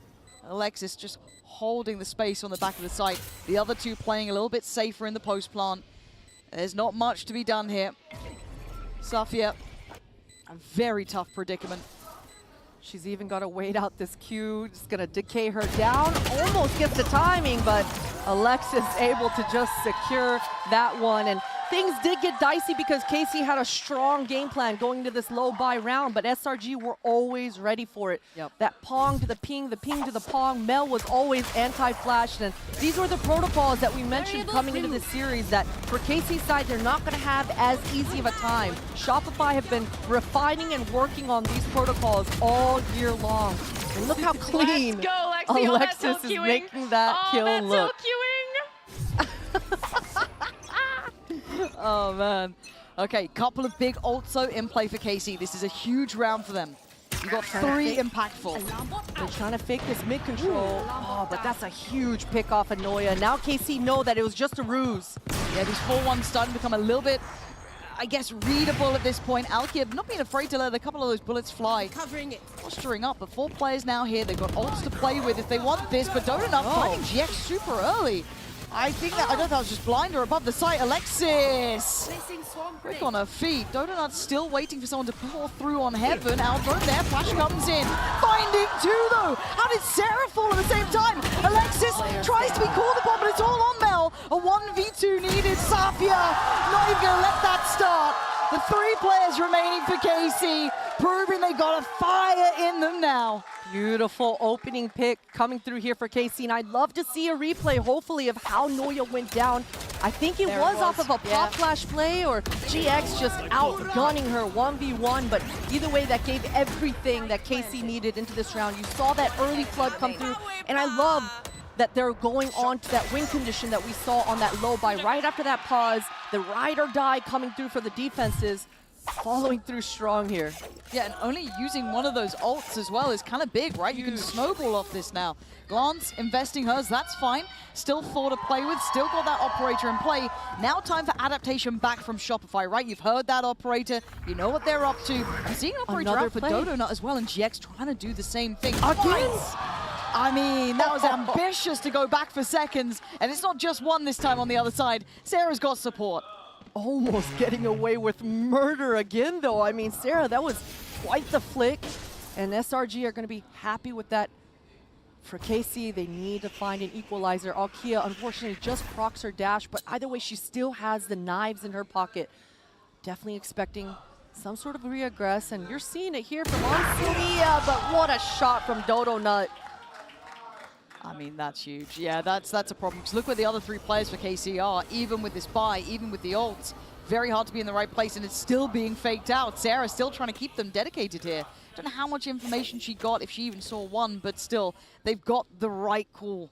Absolutely. Mel is just calling a masterclass right now. Getting full map control, being thorough as ever. And you can just leave Alexis in these sort of deeper positions, get what you can, do some damage, control the map. There it is, but cleared. Safia going to give them a shot forward, but how far do they even hunt on this? That operator is such a prized possession. Absolutely. That's a little early from Alexis, giving Casey a little bit of a second thought about whether they want to re-go for this, but that Viper's Pit sound cue is really, yeah, that's going to solidify things. And either way, KC, we're never really going to go for this. This is a great time for this team on the defense to sit back and kind of recollect themselves in a round like this, though. I mean, these last few rounds have been high pace, high pressure, and the win cons that KC went over in their last pods were spot on. Yeah. So I'd love to see the side of KC kind of recollecting themselves here. They got that opportunity, right? No one's really hunting that close. They've had a couple of seconds just to talk it through, get that mindset right, get locked in on this, find a solution. Now, easier said than done, don't get me wrong. But it feels like that mid-round aggression, there was a window of chance where you could saw it there with Sarah just like flicking back around. That felt almost unlucky, but again, Dodo not finding that, creating the space then to just springboard towards A. Big information, they worked with it well. I don't really see an easy answer, right? I don't know what the solution is. I mean, they've still got a purchase here to play with. They still have those 3 ults.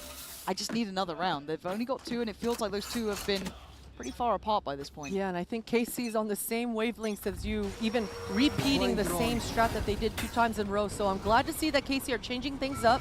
Early dash proc once again from Alkia, even though the drone doesn't see anything. She's gonna want that dash a little bit later in the mid-round. Unfortunately, not rewarded with an opening kill either, and that operator being spotted at A main is so much information for SRG. You can see the spike already moving in T-spawn, shifting towards that B site. Yeah, very much being dragged over there. And it's the right read. And with Neuer's position, this gets a little bit harder. They've got that 3-man play towards middle though to try and crunch this, but Alexis cracks open the site, and then the follow-up as well. It's like watching dominoes fall into place. Good reads, good calling, and great site approaches. That's the only answer back we've seen so far. And once again, it becomes that poison chalice almost for Alkia with that operator. But you still want to save it. You still want to have it going forward. You're probably going to call the save already. Yeah, the poke and prod from SRG is so fantastic. The op protocol is coming into place as soon as that information comes through. SRG are not going to leave any chances up for grabs here. Not going to let Alkia heat up in any way, shape, or form. And this was a player in their opening match that we talked about how loose and free and flow statey we saw this Jet getting into. But these protocols from SRG are just not giving Alkia any chances. And I'm glad you highlight that because, look, the first time we saw KC up against Zipto on Abyss, Alkia looked fantastic, right? It was something that was enjoyable to witness, but a totally different beast when you're playing Shopify. Absolutely, absolutely. And that's definitely one of the reasons why this Jet has kind of gotten out of flavor on this map, right? The Yoru definitely has been that sexy flavor for the past 6 months, and for good reason, right? The Yoru is able to really reset so easily, going from the other side of the map in just a split second. So that sort of mobility, it's really hard to replace. So for Alkia, she needs information from the rest of her teammates to be able to arrive to where the attackers are. Yeah, this is going to get tougher because it does feel like they're starting to hit a bit of a brick wall here. And Shopify haven't seemed lost for an answer by any means. They found solutions on the fly. They dealt with that operator well. Do they get to do it again? Similar start, similar look, but no deep exploration coming in from Alkia with that operator sitting a little bit deeper on site. Close enough here for the knife to come in. Should get some confirmation of attendance. How much do they read into this now? They've been conditioned to be worried about that 4-1 split. These fakes have been coming in, but it does look very all-in. A big opportunity for Alkia. Right place. Operator here. Ult going to come through. That's an issue. We'll have to respect this already.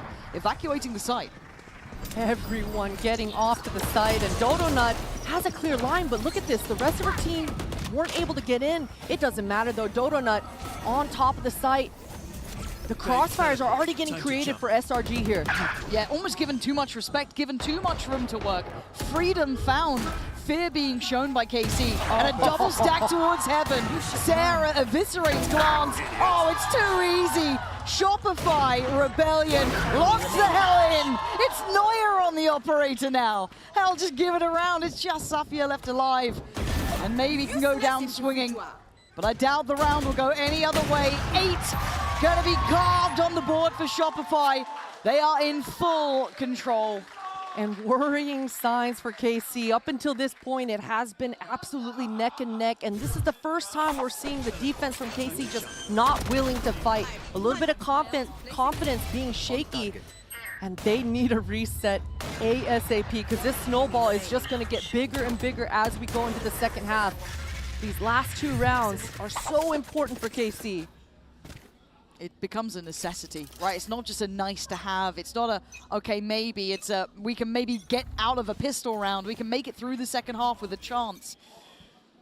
Held on to, it would not be enough. I like this aggression coming out for Alkia. She's gonna get in. We saw the pop flash coming through. They know now that nobody is in A main, but look how fast Shopify are. Already into the site. Safia has so much on her plate. Yeah, and no one can really help her either. Yeah, it's a quick trade. Nice work actually from Glass playing from the try box. Lovely pick towards Sarah. First time to have their players in the right place from the back of the aggression from Alkia. Good info on that. But Alexis and Neuer Last player standing. just down to 1. Clutch potential off the charts, and the first gets claimed, and Alkia makes it there in time, and they get a small bit of a buffer to start playing with.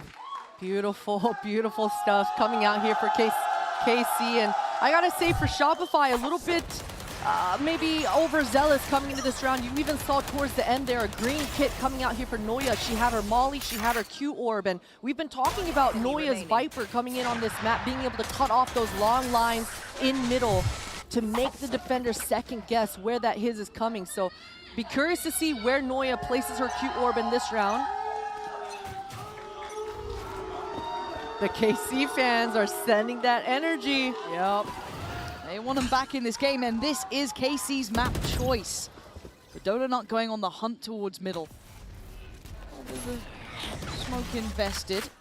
Slows down and limits opportunities. They're going to reset on this mid exploration. This time around, Shopify Rebellion are slowing things way down. You can see that Q orb I was talking about has been placed in mid, and this is going to make the defenders respect this area. Quick rotations coming out for Glance, and she's still got that recon dart, so that should allow KC to cheat their rotates over. Oh, this is a lot on Alkia's plate, though. Flash. This is the first time we're seeing them come into her crosshair, though. Got to be ready. And a little too slow. Just off the money, and now this could be the flood. It's the green light. It's a go signal. But for the second time of asking, she has the answer. Flash, but no swing. You can see the want, the temptation. They dive down, trying to play between the smokes. And this is a great position. Spotted out one for the divide in play. It's all gone chaotic. It's pandemonium. But finally, fights being won out by KC. Mel, Sarah, still alive. And Mel's position finally considered. A quick flick, but no connection. Mel brings us down to a 2v3. A possible scenario, but the spike in a dangerous position. And a missed shot. No problem in the end for Alkia.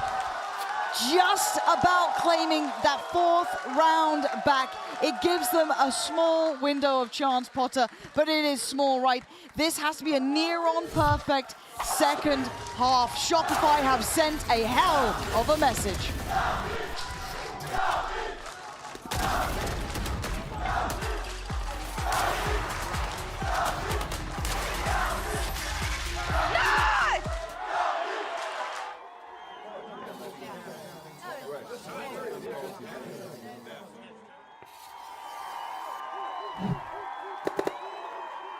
Red Bull gives you wings. See you later, mate. All the best, all the best. Something real, something raw, not accidental, no, I'm sure. Something real, something raw, not accidental, no, I'm sure. Nah, never been sorry. 1, 2, 3, I don't know who else to be. 4, 5, 6, like they say I can't be fixed. 1, 2, 3, your attention's all I need. 4, 5, 6, don't let it slip. 1, 1, 2, 3, I don't know who else to be. 4, 5, 6, like they say I can't be fixed. 1, 2, 3, your attention's all I need. 4, 5, 6, don't let it slip. I don't have any favorite, just give me any kind. Even if it hurts a bit, I think I will be fine. 24/7, all I do is procrastinate, procrastinate. Well, smiles all around for Shopify. 8 rounds is a fantastic takeaway from the first half. KC did claw back those 2 towards the end, making it up to 4. Checking in on the Coinbase econ report, it is going to be Alexis actually going to be in the standout for us here. Bit of an unsung hero, but with the side swap coming in now, where are you looking? What are you looking for from these teams? You know, I think KC have done just enough to kind of carry that momentum into this attack side. I love me a double initiator comp. They're really going to have over information to relay over to Alkia to really pick the most optimal site wherever they want to execute. KC should have the information to be able to have that process of elimination throughout this whole half. Okay, so they've got the tools to be able to do this. It's not impossible, but I think it has to start with pistol here. When you're at a deficit like this, you kind of need to get that under the belt. Yes, and you know, this map, Defense of Abyss, is so known for just losing out on those sites. Once the pace changes and the attackers find that gap, it's so hard to hold down the fort. So I'm looking at Alexis and I'm looking at Noya, the 2 anchors on this map. This B site is going to be a hot point of contention. It looks for KC like they want to start with a glance towards middle, right? Take that look, see what it's looking like out here. And it's with intent, right? They're going to post up one, themselves situated. Trying to show a lot, but look where that spike's heading. This is not committed towards A. It's not, and you know, you said the glance is towards middle, but glance did start towards A. And right now, it looks like KC, they want to contest towards this B main. You see that quick regroup coming, but on Celia, she's trying to sell a fake towards A. But you want to see how these two fared, right? Alexis and Noya! And they're passing with flying colors! They didn't look phased for a second. And the critical, the vital pistol round falling away for KC. Shopify Rebellion again. Flawless to start with. Christine, they looked good. They look more than good. You're absolutely right, Lauren. And I was worried about the anchors coming through the defenses from SRG. But look at this wall coming out from Viper, just completely cutting off the entire line. You feel group, but all of a sudden you can't help your teammates. No trades going in your favor. And then SRG are just thriving in that chaos. Beautiful flood, beautiful collapse. And KC, they're going to be talking to each other about, hey, listen, Glance, I need your shock darts to break all of this util right now. Well, that's what's going to be on the cards for them, and it's not going to be easy. The time for a test. Quick pop of the util. Man, look at this site. It is Spam City. Alexis going to be overwhelmed here, though. Goes down swing, going to take one. Noya! Oh, yeah, line him up, knock him down. Go on, Glance. Ain't going to be. All right, Shopify. 3 left alive. Man, they look scary like this. 10 rounds found in the blink of an eye. And you saw how quickly Alexis, the killjoy coming through for SRG, reacting. They're not going to let Celia have any sort of looks. As soon as that suppress was even chanced at shutting them down, just pre-procking it, not allowing them to get close. So for SRG, I mean, I think 3 or 4 members stayed alive. They're going to be beaming with money coming into their bonus. Being quite frugal about it all, though. Gonna be sticking down on, what, the Guardian, the Bulldogs, and then a couple of pistols around it. Best chance yet for KC. But, I mean, their purchase is going to be lacking in a lot of areas. You've still got those Guardians out. They do at least have the full shields. It's a really early KO Molotov to push off this U-Haul. That's going to give GX a lot of confidence to cross, but the turret crosses or spots the cross right at the last second. See how they problem solve this, though. That someone slipped the net. They know about one, there could have been more. Turret gets handled and the cross back from GX. But already reactions made by Shopify sitting super deep. Look how well Mel's sitting. I mean, basically backed by Spawn. So a complete reset across the board. Defenders handling this really well, making the attackers have to poke and poke. But SRG, they haven't moved. I mean, the perimeter, it is strong. 30 seconds left. full utility still here, and Mel, she's still got that. Oh, wait a minute. Oh, good. Sarah's still here. Dark goes in, not going to get the info on the cross, but the spam pretty good. Going to at least connect a touch, chip away towards one. The side looking more vulnerable, a plant now given.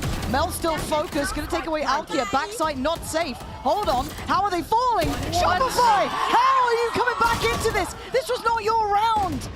KC had the keys to the castle. That was your chance, and it's just been ripped away. That is a feels bad. I mean, Dodo Nut with a little bit of user error, but man, what an easy round to laugh off. If you're KC, that is salt in the wound. A freebie on the table up for grabs, but SRG, we talked about it, their perimeter, their defense, how they were reacting and moving around the map was so good. And even with the lack of weaponry, they're just able to make this bonus look so clean. This round was a little too easy for SRG. Yeah, it should never have been like that. Also, what the hell did Alexis just do with that ghost, man? Ugh. Yeah, take your time out. That's a tilter, right? That was your fight back in, and you got a free entry. You don't get them often, right? This is a tough spot. Absolutely tough. I mean, for KC, they're going back and looking at their finances, looking at what ultimates are coming back online to kind of posture for any sort of comeback. And at least for KC, they've got the crowd on their side. They've got the energy and the aura revolving around them. They've really got to look at this as a marathon, truly. Map 1, warm up into it. There's still map 2, map 3, and there's still this first half to really regain your composure. Exactly, right? It's not done yet. It's not over. But they need to use this as building blocks. It can't be the end now. I want to see activation from these players. Take some risks, make some moves. They did everything right to an extent. I mean, I don't think they did anything wrong until they got to the site itself. They were doing the best they could. They got that nice pressure towards middle, forced away Mel, made them play a little bit deeper. But again, that B site looks horrific to try and play into. So the map feels small right now, but let's see what they do here. Again, you got Stingers, you got some Sheriffs, I think, maybe just one at you a glance. So Dodo Nut already on that Outlaw, looking to go farming here. Light shields galore, barring Safia. But Mel already with the beginning. GX has gone down. Oh, they're just, immovable at this point. Not getting the fights that KC would want. Yeah, broken by coming through for KC. And I think I even noticed their smoke in mid missing and leaving a gap. So KC are definitely going to have to regroup here. They were able to get the spike, though. They should be able to get the spike down here. I don't think SRG are going to risk it. Unless... I mean, after that, you get a bit curious, don't you? Temptation beckoning. Glance trying to buy him a little bit of time maybe for this plant, but they're looking for a pick. You're not going to get one, I'm going to be honest. Look at this. 3 players stacked up and Mel immovable. Glance, big shots though. Okay, hold on. Maybe.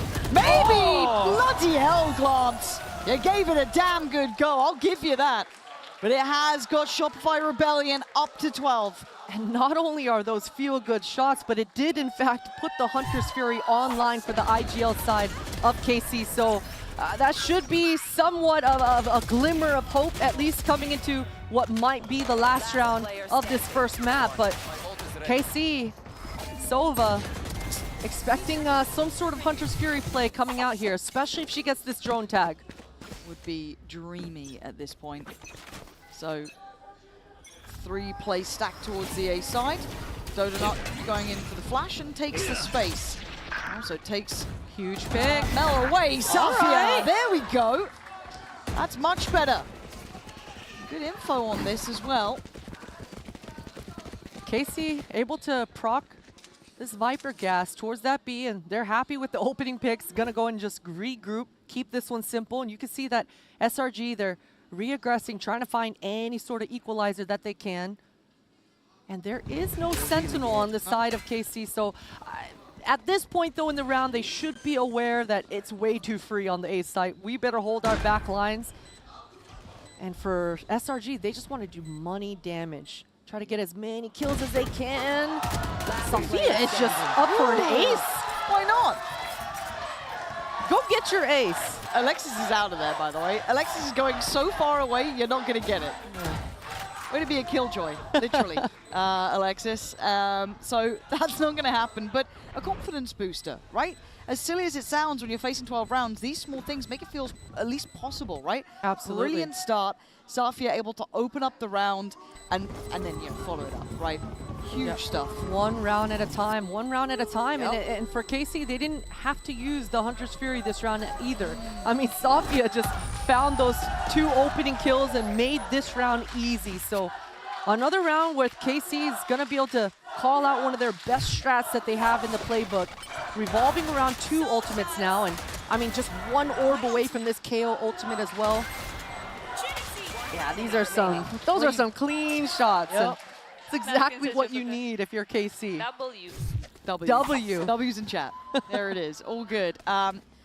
No need for a timeout in Shopify's mind. They're happy to continue going as they are. Don't blame you. And also, you probably don't want to give KC another opportunity. So keep going as you are. A couple of ults in play for Shopify too. But KC, it has to be perfect. Can't really take the foot off the gas. And it looks simplistic in approach though. Direct in towards A, deep flashes, no one there to receive it. Shopify already playing very deep off site.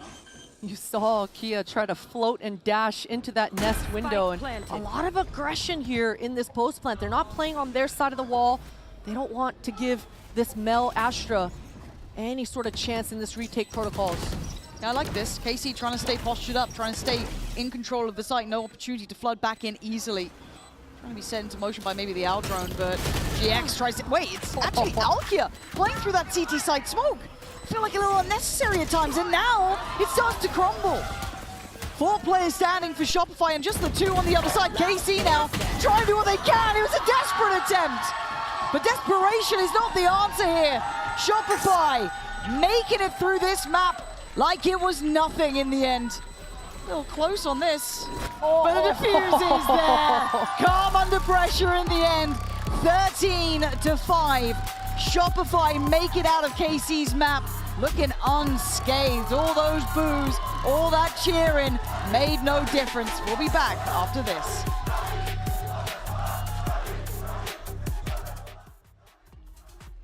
Fear being shown by KC, and a double stack towards heaven. Sarah eviscerates glance. Oh, it's too easy. Shopify Rebellion locks the hell in. It's Neuer on the operator now.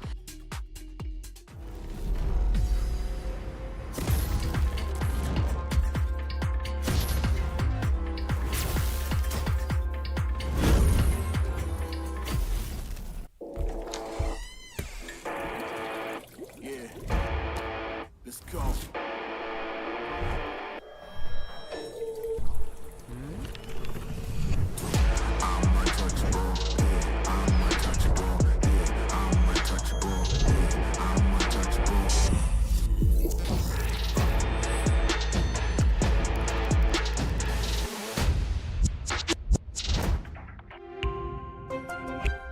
The human body was built to move. Not trapped at a desk in one singular posture for 12 hours a day. It's time your chair evolved. This is Secretlab Titan Evo. Ergonomically engineered for you, gamers, hybrid workers, artists, backing your every move.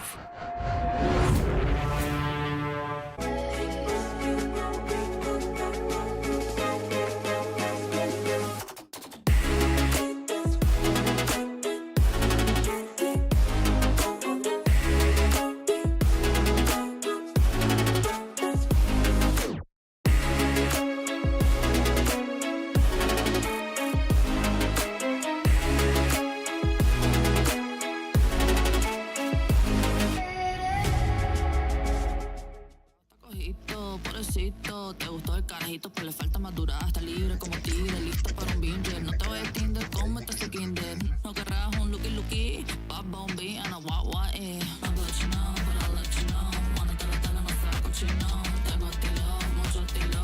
Tu palito ya no hablo español. Saca el pinol, dame el kilo. Cómete la papa con el alocito. Tú me entiendes, no me entiendes. Ok, hablamos francés.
I'm standing with Shopify Rebellion Gold coach Effie's. Hi, good to see you. Well, Dodonut said that you guys are very hungry. You have that mentality, but you are up against the blue wall today. What was the pep talk that you gave the team before we started off today? Honestly, I just told them to enjoy it. I mean, whether you're cheering for us or against us, we have to like appreciate the passion, and it's a really awesome game when people are into it instead of having like empty arenas. So we're just savoring the moment, honestly. 일단 선수들에게는 즐겁게 경기를 임하라고 했고 우리 팀이든 상대 팀을 응원하든 누구를 응원하는 거와 무관하게 현장을 찾아주신 팬분들에게는 좋은 경기를 열정적으로 임해야 된다고 이야기를 해줬다고 말했습니다. Thank you, Effie, and good luck to you. Goodbye. That was Shopify Rebellion taking the first map versus KC with basically the dominance that we expected them to. We wondered whether KC would be able to pull out the same antics that they did in their first series, and it looks as though they can't do that up against a team like Shopify Rebellion. I mean, like, they were getting a lot of first bloods, but the problem is the trades were so fast from Shopify. They were so dialed in and ready for any of those aggressive plays. And like Christine was saying on the cast, it's like, as soon as it's 4v4, that tends to favor the attacking side, especially with a strong IGL like Mel. Yeah, absolutely. They knew when also to take the fights that were so favorable towards them. And we really have to take a look at our HyperX reflex moment of the day. And this one goes to back-to-back 3Ks from our president, Noya, in rounds 13 and 14, starting off the second half with a bag. This was crazy, but it's also even crazier. We were talking about this earlier, about how consistent she is. How many times can she actually do this in this entire tournament? I think that coming into today, we were looking at Noya being like, can you do it again? Can you do it again? And I think that we saw a very good showing from probably all of the players in Shopify Rebellion on that first half because they really understood what KC's winning condition was. But yeah, we changed into the second one, and they were speaking about it in the cast. Having the Killjoy and the Viper is not something that we see together in Abyss at all. It's odd. So seeing them like double bunking on that side, being like, hell no, you're not coming in here. The utility had a lot of effect, and obviously when you have such talented players like Noya behind that, you get those numbers. Yeah, so are you saying that maybe like it was just the mechanical skill of all these players because the comp was probably working against them? I think that it's a combination. I think that definitely, especially when I look at, I took a look at the numbers, and we spoke about the great impact that Alkia had in the previous match for the side of KC. And when I looked at Alexis on the head-to-head between those two players, Alexis 4-0'd Alkia. So that is one way of shutting it down. We saw a Shopify Rebellion that was very ready for the aggression. We saw them waiting almost every single round for the aggression, either if it was on mid, if it was coming from one of the extremities. But I feel like the tools that KC were putting into the game, like buying the operator, trying to be measured in the way that they were being aggressive, were not working because Shopify Rebellion was ready for everything. Yeah. Do you think, Baby Bay, that KC's pace, their momentum, the way they played this map changed because they were up against Shopify Rebellion? Yeah, I think once you get shut down early like this by these picks, I mean, Donut picking up that Op or Outlaw, breaking off rotates, I think it makes you have to slow down.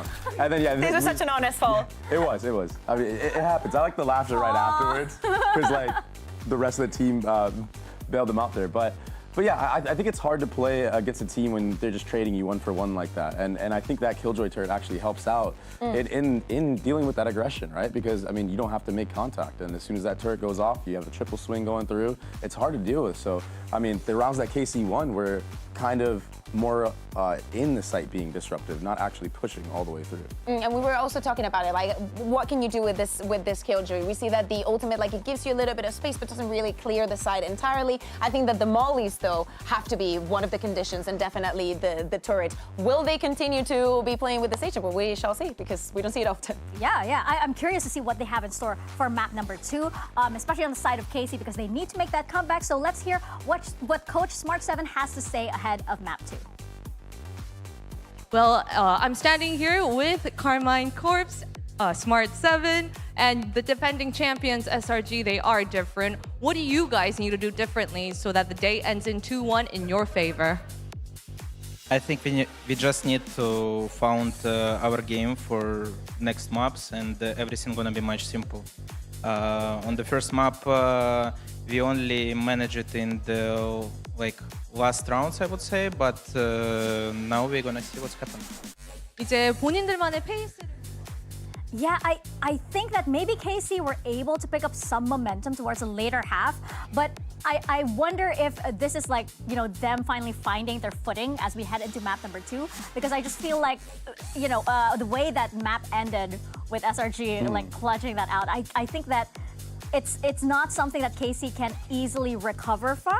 I think they're going to need a massive amount of help from the fans that have, you know, journeyed all the way over here, perhaps for the extra energy boost, because I need to see them really present that aggression that we've been hyping them up for in the pre-show. Yeah, like I think you got to live or die by it as well. You know what I mean? If that's your identity as a team and that's what gives you success, you need to play into that no matter how hard it is. I mean, would you rather go out playing your game, or would you rather go out playing, like, I don't know, like a noob? Like your game? Yeah, like me. Then I think it's good that on Haven they're going to be starting on the attack. Maybe set in the pace a little bit. They have a lot of options to explore. They can force Shopify Rebellion to be more reactive. I would love to see a Shopify Rebellion that it gives them a little bit of taste of their own medicine and is a little bit extra aggressive. I want to see also if we're going to see any changes in the composition, because this is not a map that I think KC were comfortable enough to maybe not address some changes. We also, you know, the game has changed a little bit with the last patch. So for the side of Shopify Rebellion, I really like the double controller, especially now with how strong Viper is. And again, Noya is playing on that, should be playing on that Agents. So yeah, I think the ball is on KC's court. Yeah, we're seeing it Asian comps right now. We're seeing a lot more Killjoy here, but it fits a lot more on this map.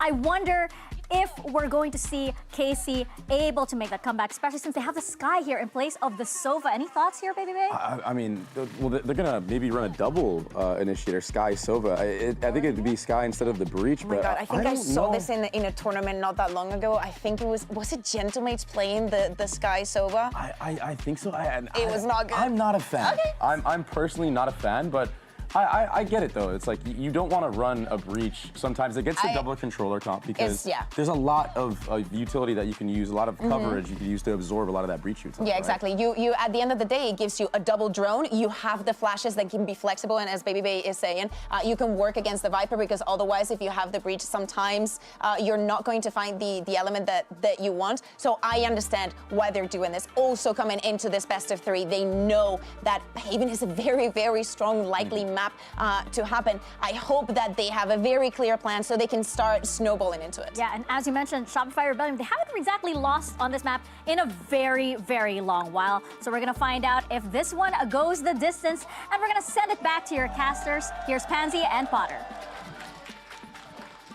Yeah, thank you so much. And what do you make of the composition as well? Because it was a bit of a wince almost by the analyst desk there. They didn't like that double up on KC's side. Yeah, it's definitely a question mark, but I'm not going to say I'm a fan yet, but I can see what they're cooking. I think especially when they swap over to the defense side, their job is going to be to not allow Noya to gain any space. And so that Sky Dog that comes out in the mid-round, gain that absolute info that you get that sometimes you're missing with Sova because of the range of the dog.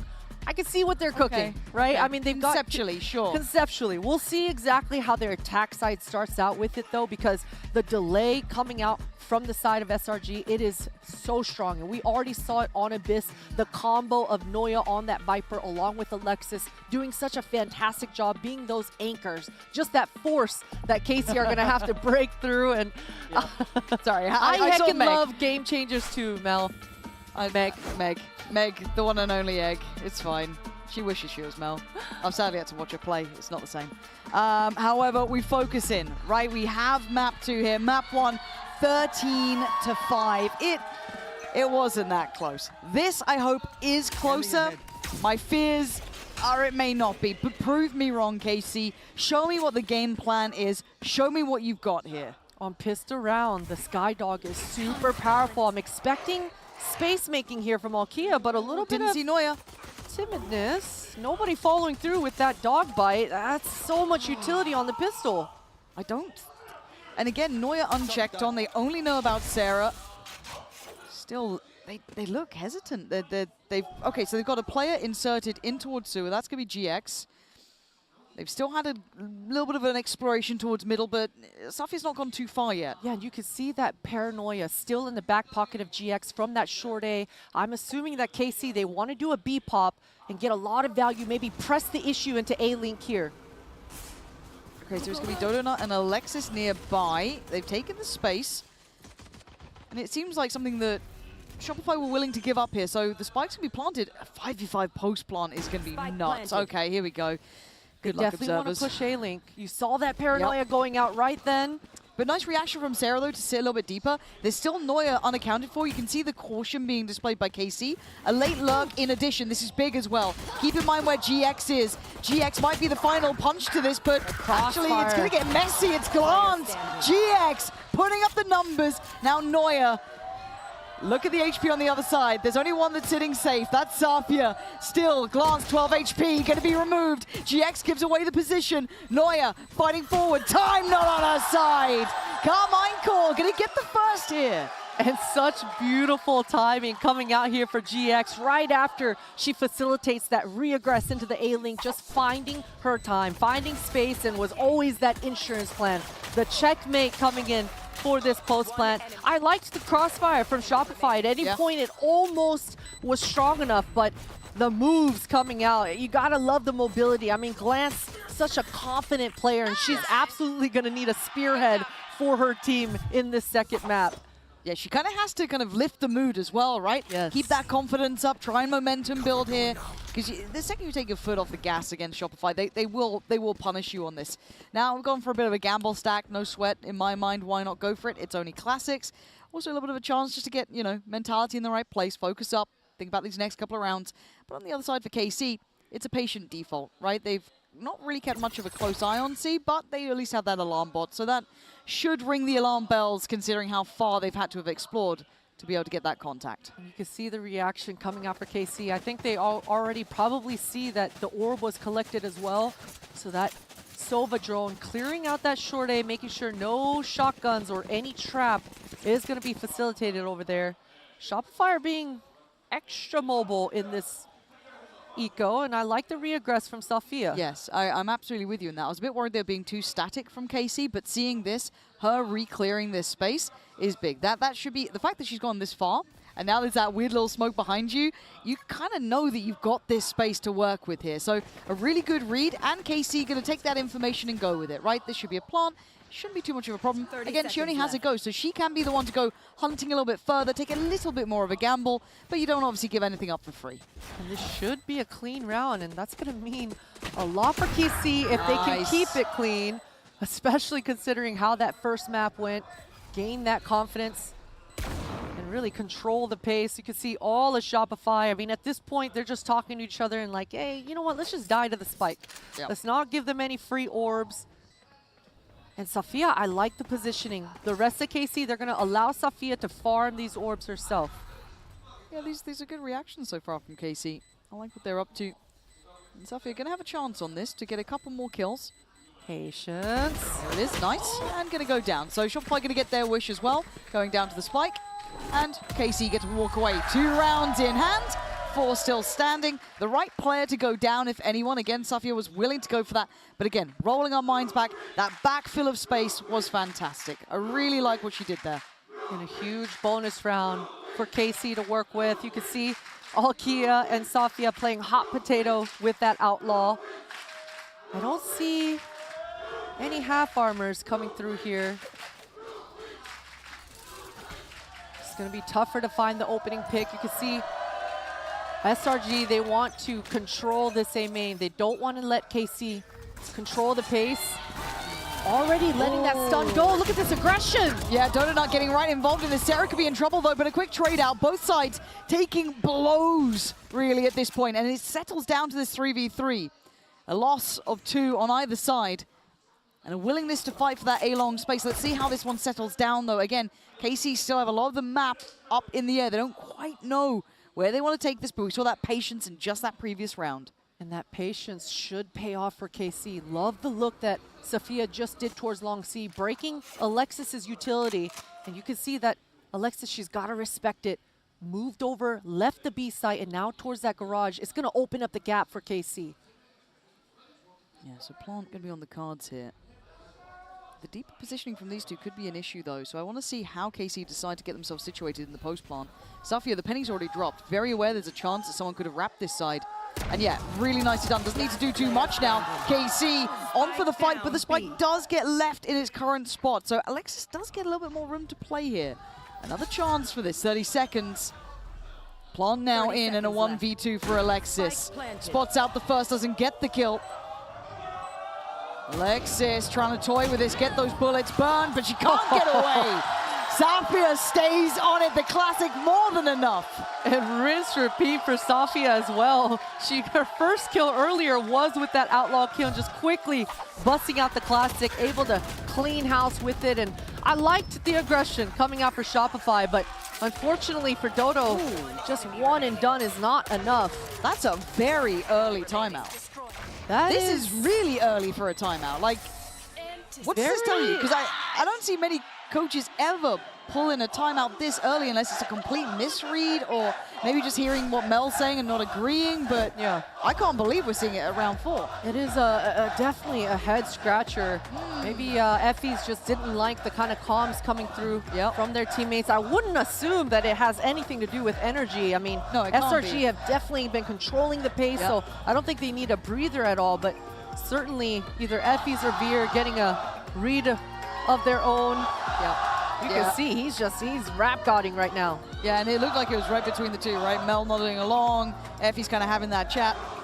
Sarah getting a check-in as well. So it's genuinely, I want to see if there's a tangible difference or we maybe just get it down the line. But it's given a reason for the KC fans to cheer, right? They will absolutely let you know even the smallest of benefits.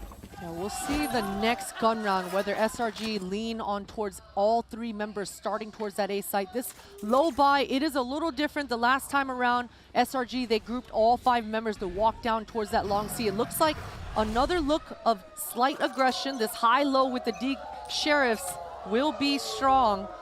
But KC, they've been doing a great job really being thorough on these low buys. Yeah, I've liked their defaults to start with. They've been really diligent, but what are you meant to do about that? Donut rattling the brains of Safi, who's been a hero herself for the KC side, but a correct read and a good stall here. Actually going to misplace the timing now. If they want to go for this site hit, it's going to get a bit uncomfortable. KC going to try and force the hand.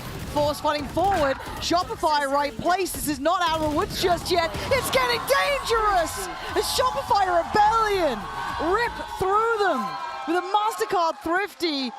Well, there's the reaction, I guess. Yeah, and you know what?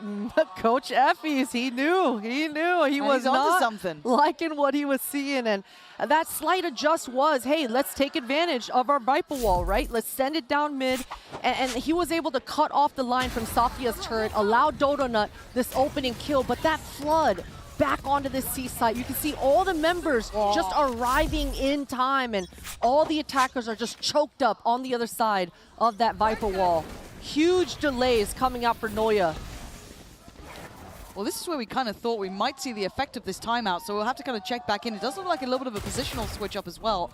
Sarah and Mel mostly focused towards A, but we do see that already Noya's coming on over. But for Casey, it's an early show of force. And once again, going to leave posted deep is GX. This was the lurk that worked out last time. Operator, going to be heard. Safia, lucky to be alive, walking away on 8. Safia has been going forward and breaking Alexis's utility early, so good communications coming through from SRG, telling Dodonut to be on the line, and GX has been in this position before, being inserted, and that's actually going to be huge for the side of KC. Pushing back and gaining that garage line allows KC to mid-round in this round. Yeah, the protocols are really good. Breaking of the util, pressuring around the map, forcing them a bit deeper. So far ticking the box. They still have to stick the landing, but by all rights, this is a great start. Looking at this, though, no over-rotations from Shopify Rebellion. Still happy to kind of put a lot of faith behind Dodonut and that operator, as you rightly should, keeping the other 4 players a little bit 30 looser. seconds left. You can see that Viper Q going up, cutting off the line. Early utility coming up, but that's a lot of delay. Bell trying to be slippery, and she is going to take down Alkia. The layers to this go deep with Shopify. Brutal to try and scale up on. You can see how hard it is to navigate that utility the second you show. Safia, the one who copped a boatload of damage earlier, has been healed up at least, but still going to have to walk into the lion's den, it looks like.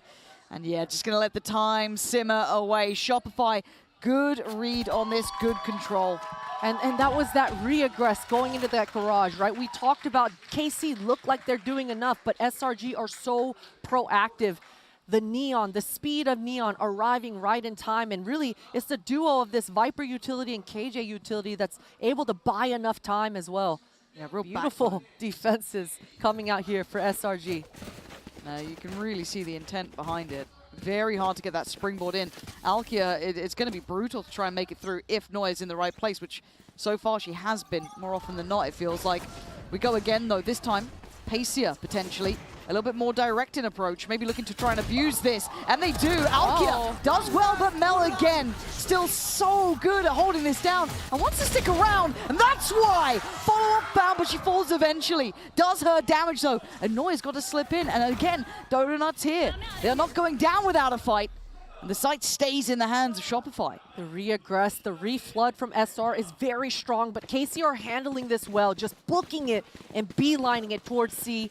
The agent names coming through strong, so the information has been relayed. Noya, this is a great re-aggress. She knows that the A side is clear. This should speed up Donut's rotate. Yeah, should have heard that turret going down, should know that they are on the move. Seek is going to come down, confirm that even further. Big flank, but hey, that's going to be given away slightly, but Noya is still a nuisance, right? Backline. Alexis now noted. You see Safia wanting in. Tried to be a bit of a threat off the back, didn't get it, but the plant's now down.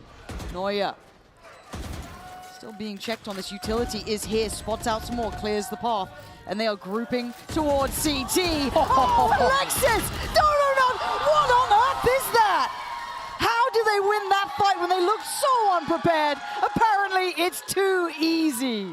Shopify's protocols are fantastic. You saw Noya, the Viper in that garage, just breaking every piece of util. The dog, the molly, the alarm bot, that sort of distraction. But right after, regrouping with the rest of her teammates in spawn. The buddy system, the protocols from Shopify are just holding so strong. Damn, that's a brutal one too. 3 back-to-back rounds for Shopify after that incredibly early timeout from Effie's that left me scratching my head a little, but the proof's in the pudding. A timeout for KC is now needed. It feels like they're running into a bit of a brick wall. The adjustments have been good from Shopify, so KC need to find their own. We'll see if they're able to have a response. 3 rounds in a row. This timeout coming right in the nick of time. And KC, they've got to be talking about that garage control. I mean, we talked about it last round. It looked like they did enough. So I think they're going to be talking about getting more value out of this Sky utility. Every time that dog has been used on the attack side, KC haven't really followed it up. They haven't really tried to force the issue or force the trade or punish whoever is breaking that dog. So I'd like to see KC be a little bit more loose and really capitalize off having this guy in the lineup. And for SRG's side, I mean, if it ain't broke, don't fix it. Maybe even throw in a little bit more misdirection on sort of being proactive here, because you are definitely in KC's mind right now. Yeah, a little rent-free for the next couple of rounds. But let's see, is there a plan in mind here on this sort of half-ish buy? Again, looking to see what they can get. We've still got Vandal there for Safia. The rest kind of just buying around what they can. So a little bit of a lighter investment, but still with intent to try and hit this A site. But I'm seeing the donuts here, and a missed shot, a chance given, and Alkia takes it. No, you gotta catch Mel, she does. Alkia cracks open the site. The back line still holding strong though. Sarah's here, but this was never meant to be an A hit. This is still looking like it's going towards B. This falls down towards Noya. KC, oh no, Sarah again, still finding such value. Noya still has the molly in her hands, and they're canceling because of the space. This is, oh, where is this awareness from Alexis? So heads up. Noya again, look at this positioning to KC can't They catch have a no break. idea. Noya, nasty with it here. KC being corralled around the map. I loved what they tried. It doesn't work out as Glance would have to go nuclear. It ain't happening. I mean, man, what are you meant to do if you're KC? Noya playing that round so well. You know, she didn't even really get a kill towards that B, but just the presence alone, that Molotov doing enough to just push KC out, and they had enough. I mean, Alkia did work this round, finding 2 entries, completely opening the gap. towards that A site, but we mentioned the flood. We mentioned how mobile SRG is being, and if Alexis is able to just find the kills on the back lines like that and being aware, setting up the perimeter, it just doesn't give those two entries from KC that bite, that oomph that they're looking for. Okay, back in we go. This has to be the round, though. This should have been hopefully what that timeout was about. Let's see that intention behind the utility. Let's see that Sky utilized well. Easier said than done. KC, once again, simmer down the tempo a little bit. Reset the pace. Take a breath. Got A main to control. Sarah doesn't quite get deep enough with the out drone.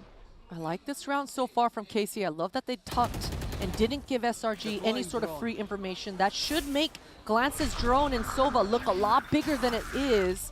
And you can see that Mel, she already rotated. This leaves a slight gap here. Donut though, operator and ult. Almost dual wielding at this point. Sarah gonna get cleared after one, but Donut on the swing, only gonna get one. Good trading from KC. But Mel again, man. They've got no idea. And there's the surprise of your life. Mel just gonna be a nuisance, playing around that smoke just perfectly, but there's a chance made. A 1v2 needed from Noya. The spike not collected, a chance given, but Noya doesn't know it yet either. So she's just amongst them at the moment. How does KC get out of this one? I don't know if you can even cross from this. They want to try it, double face up, Noya. Oh no! The clutch master is back in the building. Safia's been golden though for KC. 7 bullets, more than enough. Noya, the Danish dynamite strikes again. So damn good. And Mel just giving the president a slight salute there, and I salute you as well. Beautifully played from Noya. The patience, the awareness, and just knowing and understanding that she can play with her food in that 1 versus 1. And man, what are you meant to do? Because it was Safia on the other side who's been so good, really calm under pressure, but... Nice, come on! And you saw that Glance. I mean, KC did everything right that round. Glance was doing so much work front B, regrouping with her team as well, but the way Noya is able to isolate her fights, make her moves when it matters, she is not... I'm sorry. No, even the crowd's just like calling me out, man. That's rough. That's rough. It is a tech pause. What do you think it is? Let me turn around. Let's see if we can spot it. I don't know, actually. I'm not seeing like an easy read. Because like Noya was just like too ice cold anyway. Didn't pull out the headphones. Can't be that. Could be Mel. I'm gonna blame Mel. Probably her. Is there like a player on your team who's always the pulling out the headphones by accident? It's usually not the headphones. It's the random. I have to pee. It's the we just had a 20-minute break and then you didn't go pee then. Yep. Now we have to pee. Brilliant. Love that. Okay, it was a headset issue. It's all good. It's resolved. We're back in. I gotta get one. 5-3 is if you're just joining us, and the resurgence from Shopify has been scary to watch. For KC. Okay, Mel, calm down. I'm trying to set up the narratives here. Like, relax a little. Getting loosey-goosey. Yeah, and Alkia kind of fancies that. Tried to give it a little bit of a look, right? Trying to apply that pressure, but we can see that they're trying to head towards C. Oh, boy. Dodo Nut misses the first, but trying to keep her ground. And Jax, you can't be. Where are we in this? That's a real loss here. Going to be operating with 4, but at least they'll get the sight. And SRG, they've got the ultimate in Alexis's back pocket. You saw Dodonut just booking it after she got that opening pick. They are completely fine with playing this round as a retake. KC aware of it. They want to re-aggress and try to find something to make this post plan a little bit easier. There's not going to be much given, though. Shopify going to have to dig pretty deep to get back in. I mean, this is getting a bit weird now. Mel, though, going to find 2. Just powerhousing back into the site. Alkia's still around, though. And Alcia is on the site itself, waiting. Anyone going to try and find the challenge? Donut just being sacrificial if she needs to, but getting a little bit too tricky. Down to the 1v1 again. Surely not another clutch going their way. 3 bullet time on KC's side. Keep it cool! And they should at least get another on the board. KC Give it a push up to 4, but man, that took some lifting. A lot of movement coming out in this round. You even saw a weird Viper ultimate coming out from the defender's side. I mean, Noya, she was just trying to cut the lines to get that retake going, and really unconventional stuff coming out from both teams. But KC did, they did enough. They did enough to stop the bleeding into this round, and it all started with that little bit of that front B, little posture coming out, and finally finally for KC, they're able to find something to stop the bleeding. Okay, do it again. Keep going. It can't just be that little glimmer of hope. I want a bit more, right? Donut this time digging deeper though. Actually going walkabouts. That's scary, but actually great reaction. KC building on the momentum. Noya, she thought about it. You can see the positioning, but caught off by it. And GX gets out of there, does the damage and escapes. Plant should be on the cards. They've once again got that C site under control. They found a vulnerability, Potter. They are looking to exploit this C side of the map. They absolutely did, and the momentum is absolutely shifting, at least in these last couple of rounds already. SRG, their money is tight. A telltale sign of how close these last few rounds have been. I mean, for SRG, they need to make sure they have a healthy buy going into the next. They don't want to lose grip of how much control they've had so far in this first half. It's a big resurgence from KC, though. Really happy they found a pressure point to access, right? This C site, be it through Garage, be it through Long, whatever it is. And you saw that already Donut was looking for another option, right? Trying to maybe get a bit aggressive down C, but an isolated endeavor does not get the reward she was looking for. So, again, at this point, you can see GX are having a bit of a chat as well, getting them on the right page here. Back to a tied-up affair. 5-5 KC. Giving us a game now. This is better. This is the team we were waiting to find out, can they do it against someone like Shopify Rebellion? And if you're SRG, if you're Dodo Nut, you're just kind of recollecting yourself. I actually feel for her. I can't believe that shot missed. It looked spot on. Looked on the money. Onto the KJ, just giving her some jiggles, but doesn't look like they're going to be able to afford an operator for the side of Shopify. Still that Killjoy ultimate in the back pocket of Alexis, and this Viper and KJ combo have been so deadly for the defenses to buy enough time. So for SRG, should just be going back to what works.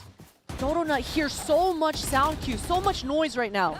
Yeah, she actually took a look through the doors too, so reading that this is going to be that BC site attack. GX though, way deeper than expected, takes away Mel. And now this should be good. Wait and see if that plant's going to come in. It is. And Safia's going to be ready. If they try and flood back through, if they try and fight through Garage, but Alkia digs deeper. Love that. Getting proactive in the post plant. KC coming alive. The fuse started, doesn't get half though. And this is all falling in favor to KC. Just Noya alive. You ain't going to get it again. KC back in the lead. And GX just loosening up there, making sure she's feeling herself after she secures that last kill onto Noya. SRG getting caught right there. I thought that Alexis's immediate reaction with that ultimate was going to be enough to find some gaps, find some picks, but the perimeter, the operator in Safia's hands, able to punish. And things got a little wonky. I mean, Mel, that was an early paranoia coming out. You could see that she was trying to activate the rest of her teammates for some sort of flood, but I mean, GX, she was so decisive. Immediate TP onto that top site and able to punish. Things are going really well for KC, at least in these first 10 seconds of the round. You love to see it. A much closer game already. Feels like a totally different tempo and environment we're playing with here. Direct approach towards B again. This time a lot more utility to stall out. That's a lot of damage taken. Mel, though, goes down for it. All eyes turn towards Alkia, and she's actually the one to strike back. Now Alkia still alive, controlling the back of the site, allows for that plant. And Safia finding the shots now. This is so much better. KC on the same page to write a new narrative to try and close out this half with that strong advantage. But Sarah on 5 HP. Doesn't look like it's going to be enough to deny the turn of events we've started to see here. Safia and Alkia holding on now, and there it is. KC controlling the game at 7-5. They are back in business. There was a drought of rounds, but they found salvation in that final hurdle. 4 big rounds to make this competitive. I can't wait to see if this closes out. If we get a third, hell, even if it goes just 2, I'm still happy. Don't go anywhere. Player standing.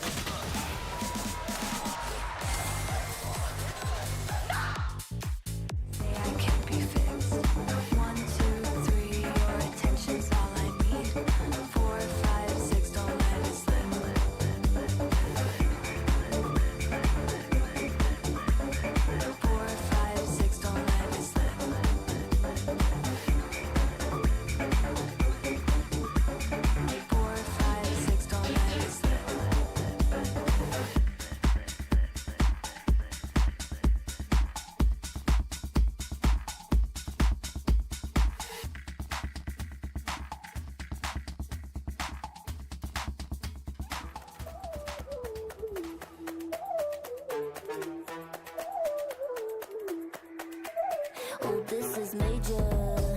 It's like the next big thing. Come catch the wave, yeah. Yeah, watch what's happening. A force of nature.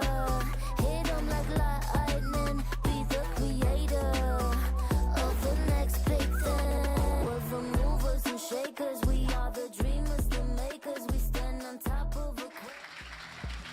All right, quick look back at the Coinbase Econ report. I mean, Alkia certainly found her footing during this glance. A massive impact player as well. Safi, I mean, you could go down the roster and find a moment that really brought KC back into this game. Yeah, absolutely, and I'm very curious what they look like, their defenses. We've been talking about this guy. Now I'm seeing on Celia, she's got a lot on her plate. We're gonna see her be the counter to Noya's pressure, to Noya's control. The Viper on the side of attack side for SRG, she's gonna be able to default, cut the long line of this A main, and so I think this A main contestation is gonna be a hot point coming into the second half. Man, it's hard to not enjoy hearing the crowd like that. There's not many things I love about the French, but I'll tell you, their fans are pretty damn good. They're pretty damn good. Look, I'm British, I have to do it. 7-5 though, as said, scoreline-wise, KC are in the lead. And I don't want to start the narrative yet. We'll have a chat about it in the third map, but how it feels to not be the favorites in-house. We'll touch back on that if it becomes a reality in map 3. Let's see if we get there. Obviously, the side swap now coming in. It will be KC on that defending side, and Shopify on the attack. I love the Sheriff purchases coming out from the defenders, just holding that long line, a high-low setup. Timmy the Turret even involved here. Damn, it's high noon down there on Ceylon. What are you meant to do about that? Shopify not gonna have the start they wanted. Great paranoia too. GX, yeah, lovely, love it. Alkia, there she is. Little pop flash, but Sarah not affected, but to be falling nonetheless. Alkia with a highlight round, 4 big kills, and a definitive start here in the second half. That is a confidence builder. I mean, we always talk about buying time, the utility coming out from the Sentinels, but Safia, after an explosive first half, the confidence to just buy those Sheriffs, don't even lean onto the utility. I love to see it coming out for KC, and of course it's Alkia to close things out, and that's what you want if you're KC, is have your duelist heat up. Yeah, man. Yes. Like, that's a huge tick in the box. It makes Shopify feel like humans, right? Because they're a team that does come with a lot of gravitas, a lot of reputation, and a lot of respect. You got to rip it away. Reset. Let's see it. Give me the one to receive the first real contact point here. That's a lot of players, but a nice, safe angle to play from. Doesn't need to do too much here. Can just backpedal away. Got to play carefully though, because that's an isolated fight. Nice again. Again, could just fall off this. Doesn't need to stay around too late, and now it's getting messy. HP is low. Mel is going to get out of there with the spike, but you look at Zilong. It's under control. KC should be looking to keep 3 standing here. Mel can't escape the fate now. It's KC up to 9. Well handled. Things could have gotten dicey at any point. I mean, SRG did their work, cutting off that line at that B-link with that smoke, but KC, they're playing nice and loose. I love the re-aggress going down to long C as well, not allowing that collapse with those low weaponries to happen. Should be a bonus. It's looking like we're seeing some aggression coming out for this bonus already, taking advantage of this sky. Let's go. Nice! Let's go! Suddenly, a new lease of life in the KC side. A bonus round here, though, and a big chance for Shopify Rebellion to try and get things back on track. But GX, again, dangerous. Just inserted. I love it. I absolutely love it. And GX does get the reward towards Sarah as well. Good damage done. Great follow-up. They don't know what they're doing. Shopify are just struggling to get off the starting blocks here. Hyper-aggression from KC has been the answer to their woes. Mel is going to take the timing, though, and gain some space. She knows she's got the better weaponry. She needs to find an equalizer. Oh, but Donut decides not to plan. She wants to break the Sky utility first. Okay. Well, trying to hold towards CT. Still got the paranoia. Donut up behind, but it's all alone. How the hell did... Wait! No. Wait! How did GX get that kill? That's just a spam through the smoke. Oh, man, this is different. This feels a little different here. KC Whole lot of upgrades. And Shopify's fans ain't used to this side of things. Yeah, they are just building and building onto their snowball. You know, we talked about that shift early on in the first half about how that momentum was swinging, and KC, they have not let go of the gas pedal. 4 members staying alive. The money is moneying. A lot of Warren Buffett's on the side of KC right now. Okay, but remember the impact the timeout of that first half had. Effie's had the answer.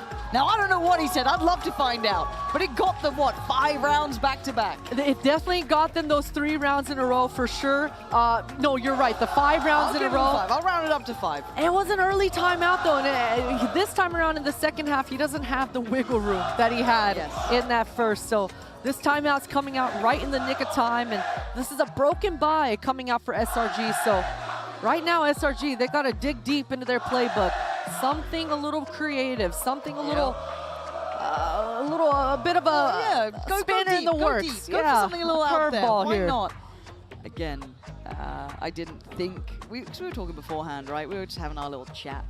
And it's been a minute since Shopify have ever felt what it's like to not be the ones on the adored side, right? The KC fans being a little bit of a 6th man here today, because it just compounds that pressure, right? It just adds a little bit more behind them. And KC have lived up to it, right? Reignited, coming out of nowhere and bringing this game back. It's not over yet, though. The last time out was filthy from Effie's, whatever that man said. I wish I could find out. But for now, they're going to be on a shoddy old bye. They've got some Sheriff, some Bulldog. I mean, what's the game plan here? Looks like they want this orb towards this long C. Getting onto the back of Sarah. Ooh, actually, they knew. Big damage, though. Safia going to be down at only 24. GX stands tall, stands her ground. Safia in support. It's stunning from KC. A complete and utter shutdown here. Just Noya remaining, 12 HP. You are not going to the seaside. You're not even getting a kill.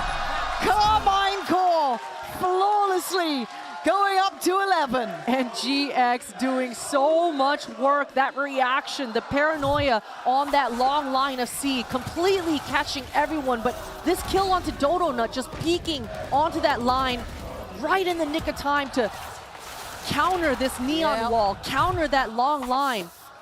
Beautiful work, beautiful work. KC, they're doing no wrong in these last few rounds. Look, I love an upset. I absolutely love it. And KC are deserving of this. They've worked hard for this. They're not there yet, though. The game ain't done. A buy-in place for Shopify, but only 5 rounds to their name. Molly plus the recon layered together towards this short A. Shopify absolutely don't want KC to get any sort of ground. And Mel is able to punish another reaggress coming out for Alkia. The timing. That's crazy. Alexis was on that angle, on that line for so long and just turned away. It's such a huge equalizer as well. Shadows traveling. It leaves such an unknown quantity, right? C's now completely, I don't want to say inaccessible, but it's a really hard road back in. So, and KC are doubling down. Again. Walking sewer. This is madness. Noya gonna send away 1. Can you get a second? Yeah, you can. Noya. Alkia's going again, long C as well. Oh, this is nuts. They are so aggressive around the map. Maybe this is the read that there is just gonna be this repeated aggressive approach. But a plant in play. GX and Alkia up against 4. Noya Time on their seems to side. be aware though. I mean, but Alkia's got a window of chance, but it's gone. It's shut, surely, right? GX goes down. This should be fine. There should be 6, and it is. Noya, the one to make this look safe, Christine. I mean, I'm scared, though. KC feeling no fear, it feels like. Yeah, and that's exactly what you need. I love to see it. I mean, they did not let SRG breathe in this room at all. The re-aggress is coming from short A, back to long C. Alkia, I mean, with just a little bit of more time, this round looks completely different. Especially because that last kill from Noya was a little bit more labored, but Nice round, Nicole. Let's go.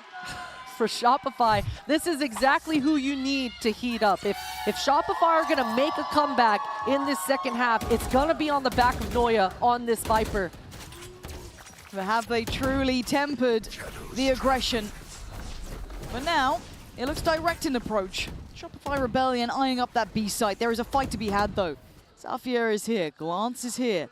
They're going to respect those smokes.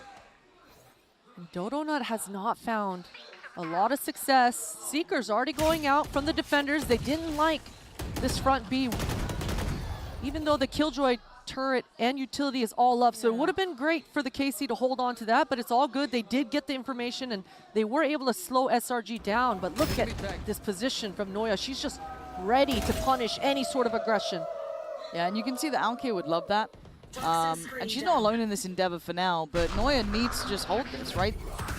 Big info again, though. This is an information game, back and forth, 45 seconds. Shopify do need to make their move eventually. This is going to be hard work for Mel. Again, these sort of in-game leadership sort of calls here. The fight breaks out towards Long. It's Alexis on the trade. Good trade as well. That could open up that window of chance now to springboard towards A, but the rotations are in. They're fast. Here. They are really fast on this.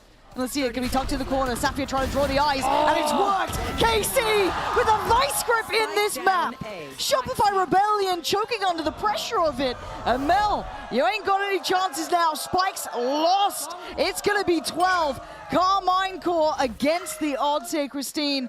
What are you meant to do? I'm so shocked. I mean, Shopify, they never look flustered. They're not a team that is not able to mid-round. But in this round, somebody called and got a little too overzealous. They were certainly in control, but they thought they had to hit A in that moment, and KC were already quick to the punch. They read it, and they arrived in time. Look at Alkia. I mean, she is farming. And we talked about on the first map activating this player because she looked so good when she's on her comfort. And right now, she is absolutely in her comfort zone.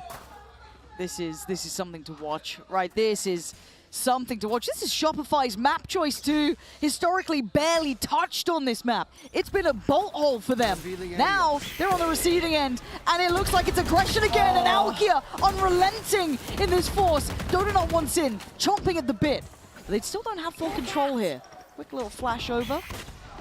Not enough to have probably full faith in, but it's slowed down the initial hit, drawn the rotations. How does Shopify now want to try and manipulate the map?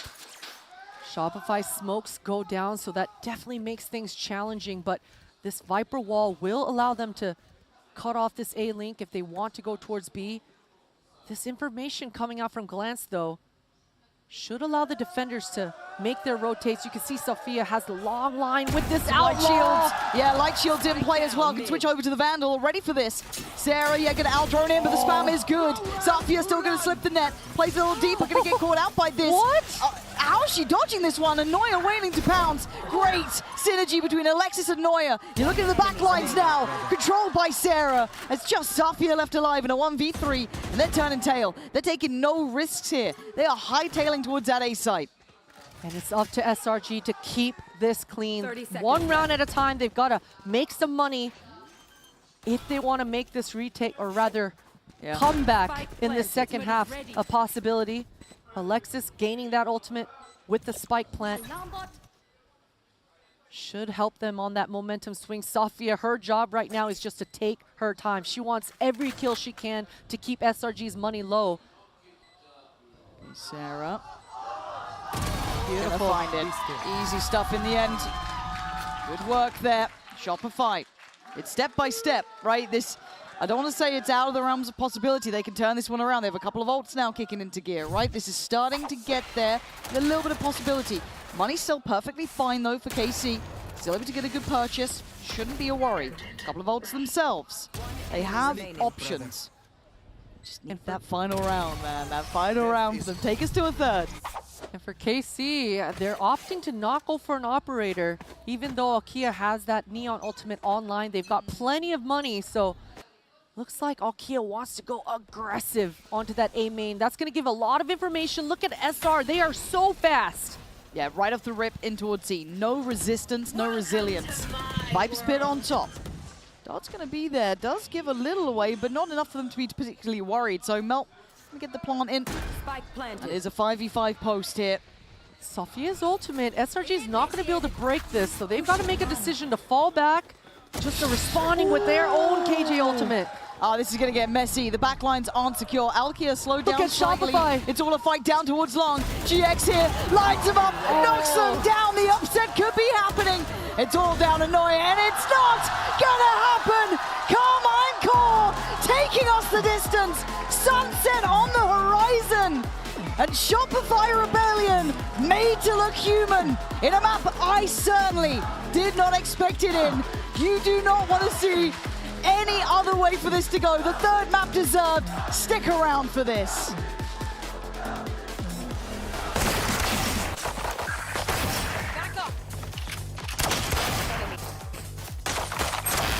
Alkia with a highlight round. 4 big kills.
Trying to get a glimpse of me, bag.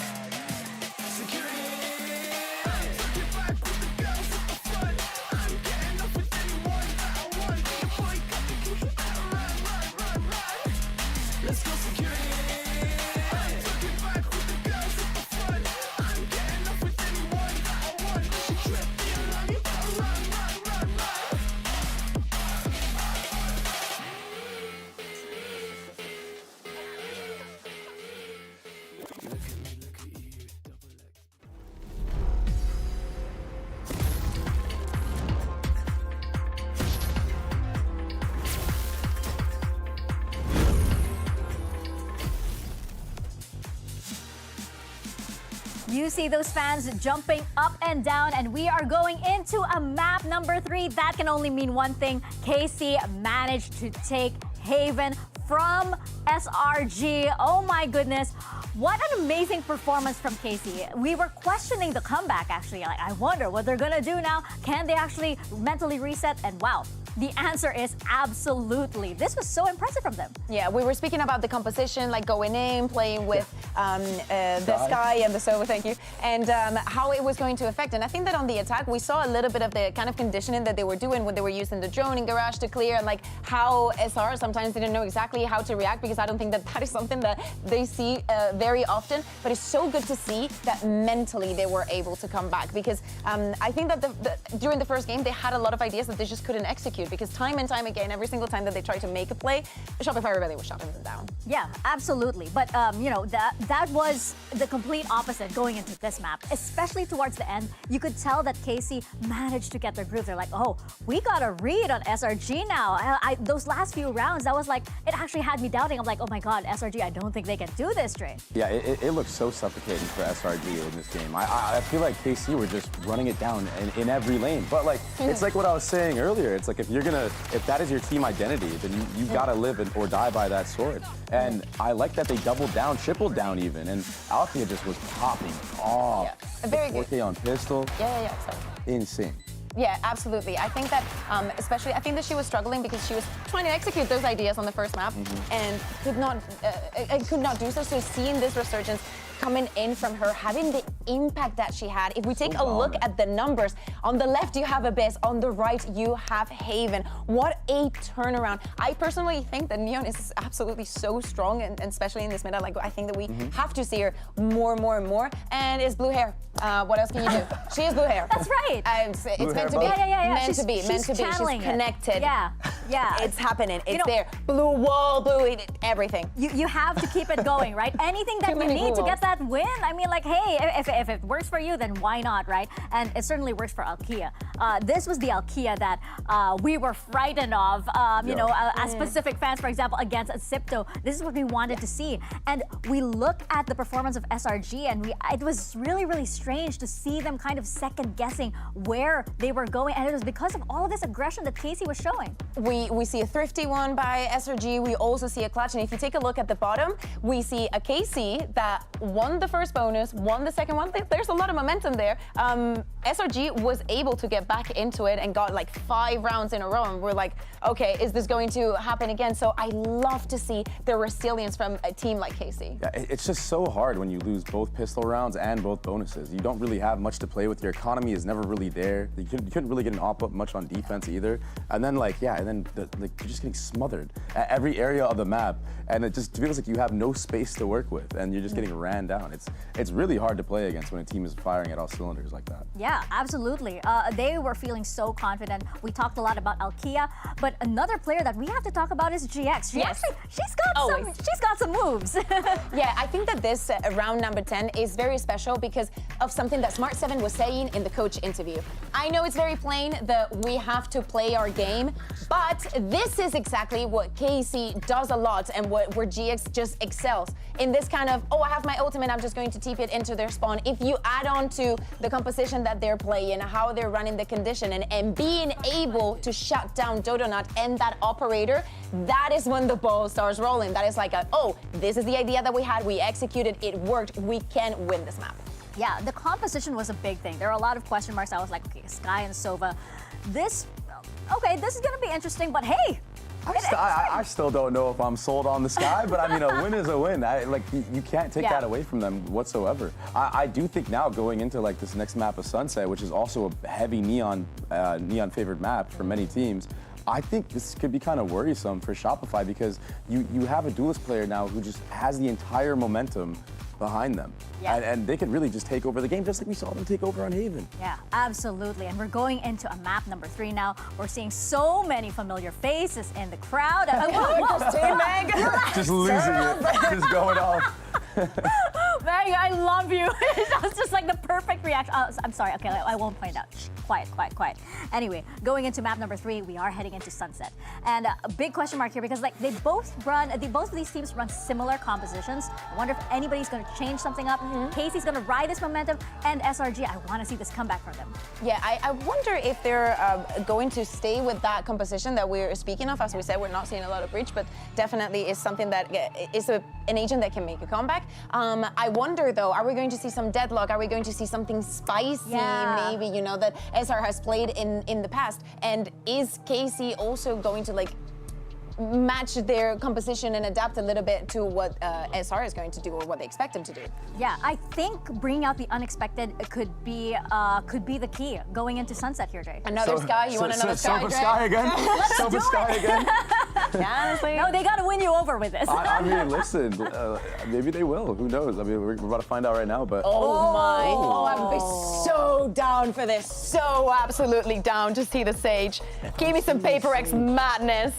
Is it gonna be a Chamber Sage or a Viper Sage comp? That is the question. But I mean, we already see changes, right? Because Safia is going on the Viper. I mean, I kind of like KC's comp here. I mean, it's a good hybrid.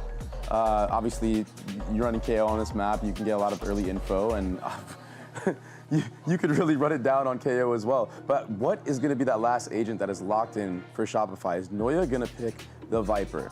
I mean, they still have It's to lock. no way. Oh, really? Hey, I'm a big fan of this comp. I absolutely love this comp. I love the chamber. We need to see more chamber. I think it's so absolutely strong. And if you have a player like Noya, like, are you insane? Why would you not do this? We already have the 100% on the getting the Sage, getting the Omen that we kind of expected on the side of the Omen. But I love to see that this is something new, something fresh, something that can set them apart from the rest. Yeah, I'm so excited for this. Go ahead, Ray. Yeah, this matchup is just going to be about how the KO can deal with the chamber and vice versa. Can you outplay the KO dagger as chamber? Oh, we're gonna find out as we head into Sunset Map number 3. The winner moves on to Friday's upper final, and the loser will have to face Visa Crew Blaze tomorrow one last time. Here's Pansy and Potter with the call. Now, as someone who's had to deal with chambers for a minute, I gotta ask you about this one, right? What do you make of this? Seeing this with Noya here, we were kind of thinking, is it gonna be that Viper coming in? But a little surprised now. It's very surprising. You're absolutely right. I'm not a huge fan of this double Sentinel comp on this map. I'm not gonna lie. I do like KC's comp a little bit better, especially because what we saw on Haven, that double initiator working out so damn well. And to Dre's point, it is all about Onicilia right now. The combination of that flash start with glance to make Noya's life miserable. Look, the chamber is flashy, it's amazing. You're definitely able to have a lot of fun forward. But if you have protocols on the other side of things, it makes your life miserable. You need to have a babysitter, you need to have a teammate there to break all your utilities. So we'll see how Shopify handle things in this round, and it looks like starting on the pistol, they want to go all 5 grouped. Push There back it this A is. main, but the KO knife, that's all 5 members suppressed. That's 1 for 1. I'll keep count. I probably won't. But it's a good start of things, and I love this from Glance. Set the tone. Send a message. It's a walk middle. It's all 3. They've gone for the brawl. Yeah, Noya's found 1. It's a massacre. Just Alexis alive in a 1v3. And she can't bring these players back from the dead now. What are you meant to do but run? KC coming in hot. Looking like they want to play like the big dogs here. Alexis gonna make something of this. Yeah, she will get into a free site. She still has that Sage wall in her back pocket, picked up a Ghost. So there's definitely a world, but while we're waiting a little bit, I do gotta say it's unacceptable for SRG to get pushed on with a double Sentinel comp.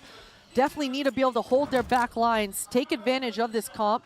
I do like this re-aggress for Alexis. She was able to get that reload down, and she's able to slice the pie. And she's made a fortress for herself in backside. She only has to focus in front of her. She's tried everything she can. Finds the first, needs the second and the third to follow. Smoke goes in and they body block. They put bodies behind the line. 4 bullets, defuse. Oh, it was a valiant attempt. Just not good enough. Not in time. Able to get all 3 kills, but unable to convert and win the round. The power of the Omen smoke coming through for the retake for KC. And I mean, if you're KC, you're 100% satisfied with that one. I mean, it all started with this re-aggress in mid, that KO knife coming out from Oncelia, just completely stopping Shopify's plan. And you saw all of them grouped up towards A main. They wanted to slam. But we were talking about this double initiator comp from KC, able to get all the information. And once again, Shopify, their sole group. Great timing, Valkyrie here does eat the stun on the other side though, so won't be able to go for this one. Again, knife should be decent, should have got them a good chunk of info on this one. Certainly not going to be pushing behind at this point, however. In case you want to keep this clean. You still have the frenzies, a couple of ghosts here and there, so it's not without threat, obviously, with that Headhunter as well. But GX taking space. I don't know if I like this. She is on her own here. Luckily, spots it in time, sends a paranoia and backpedals. Doesn't want to get caught out. Cover going out. Trying to get that smoke up on the one-way. Does have help now in the form of Glance. And actually, was caught there on the reload, but fine. It is a shutdown again. Noya and Sarah. A couple recovered weapons, but not much. Yeah, they shouldn't be able to get to the site because they have no smoke. Oncelia has the line. One enemy remaining. Safe play. That's all you need to do. Flash behind. Right time. Don't need to give over kills here. Noya would have to dig really deep to get any, if I'm honest. Alkia, the confidence is starting to brim here. KC gonna make it up to 2. Shopify yet to really get off those starting blocks. Yeah, and clean, all things considered. Definitely was worried for a brief moment there. The fact that GX burned a paranoia and didn't get much for it, but either way, a little bit unsynergized from the side of SRG. We saw it on the second map, Donut so forward, and sure, it's a low buy. It's an eco round, it's a throwaway round, but you want to be able to be together and punish off of that sort of aggression. So I love the role playing coming out for Donut, but SRG, they're going to have to clean things up in this first round. Aggro, GX gonna try and get involved. It's perfect. Takes away Alexis and gets to live. No trade, no real damage done either. That is a perfect reset. This is KC out for blood. Just slipping out with that OMEN kid, and look at Celia. Just completely controlling all of A main. She is not going to back out until this one-way goes away. Huge pick from Donut. And that's definitely going to help SRG mid-round in this one. Yeah, opens up a lot of options, and I think the Prowler even catching there too. So while this happens though, Shopify exploring the other side, and Alkia slides in, takes away Noya, and makes this costly down to 3. It's a 3-on-3, and there's still that Bulldog in play, and the paranoia for GX. Priming this ready. All no utility for SRG. Targets. It's going to be an isolated Donut. Found, put to bed. This could be a disaster. It's a bonus. Keep in mind, GX will not be moved. KC shattering Shopify. And they did so well. I mean, just that fallback coming out from Alkia. She could have had a movie, but she slides with that stinger, falls back into the site, and just opens up for her teammate to be able to flood back in. And this is great macro coming through for the defenses of KC. And for SRG, I thought Mel had done enough, but you saw it, not enough utility there to be able to actually scale and punish into the site. KC doing work to burn out that utility. Yeah, this is huge. Again, showing no respect, no fear. They keep going. GX still wants to absolutely eviscerate this side. Is Eric going to find one back? But you're not going to get much more done. Yeah, handing out a couple of headshots, sure, but again, player advantage. And they're taking high-risk fights here. Again, willing to fight into Shopify. The aggression, the confidence. It's wild! Most teams would never do this. Right now, it is down to a... Okay, Rez comes in. All right, we're back up to 3 for Shopify. They see real option in this. But I'm also seeing a player on the flank. Alkia slowly closing in. And there could be a victim to be had. Diligent from Mel. Great timing to turn. And Zafia can't do enough. Shopify needing a Mastercard Thrifty to get this one started. Oh man, and they couldn't have come at a better time. You know, we talked about that confidence building for KC, but in this game, it just can quickly come to bite you there. That's exactly what happens, and it all started with this pick here. GX looked so clean, but that quick trade coming out for Shopify opened up the entire round for them. And finally, the power of Sage coming through. I mean, Alexis was rewarded with this ultimate way early on. I think she almost had it by the second or third round of this half. So coming through in the Thrifty and the Tour de Force. I haven't heard that sound in a few weeks. A huge blind and actually pushing her off that TP. GX is going to feel really comfortable with all this control. Are they going to pop middle? There was a flash for it, yeah, and it looked like they wanted to get some pressure building top mid with this kind of 1-3-1. And a bit of a trade out of damage and a trade out play is Zafia. Great timing on that swing through market. Catching the punish on Sarah, trying to backpedal away. And Shopify getting no access to this map, man. The KC are being so proactive.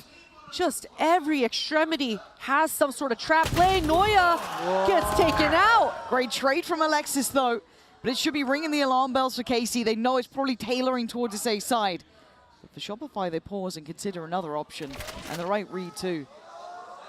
Alkia just on the corner, gonna spot out one, but the numbers in their side.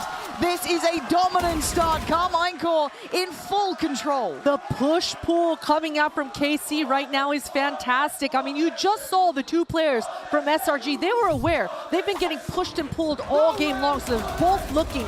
But 3 defenders grouped together, just pack mentality, able to come out on top of these trades. And Zafia has just been warming up all series long. I mean, beautifully peeking into The that middle. timing, so of nice. that Hunter's Fury. It's just, it's great work coming out from the individuals on the KC side.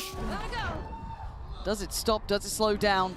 Doesn't look like it. GX still really shouldering this aggression on the other side. Handled by Neuer. Safia this time going to be checked on towards B main. You're going to see a big pop of the ult as well. Finds nothing towards market. You can see this wrap coming around. GX surrounded, but certainly not surrendering. Still going to find a little bit of space to play from.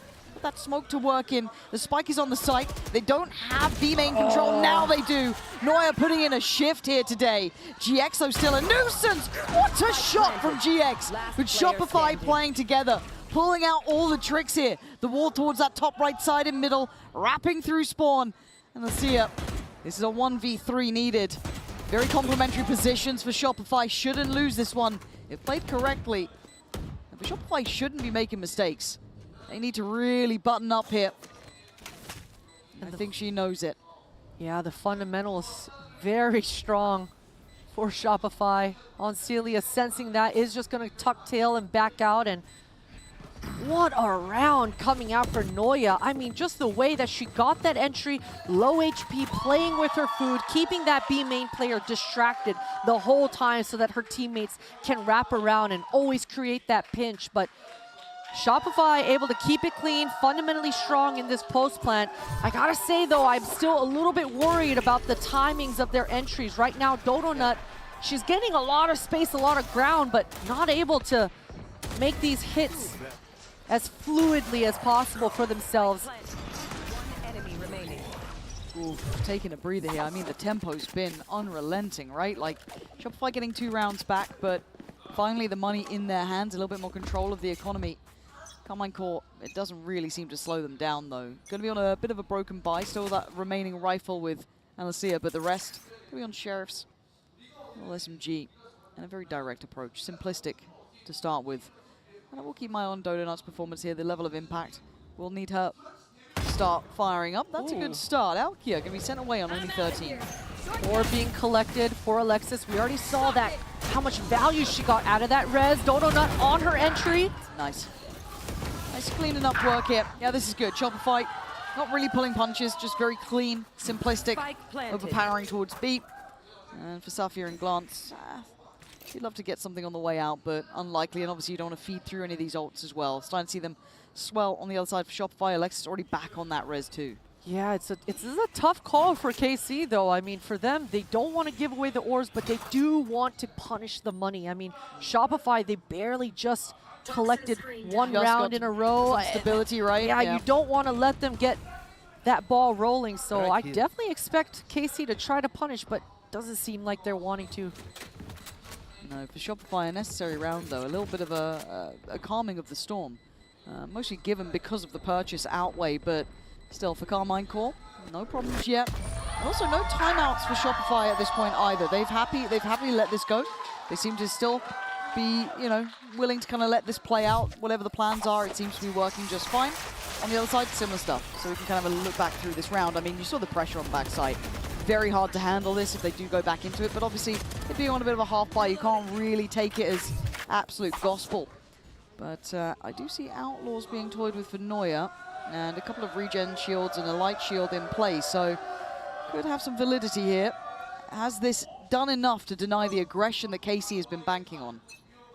And we saw Neuer shifting, leaving this A main area, wasn't able to find much success. She has been finding success towards mid and B. And man, oh my God, wait, does she check again? Does she check again? Oh, this timing! Oh my God, this is unreal between the two. Alkia's diligence to even look up for that as well, like credit to that. We are seeing if maybe Neuer can catch anyone crossing on top mid. I like this look from SRG though. They just simply waited out on Celia's utility and able to walk contact towards this. Safia has that molly in her back pocket. Oh, but the aggression, Dodonut is beautiful. Yeah, this is great. Alicia is getting overwhelmed though. A really hard site to hold on your own here. And oh yeah, there was very little to be done, and an explosive follow-up too. I like the call for kind of almost a contact burst, very deep use of the utility once they were already up towards that A side of things. Almost seemed like Neuer was able to at least have spidey senses about that operator. I mean, somehow Shopify make the beautiful read, beautiful call to just regroup towards that A. And Alkia, I mean, they've got to do so much work to hold on to this operator. Oh no! Donut wants this one.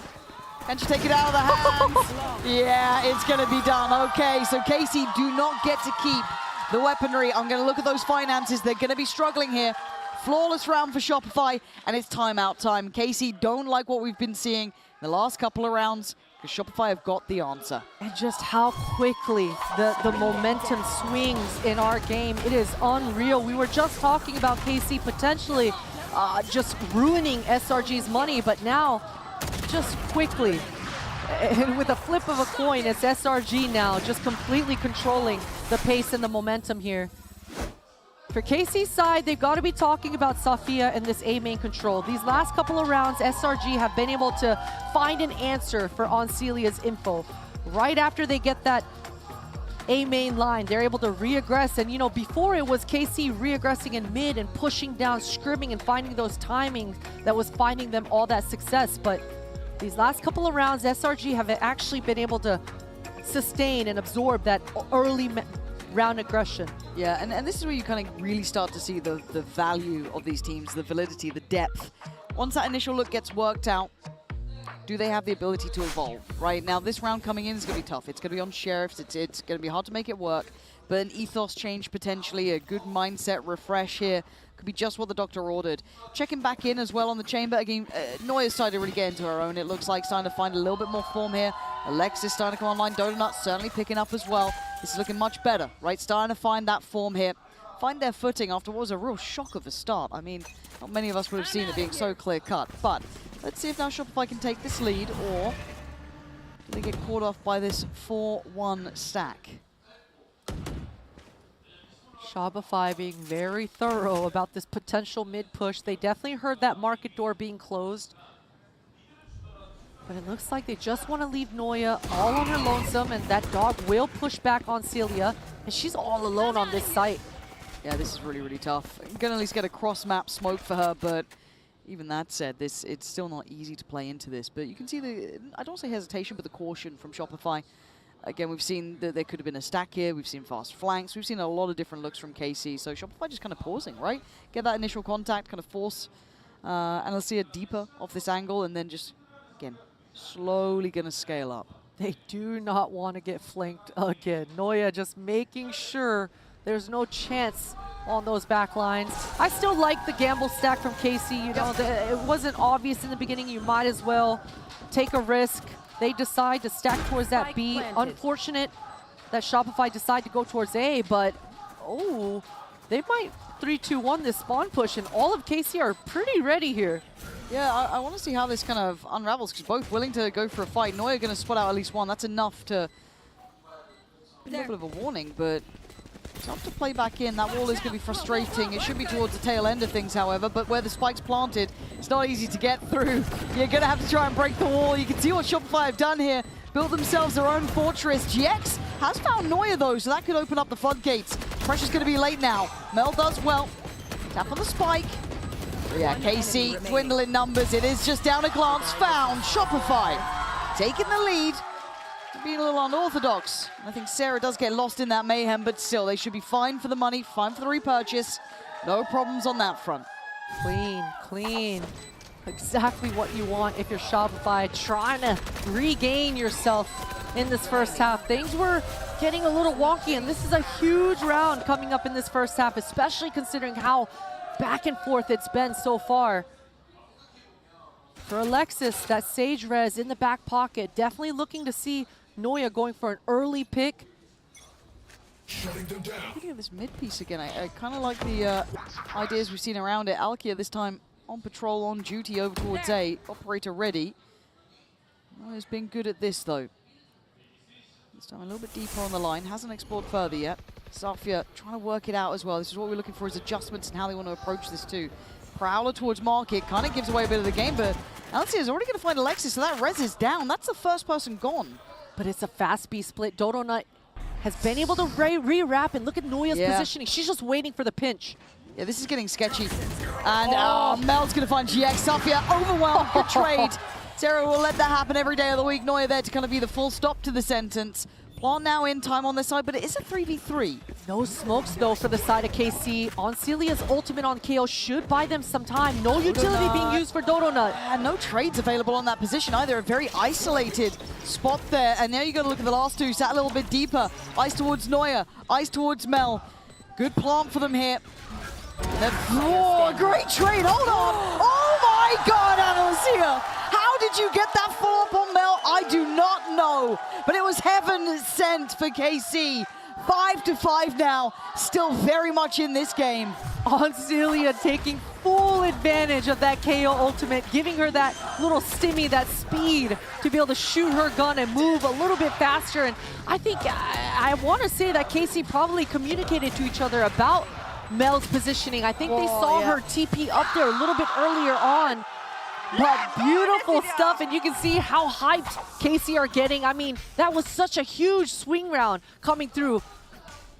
A judge in the back pocket of Noya. She wants to be able to dual wield a close range duel, plus that Tour de Force as well. Ooh. Aggression.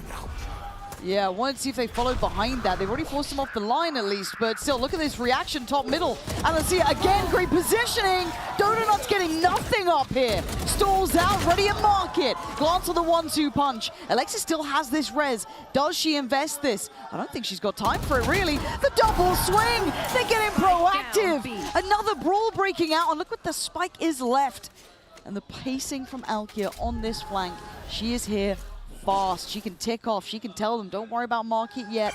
Focus towards that B main. They haven't put together the full picture, but they're going to soon. Sophia just saving her gas right now, trying to cut off Noya's lines. Don't give her any openings back into this round. She's going to have to dig deep if she wants a pick on this, though. Sophia waiting back sight. They're still a bit paranoid. You can see this. They don't quite know where these players are. You've got... again, it feels like it's so tailor-made, it's so obvious, but how do they recover this spike? That's the hard part now for Shopify. They have to try and find their way through this maze of players. A very unorthodox position from Alkia. Mel trying to work towards this spike here, trying to draw eyes. Safia the first to bite, but not giving away too much. Neuer giving a pixel, but the trade's great. Alcia is there! Neuer! Nuclear in approach! So fast to hit that shot. Still needs the plant, and Alcia is slowly wrapping on the site, the reposition, but the expected line! Neuer! A cut above the rest! When needed, she shines! The chamber pick coming in clutch. Noya arriving right when SRG need her most, and that was KC in full control of that round. Power positions. I feel for KC there. I mean, they wanted to secure the round. You're stuck between a rock and a hard place, but this is the power of chamber. I mean, the slow coming out off the op shots of that Tour de Force, just checkmating the space. And Noya, those are some beautiful shots. Man, that just looked like a frag movie from start to end, right? That, you just clip it, put some music to it. It looked damn good. What the? I mean, you're going back for seconds on that jump? I mean... They don't have a heal on their side either. Right? Like, come on now. Let's calm it down a little bit. Simmer this one down. Still a close affair between these two. And Shopify, they should be communicating to one another that Noya did a lot of damage to the A anchor. Looks like there's just posturing. They're just faking this mid-control, and Noya finishes off her work. Noya's starting to kick into gear, man. Alkia here, though. A bit alone. Does Noya go that far on the corner? She does! Another victim to be had, and Noya just farming now. Glance in. And this Fury. And that was burning a hole in Glance's pocket, but it's Donut to go digging deeper. Nice. Couple of confidence boosters here. Oh, yeah. Yeah. Glance, I mean, try and do what you can, but the final boss has turned up. Noya ain't letting you out from this jail cell you're put in. Bye-bye, Noya. Yeah, stunning work from her.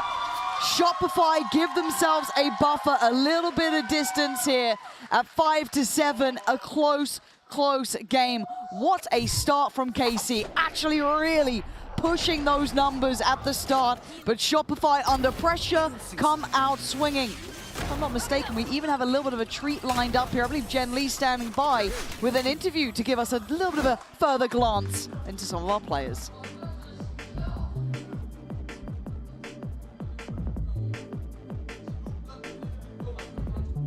Hey guys, Jen here with Katya, Glance's friend. Now, you guys must be really good friends for you to fly all the way to Korea and join Glance in her journey. Yeah, we met like a lot years ago in Valorant, so I'm really, really grateful to the Riot Games that they created such amazing game, and I met my soulmate. And I'm really happy that I see her right here, and she made up to like this level, and she put all her energy, like efforts, all her time, like whole her life in this, like what she really loves. So I'm really proud of her. I love you. 일단 카티아님은 글란스 선수와 엄청 절친인데 발로란트를 하면서 친구가 됐고, 그리고 예전부터 이렇게 친구 사이였는데 글란스 선수가 이렇게 열심히 하면서 꿈을 펼치는 모습을 계속해서 지켜볼 수 있으니까 너무 감격스럽고 참 좋다고 하면서 글란스 선수에게 사랑한다고 얘기를 해줬는데요. 그렇다면 이제 글란스 선수 좀 에너지가 필요할 것 같아요. 응원의 한마디 부탁드리죠. Any message to Glance? You know, send her good luck energy? Yeah, of course, I give you all my energy, like all my support, and please always know but you already know, of course, that I'm always by your side, and I always will be, like, all my life. 네, Glance 해줘. Glance 해줘. 해달라고 합니다.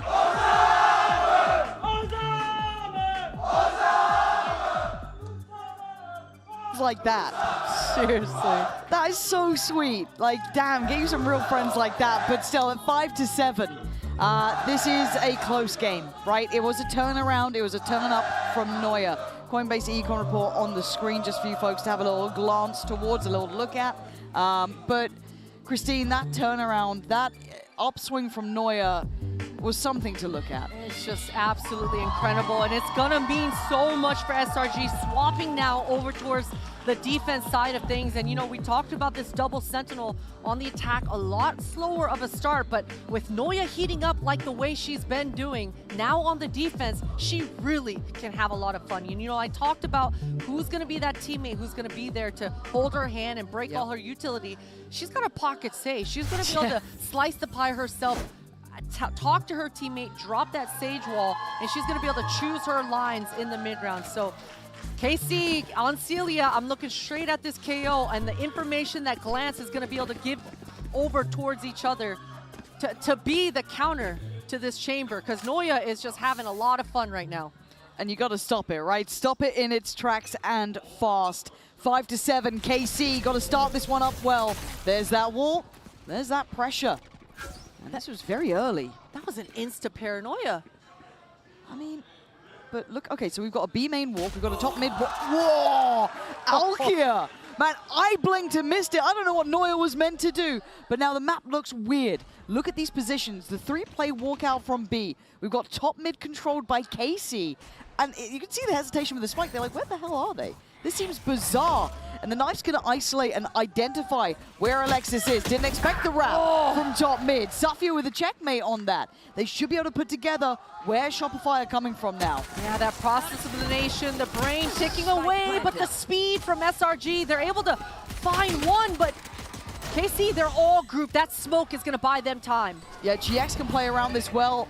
And that is perfect. Good trade from Dodonut, but they need more. I don't know how much more they're going to get here.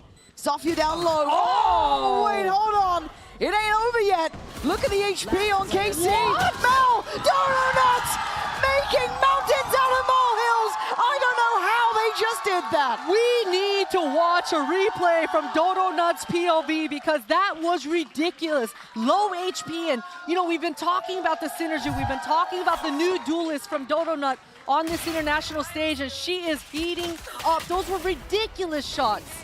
I thought that when Safia killed Alexis and Spawn, it was over. It was wrapped. And especially when that smoke comes up, my God.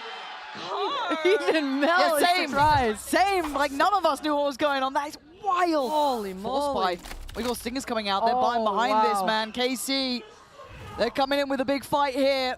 On the other side, a decent purchase to that Outlaw in play. We got Guardians, Bulldogs, the whole shebang, and KC gonna just pick up the tempo again. It's Pacey and Shopify. Do not give a damn. It's a shutout.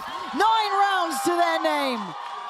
That is a statement shutdown coming through. You know that KC are hyping themselves up like, we had that pistol, let's just force buy, let's get back into this, and just slapped right back down. This round was over in about 3 seconds. Damn. Oh man, that's tough.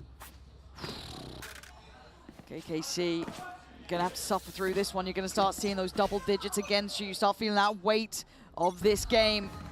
Heavier and heavier. There.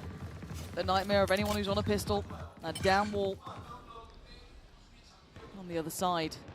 Alexis dropped a really early Sage wall, and you can see that she's playing solo towards this B, playing soft, using those fundamentals well. KC was able to break a hole into it, and you can see the movements coming out, what it's making the defenders do. Alexis and Mel together, they have to respect this B main.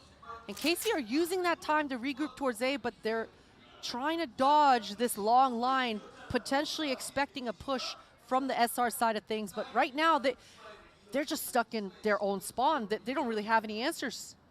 Now, back in my day, there was a couple of teams who do this, the kind of like, almost like faux timeout, right? That kind of take this, have a chat, because odds are you're probably not walking away with much. You could see it there as well. It was GX mostly having the conversation in this. Again, they can pick back up and they'll still try it out towards A. Yes, you get to offset the timing a little bit. The problem is there is a judge here. That's a little bit hard to push off this angle with just those pistols. 30 seconds left. It is Sarah. Full control. Spike down A. And for KC, this round was probably never going to be the one that things turned around on. But see what we can do with 15 seconds. Plant wouldn't be bad. Don't know if you're going to even get that. She's gonna try her damnedest, but there's Noya on the line. Yeah, KC just trying to use every tool available at their disposal, really trying to use those mind games to make SRG think that they're regrouping somewhere else. 30 seconds left. But a little bit early, I gotta say, from Safia to go out on that A main. All good though. I mean, it gave Sarah a lot of orbs, and we know this A main contestation. The orb is up for grabs for Sarah. It would be huge for a retake scenario for themselves later on in this half. Let's see if KC's ready to punish, because 3 members of SRG, I think they want to set up Sarah. There they go. Ooh, okay, gonna be revealed, and actually Alexis left for dead. Does she get away? Oh my god, she gets out of there. That feels so lucky. Good work initially. Sage kit coming in clutch, and Sarah was able to grab that orb. You can see she already made that rotate over. So Shopify, I mean, Noya, she's just gonna pop some shots, get off the site, TP off, and Shopify have a strong retake coming into this round. Yeah, top mid smoke just went through for KC. Door gets shut. Clearing through middle. Tense stuff now. Just getting this out. Gonna hear some of that util though, but it's double stack top middle. High flash and Alkia's timing. Is it right? It looks good. It is.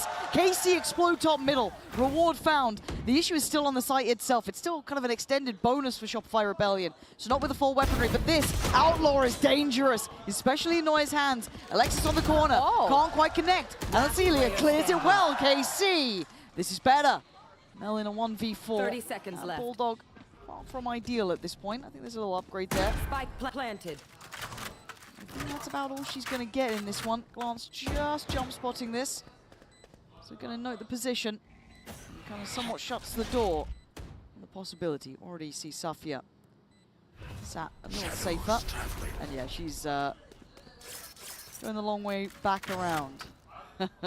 I like this re-wrap around though. I think she's gonna be able to find some punishes or at the very least survive. Yeah, Mel should be able to walk away with this one.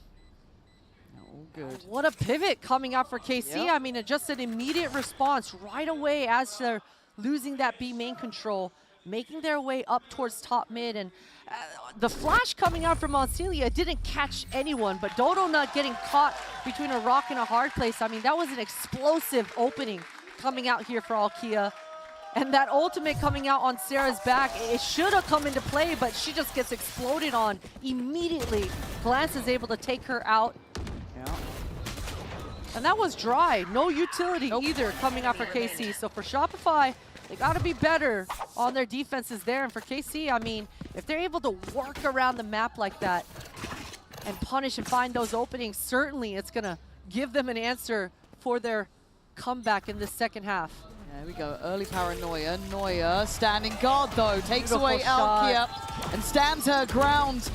And why not when you're this damn good, Neuer? How many 3Ks can one person get? There's no escape for GX. And it's instantaneous. Shopify allowing no naughtiness and glance. Last alive, it feels like it was a quick affair this round, very few options. And yeah, with the wall being put up, Spike on the other side. It's an uncomfortable predicament to be in. No real easy way out now.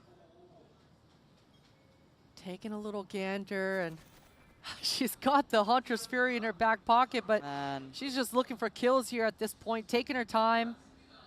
And for SRG, they're going to make sure they are going to keep this round clean. They do not want to lose any more money. They've got to make sure they're dominant in this third. For a glance, I mean, this goes back to what you talked about a couple rounds ago. I mean, this is the IGL for KC side of things. It's perfect time for her to tuck and just reinforce, recollect. This would be a perfect moment for one of your teammates to just say, hey, that round's on me, my bad, all good. No worries. Spin on it. It looks like they're having that chat, right? Like that kind of scene there. Again, for Shopify, though, it's another step closer, right? We're getting towards 11. It's as much as logically, yeah, hands up, cool, that's on me, no worries. Fresh start. Next round, you don't get so many rounds left to do that with now. It's starting to get to crunch time. Now, does KC have another timeout? I haven't quite kept up on that. I feel like they might still have one left here. I wouldn't be surprised to see that utilized pretty damn soon. For Shopify, they have no issues really in mind here. Ult-wise, they've got 3 big uns ready to go if needed. For KC, it's time to put up, really, or shut up at this point. It's been a bit of a drought of rounds, right? It's getting to that scary time when Neuer's starting to get 3Ks every 2 rounds. She's on 23 to 10. Neuer's having a game here. 15 seconds and we're back underway. I mean, I just heard it as well. Neuer investing the ult for this one. KC, if you've got something up your sleeve, bring it out now. This would be the time to try and stop the rot. It's been a slow and steady march back for Shopify. On the verge now of getting up to 12 rounds. Push to the third map, sure. But still looking in control. Neuer trying to find an early pick with that tour de force procced. Vandal in her back pocket as well. I wouldn't be surprised if there's a shorty in the mix as well. And she's just making it look so casual. This time around, KC, they don't want to risk it. They don't want to give her any more movies. And I'm curious to see when Sophia is going to try to take care of this chamber trip towards this B main to try to keep both defenders towards this area. That drone is not going to find much, and I mean, Neuer is just going to LOS it and go back onto the line. Yeah, both kind of points of contact have already been somewhat found to a degree, right? That Prowler middle catching towards Alkia. Door gets broken. Okay, trying to add a question mark towards Market. Popping up the ult. It's going to be Alistair going through, trying to take the space. It's all but bait. It's all but a ruse. Neuer gets curious and goes down. Does take GX with her, but the A side not completely vulnerable. Mel is there. Takes away. Oh! It's all 3Ks all day! Oh my God! What are you meant to do, Potter?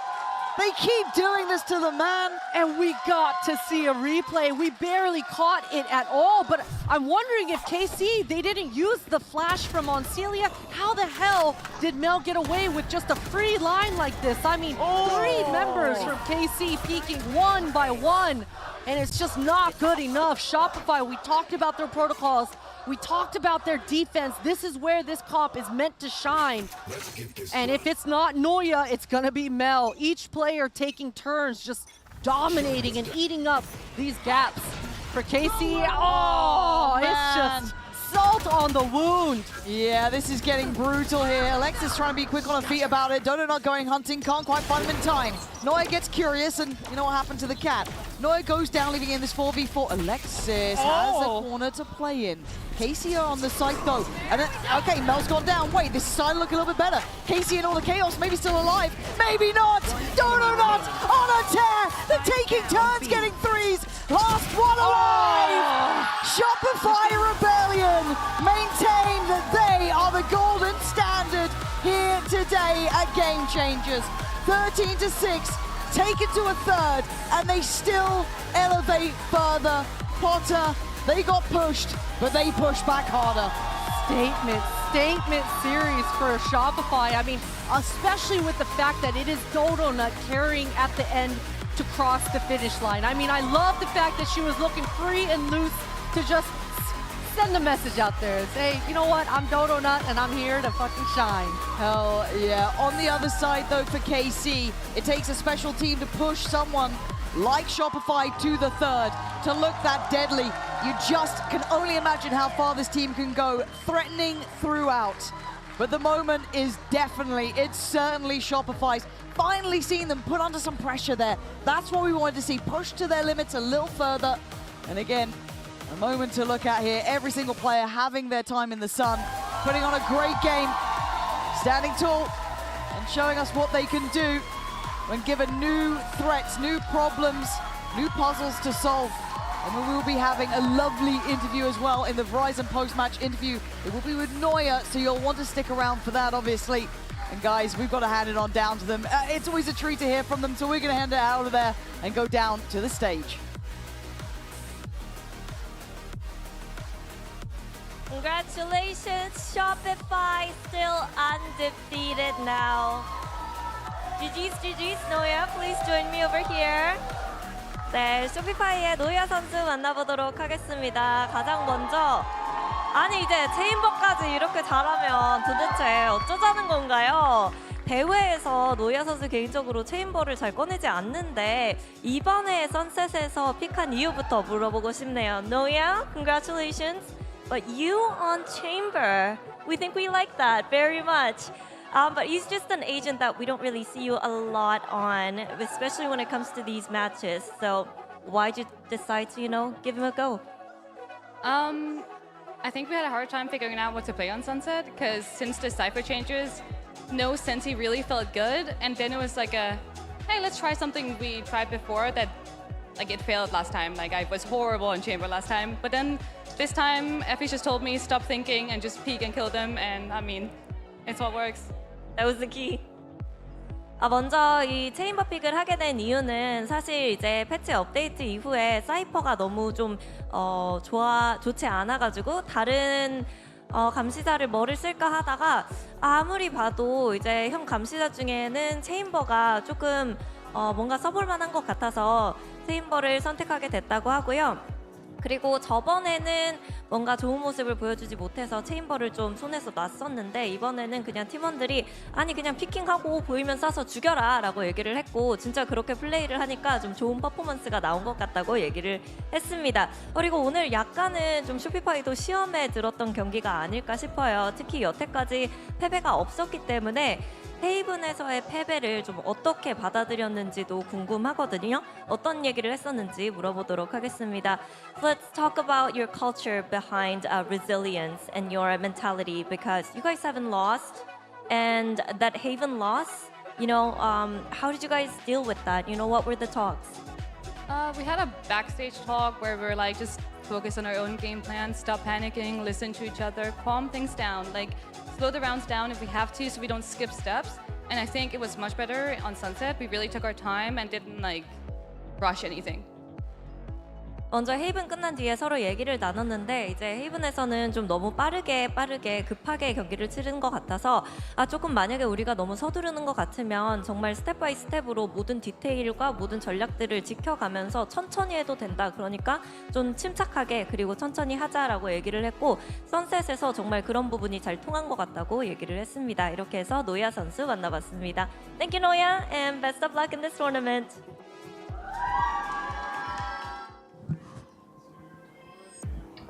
Shopify Rebellion taking that series, and what luck because we have Mel, the Melange, with us, joining us on the desk for a quick interview. Congratulations.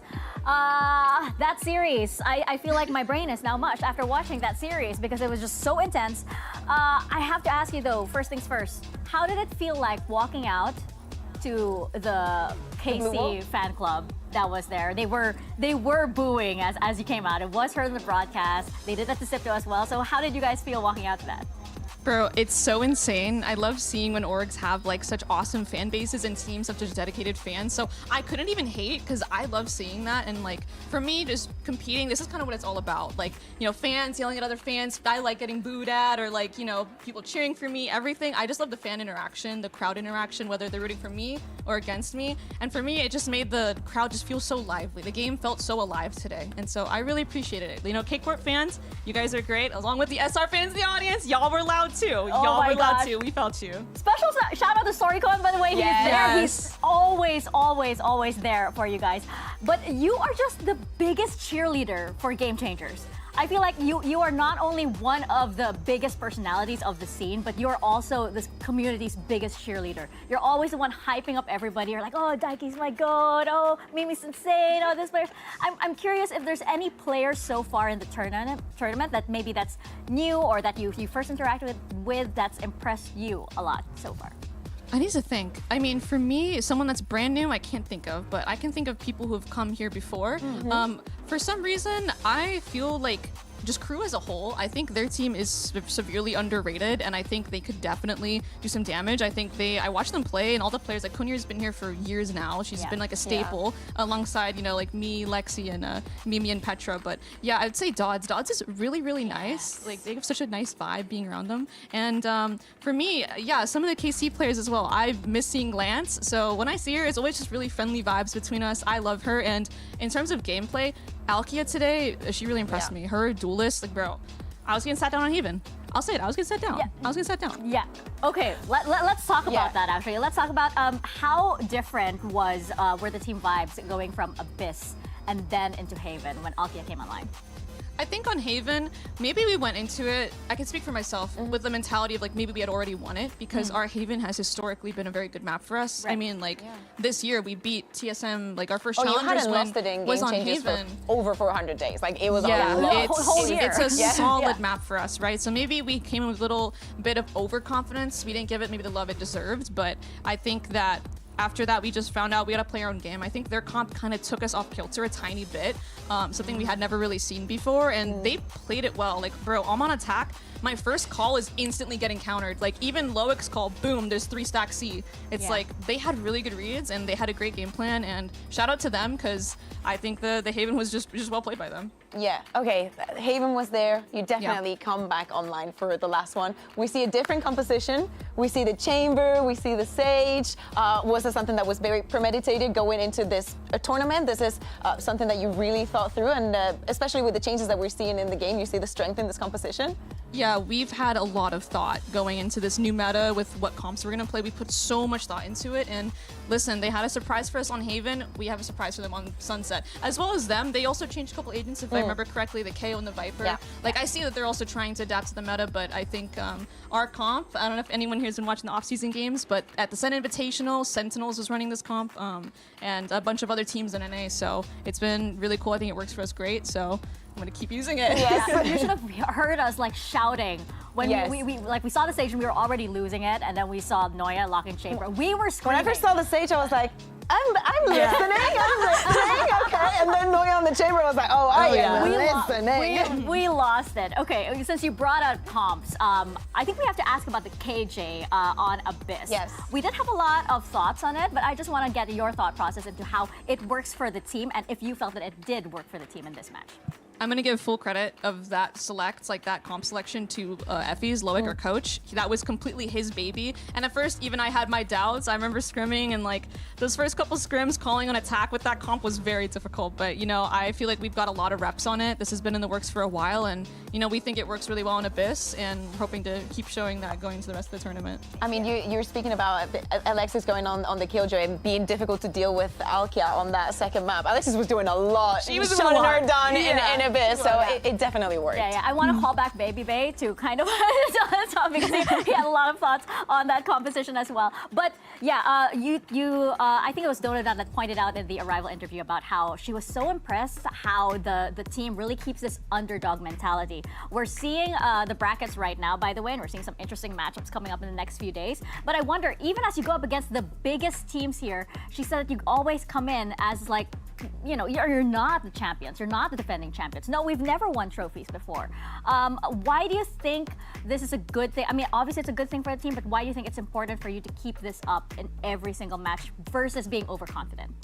I think it keeps that hunger for us and that passion to kind of keep wanting more trophies. And I mean, for us, it just feels like, you know, every tournament's a new thing, right? Like if we want something, we need to work for it. Nothing is given to you. As you can see, even in this series, right? Haven, we haven't lost in was it over 400 days? Yes. Nothing is given to you, right? You got to work for it. We lost Haven. So we just like having that mentality because it keeps us on our toes and it makes sure that we have our head on the right place and we're practicing with intention because we do love a lot of practice. So yeah, it just makes sure that we have that hunger for the game and that we still want to win. So Team Liquid is next. You good. made it to the top 3. I think that is kind of a given. That is a given for you guys. Thoughts on the team? Thoughts on that match? What do you think the keys are going to be for you to get that victory and again getting that advantage going into the final with that potential double map ban? I think speaking of hunger, they're a team that is very hungry, and that's a team like we have to match, like hunger for hunger, right? Yeah. Like they really want it bad. You can tell, you know, Daiki as well has been severely impressing me at this event. She's been fragging, calling well. I think that series was really interesting because the first 2 maps were just washes, and then boom, finally the 3rd map is what we thought it was all gonna be. So yeah, we're just gonna, you know, study them, never underestimate any opponent, especially Team Liquid Brazil. I would argue they're like favorites to win as well. So we're gonna make sure we catch up on all the prep we need and try to go into it and try to win. Oh my God, Mel, thank you so much for your time. I wish I could keep talking to you like all day because Sorry for yapping. It's no, You can yap. You're always welcome to yap here. We love that you yap. Unfortunately, we don't have time to have Mel yap, but that's why, you know, she has a podcast. You know, should probably go check it out. Yes. Where's the camera? Is it right that there? That one there. The one in the middle. That one in the middle? That one. Listen. Oh, you have one here. You have one right there? Yeah. Hello. The tall one, I think. I'm back. Hey, get over here. Get over here. Yeah. All right. I have a podcast. I'm the host of a podcast along with my teammate Alexis Grassi. It's called the Duo Q Podcast. You can find it on YouTube. I think that's it, actually. You can find it on YouTube. And if you Google it, it'll come up. We talk about Valorant, things kind of unrelated to Valorant. And the next episode is going to be how we managed to do 3 for 3 in Game Changers Okay, I'm Championship. not going to claim that yet. Hopefully. Claiming it. Thank you. Claiming it, but yes, do go check that out. Of course, that is it for us. This is the end of the show. Thank you so much to Mel for joining us, and to Kakuka and Baby Bay, who's off somewhere, probably eating or something. Thank you guys so much for tuning in. We will see you tomorrow with more here from Game Changers Champions in Seoul. Bye. We can't wait to get started with today's matches. We have G2 and Team Liquid Visa ready to take the stage. Top 3 is on the line. Daiki is on C site right now. This is a mental round. It is perfect again from Daiki. 3 onto the round. Jelly moving back onto the spike. Looking to take it into half. Vanya's just sprinting into this one. No!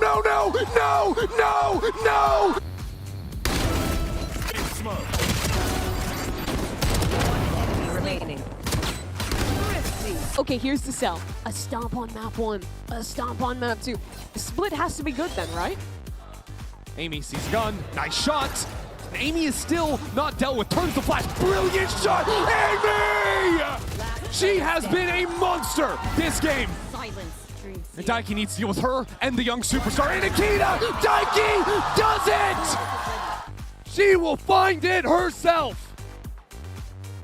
It is time to send it down to the stage and bring out Shopify Rebellion Gold and Carmine Core for our second match of the day. Goes down swing, gonna take one. Neuer! Oh, yeah, line him up, knock him down. Go on, glance. Ain't gonna be. All right, Shopify, 3 left alive. Man, they look scary like this. Shopify make it out of KC's map, looking unscathed. All those boos, all that cheering, made no difference. Back up. It's all down to Neuer, and it's not gonna happen! Carmine Core taking us the distance. sunset on the horizon. I'm out. Look at the HP on KC. Mel, Donuts making mountains out of molehills. I don't know how they just did that. KC and all the chaos, maybe still alive, maybe not. Donuts on a tear. They're taking turns getting threes. Last one alive. Shopify Rebellion maintain that they are the golden standard here today at Game Changers.